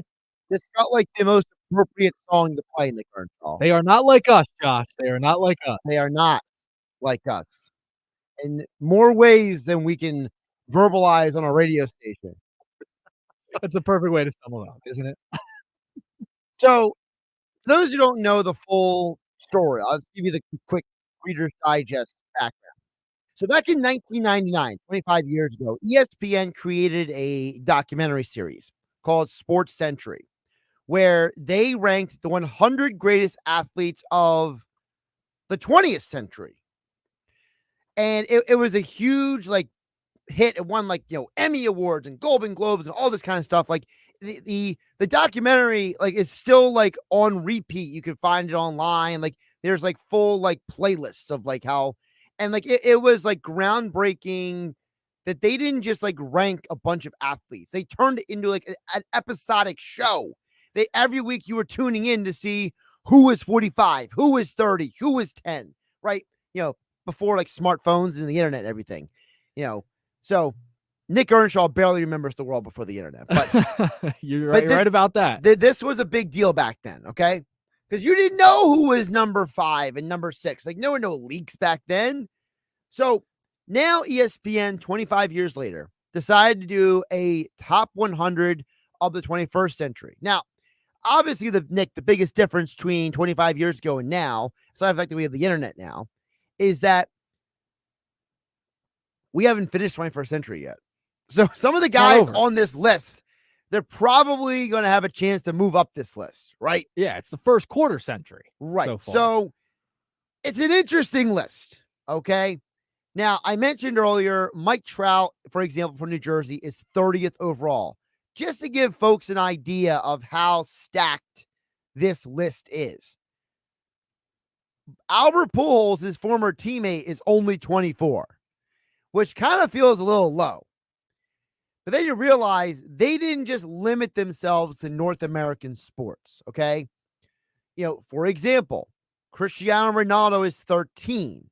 They got Rafa Nadal at 12, Novak Djokovic at 11. So they have a large variety of athletes on this list. So I do give them credit, Nick, for stretching themselves and not just confine themselves to the main 4 sports or just doing North America, right? So we do have to give them credit for that. But to quote Seinfeld, I have some problems with you people. I got a lot of problems with you people, Josh. First of all, Michael Phelps is number 1 on the list. He should not be. No. The fact that somebody put Phelps at the top of this list just shows me that either someone really wanted to put him at the top of the list or these people never played sports in their life. Because swimming is a specialty. It's something that it doesn't really apply to anything else. It's not like you could be an elite swimmer and that skill set applies anywhere else. Also, you're giving a guy credit for being dominant every 4 years. To me, I can't do that. I just can't.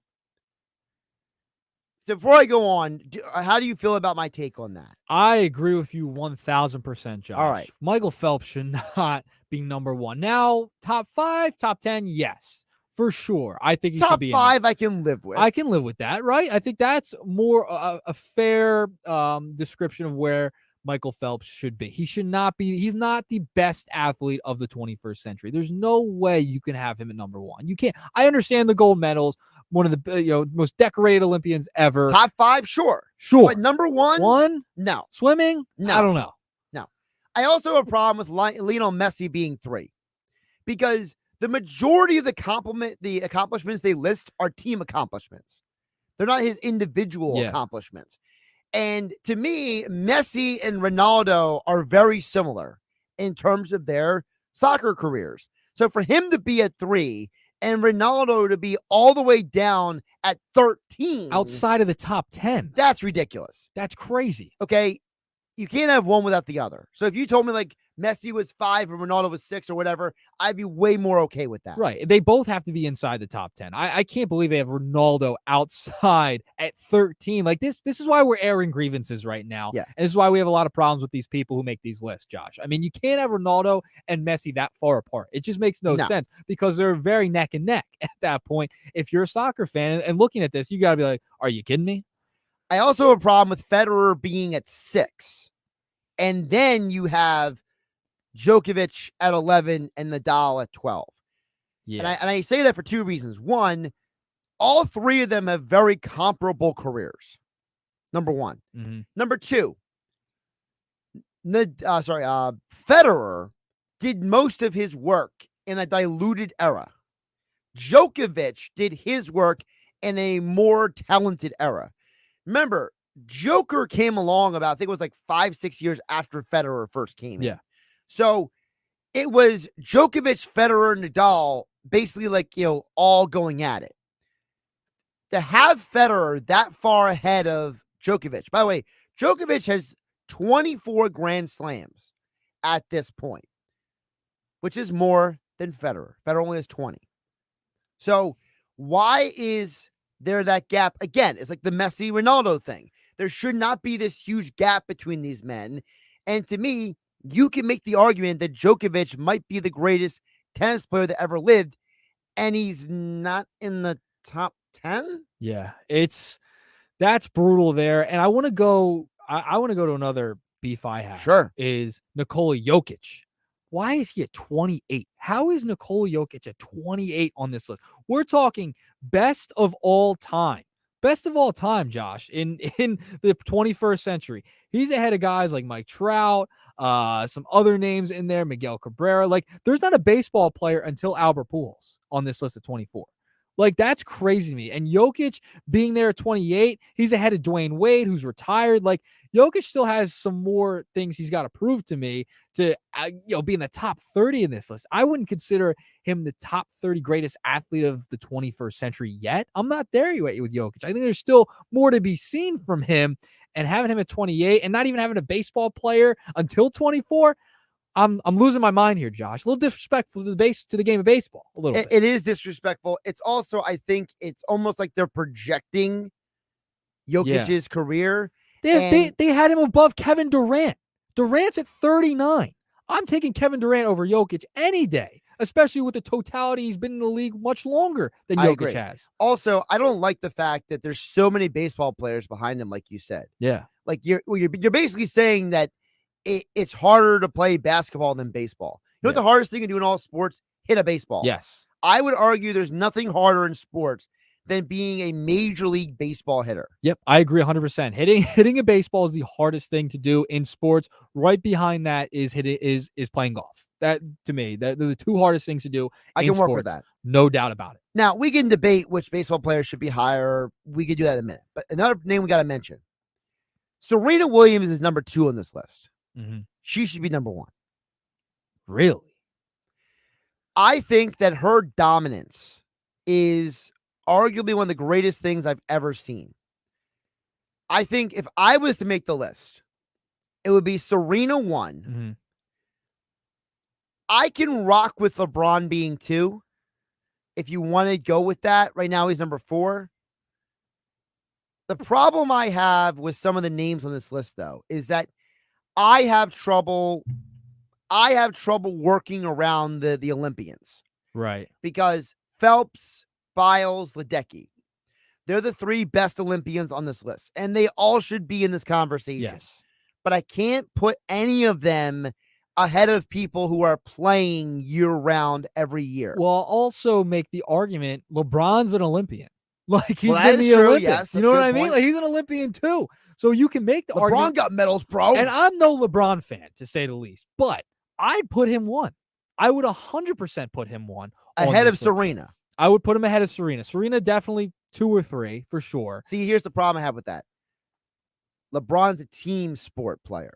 That's fair. So part I of hear his where you're coming from success is leaning on the players he plays with. But But what LeBron's been able to do in his career, the titles, the gold medals, all of that stuff.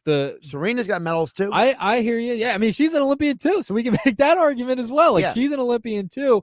I would say for the expectations as well that were put on LeBron, you got to put him 1. You got to put him 1. See, I put him 2 because I think Serena changed tennis. She's like the Tiger Woods to tennis. And she came in and in an era where there were supposed to be all these other great prodigy women, your Anna Kournikovas and your Justine Hennigs and all these women who were supposed to come along, and Martina Navratilova, and it was like, whatchamacallit? I'm sorry, Martina, Maria Sharapova is what I'm thinking of. All these women were supposed to come in and be like the next, the beater, right? Right. And she just took down every single one of them. I mean, she did what even Tom Brady couldn't do. She literally denied an entire generation of people for never winning. Like, even Tom Brady couldn't get the Super Bowl every single year. You know what I mean? She got to the final of almost every major for like a 15-year period. And she even told her own sister to go bleep herself. Like, that's the level that Serena got to. She denied her own sister of being even better. Yeah, listen, she deserves to be in the top 3. I just can't put her. But you're above putting LeBron 1. I think LeBron should be 1. Would you put her 2 then? I think 2's fair. Yeah, I think 2 definitely is fair, especially because you have to recognize that she's solo. It's, you're by yourself in that sport, right? So, and LeBron's a team sport. But I think, what LeBron's been able to do, I mean, if this list counted in the 90s, in the 80s, Michael Jordan would be number 1, in my opinion. He would be number 1, and then you have LeBron. But if you're just counting 2000 and on until 2024, I think you have to have LeBron in there. He's played for 20 years, and he's still playing at a high level at his age right now. Like, I mean, the guy's longevity is ridiculous. I think there's something to say about that too. He has all the accolades as well, the All-Stars, the Olympics, all around. Yeah, I think in the 21st century, I think the easy choice here is to put LeBron 1. And that's hard for me to say, but he's got to be at the top of the list. Now, Tiger Woods is 8. Should he be higher? He is behind Simone Biles, Roger Federer, Tom Brady, LeBron James, Lionel Messi, Serena Williams, and Michael Phelps on this list. I think you can move him up a couple of spots, but I think, coming into the late 2010s, obviously the injuries with all that happened with him, I think he's probably right around where he probably should be, especially because you're not considering the 90s as much either, because this is 2000 and on. It's nothing before that. So you have to recognize in the 2010s, Tiger wasn't the same golfer as he was in the early 2000s and the late 90s. Okay, fair. Usain Bolt is number 9. I have a problem with this. It's a little high. I think it's way too high. It's a little high. The guy was a specialist. He ran straight. He literally didn't do anything else except for run 100 and 200 meter. It's not like he was like Carl Lewis and doing all these other different events in the Olympics. It's not like he played other sports or was like, he literally just ran every 4 years, basically 1.5 races. As someone who was a JUCO hurdler, the 100 meter is the easiest race. If you have speed, you should be fine. You should be fine. There's a ton of skill there. It's based on talent. He should be lower. He should be lower. And I think he should be up behind Katie Ledecky, who's number 15 on this list. Yes, I agree 100% with that. Katie Ledecky is literally just competing against herself at this point. She has 21 world records, and she just keeps breaking her own records. Like, that's how ridiculous she is at this point in time. And to me, Usain Bolt isn't breaking his own records. He literally is just the fastest man. That's all he was. Like, Katie Ledecky is just like, yeah, I'm going to just outdo myself because I'm that good. Can I go back to Jokic for a second? Sure. Him being at 28. They have Giannis Antetokounmpo. I missed this, that he's at 42. Too low. They have Antetokounmpo, the Greek freak, behind Jokic by a mile. I don't get that one at all. I know Jokic is a great player. I'm not saying he's not a great player, but 28 is way too high for me at this point. I think Giannis is a better athlete. I think, he's had a great run. I think his prime is better than Jokic. I don't get it. He plays defense as well. You have to remember, Giannis plays defense. He's won a Defensive Player of the Year award, I believe. So yes, I think he has, yeah. So how is he behind Jokic? Does anyone remember that Jokic is not as great as a defender as Joel Embiid? He's not. He's just not. So offensively, you can make the argument, but I can't. It makes no sense to me that he's at 28. Two players who are not in the top 50, I have a problem with. I'll let you look at the outside the top 50 real quick for if you have a name that doesn't stand out to you immediately. But J.J. Watt being 58 to me is ridiculous. The dude is arguably one of the greatest defensive players of all time. Mm-hmm. And yet you have 1, 2, 3 soccer players ahead of him, a NASCAR driver ahead of him, and David Ortiz, and a skier, and A-Rod. Like, come on, man. You can't tell me they are all better than arguably one of the greatest defensive linemen to ever live. Yeah, there's so many issues with this list, Josh. I mean, we can pick this apart. We could do an 8-hour show on this entire list, and we pick it apart completely. And this is what these lists are for, right? They're to get us a little upset and talk about them on the air, because I just can't sit here with some of these placements of some of these athletes, and having JJ Watt at 58 is a crime. To not have him at 50 or above is crazy. That's crazy to me. Also, why are all these soccer players and NASCAR drivers ahead of John Jones? Yeah, wow. Yeah, because you got to consider the UFC. I mean, the 2000s have been the time period where they have grown and become a national staple, a gigantic sport. You have to consider UFC in here a little bit more too. And John Jones, arguably the greatest UFC fighter ever. And I'm not a fan of John Jones, and I'm saying he should be higher. Yeah. John Jones is, for me, what LeBron is for you over there. So yeah. I listen, he should be there's too many problems with this list. We could dissect it all day long, Josh, and I'm going to get my blood pressure high as we head into the 6 o'clock hour, because I can't take some of the placements of these players. I just can't do it, Josh. We'll check on the text board coming in next. What do you guys think of the list? 609-403-0973. Your DMs into the 973 ESPN mobile app, powered by First Bank of Seattle. He's Nick Earnshaw. I'm Josh Hennig, and this is the Sports Bash on 97.3 ESPN. We have the Phillies covered. Browns is the Turner at short, who throws across his body to Harper at first, and another 1-2-3 inning for Zach Wheeler. Get the best Phillies baseball coverage on the Sports Bash with Mike Gill on 97.3 ESPN. A Gain Scent Bead story. Jim was at the laundromat when he heard his ear said, "Maraca, senor," but his nose said, "Hey, freshest scent ever." Following his nose, Jim found a man pouring a bottle of Gain scent beads into the washer. The scent, the freshness. Jim blurted, "Sir, your scent Maraca smell amazing." Actually, Jim, most noses call them Gain scent beads. Try Gain scent beads, way fresher than detergent alone. The light is fading, your hands are sore, and the last tool's been put away. Now's the time to feel the satisfaction that comes with a job well done. But when you get your tools from Harbor Freight, something about the job feels a little different. Your wallet. Because we believe that everyone deserves hardworking tools at hardworking prices. And that's what we have here. So, whatever you do it for less at Harbor Freight. I'm Kareem Abdul-Jabbar. I learned about atrial fibrillation the hard way. My symptoms would come and go. Shortness of breath, fatigue. I kept going. Then I got so lightheaded, I couldn't. My doctor said I have AFib, so I'm about 5 times more likely to have a stroke. Other symptoms, irregular heartbeat, heart racing, chest pain can come and go, but the risk of stroke stays. If you have symptoms, tell a doctor. Visit NoTimeToWait.com. Sponsored by Bristol-Myers Squibb and Pfizer. Congress is poised to pass a bill to keep AM radio in cars, but time is running out. 82 million Americans risk losing the news, sports, talk, traffic, and vital emergency information they rely on. Text AM to 5 to pass this bill now. Message and data rates may apply. You may receive up to 4 messages a month, and you may text STOP to stop. This message furnished by the National Association of Broadcasters.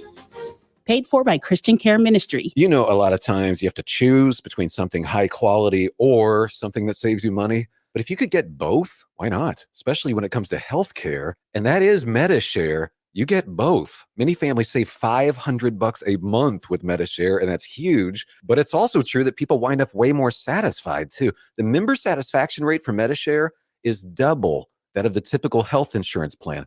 Double.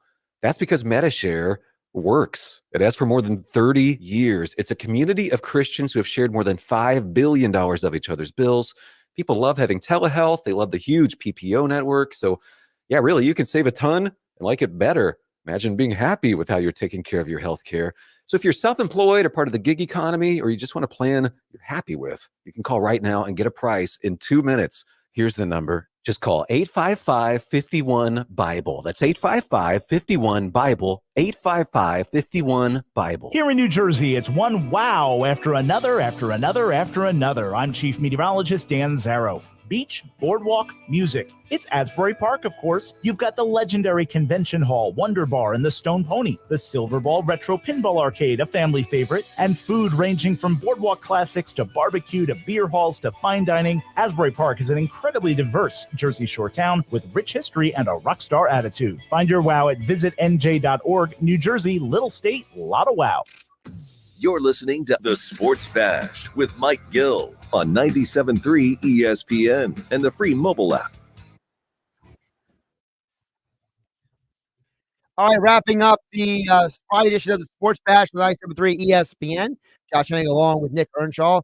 So we got a couple of people to chime in on the text board at 609-403-0973 about the list. George at Summers Point chimes says, I agree with your assessment of Phelps not being number one on the list. The ESPN made both lists and should have referenced where they placed someone like Carl Lewis in the poll in the 20th century and done the same thing for Phelps in the 21st century.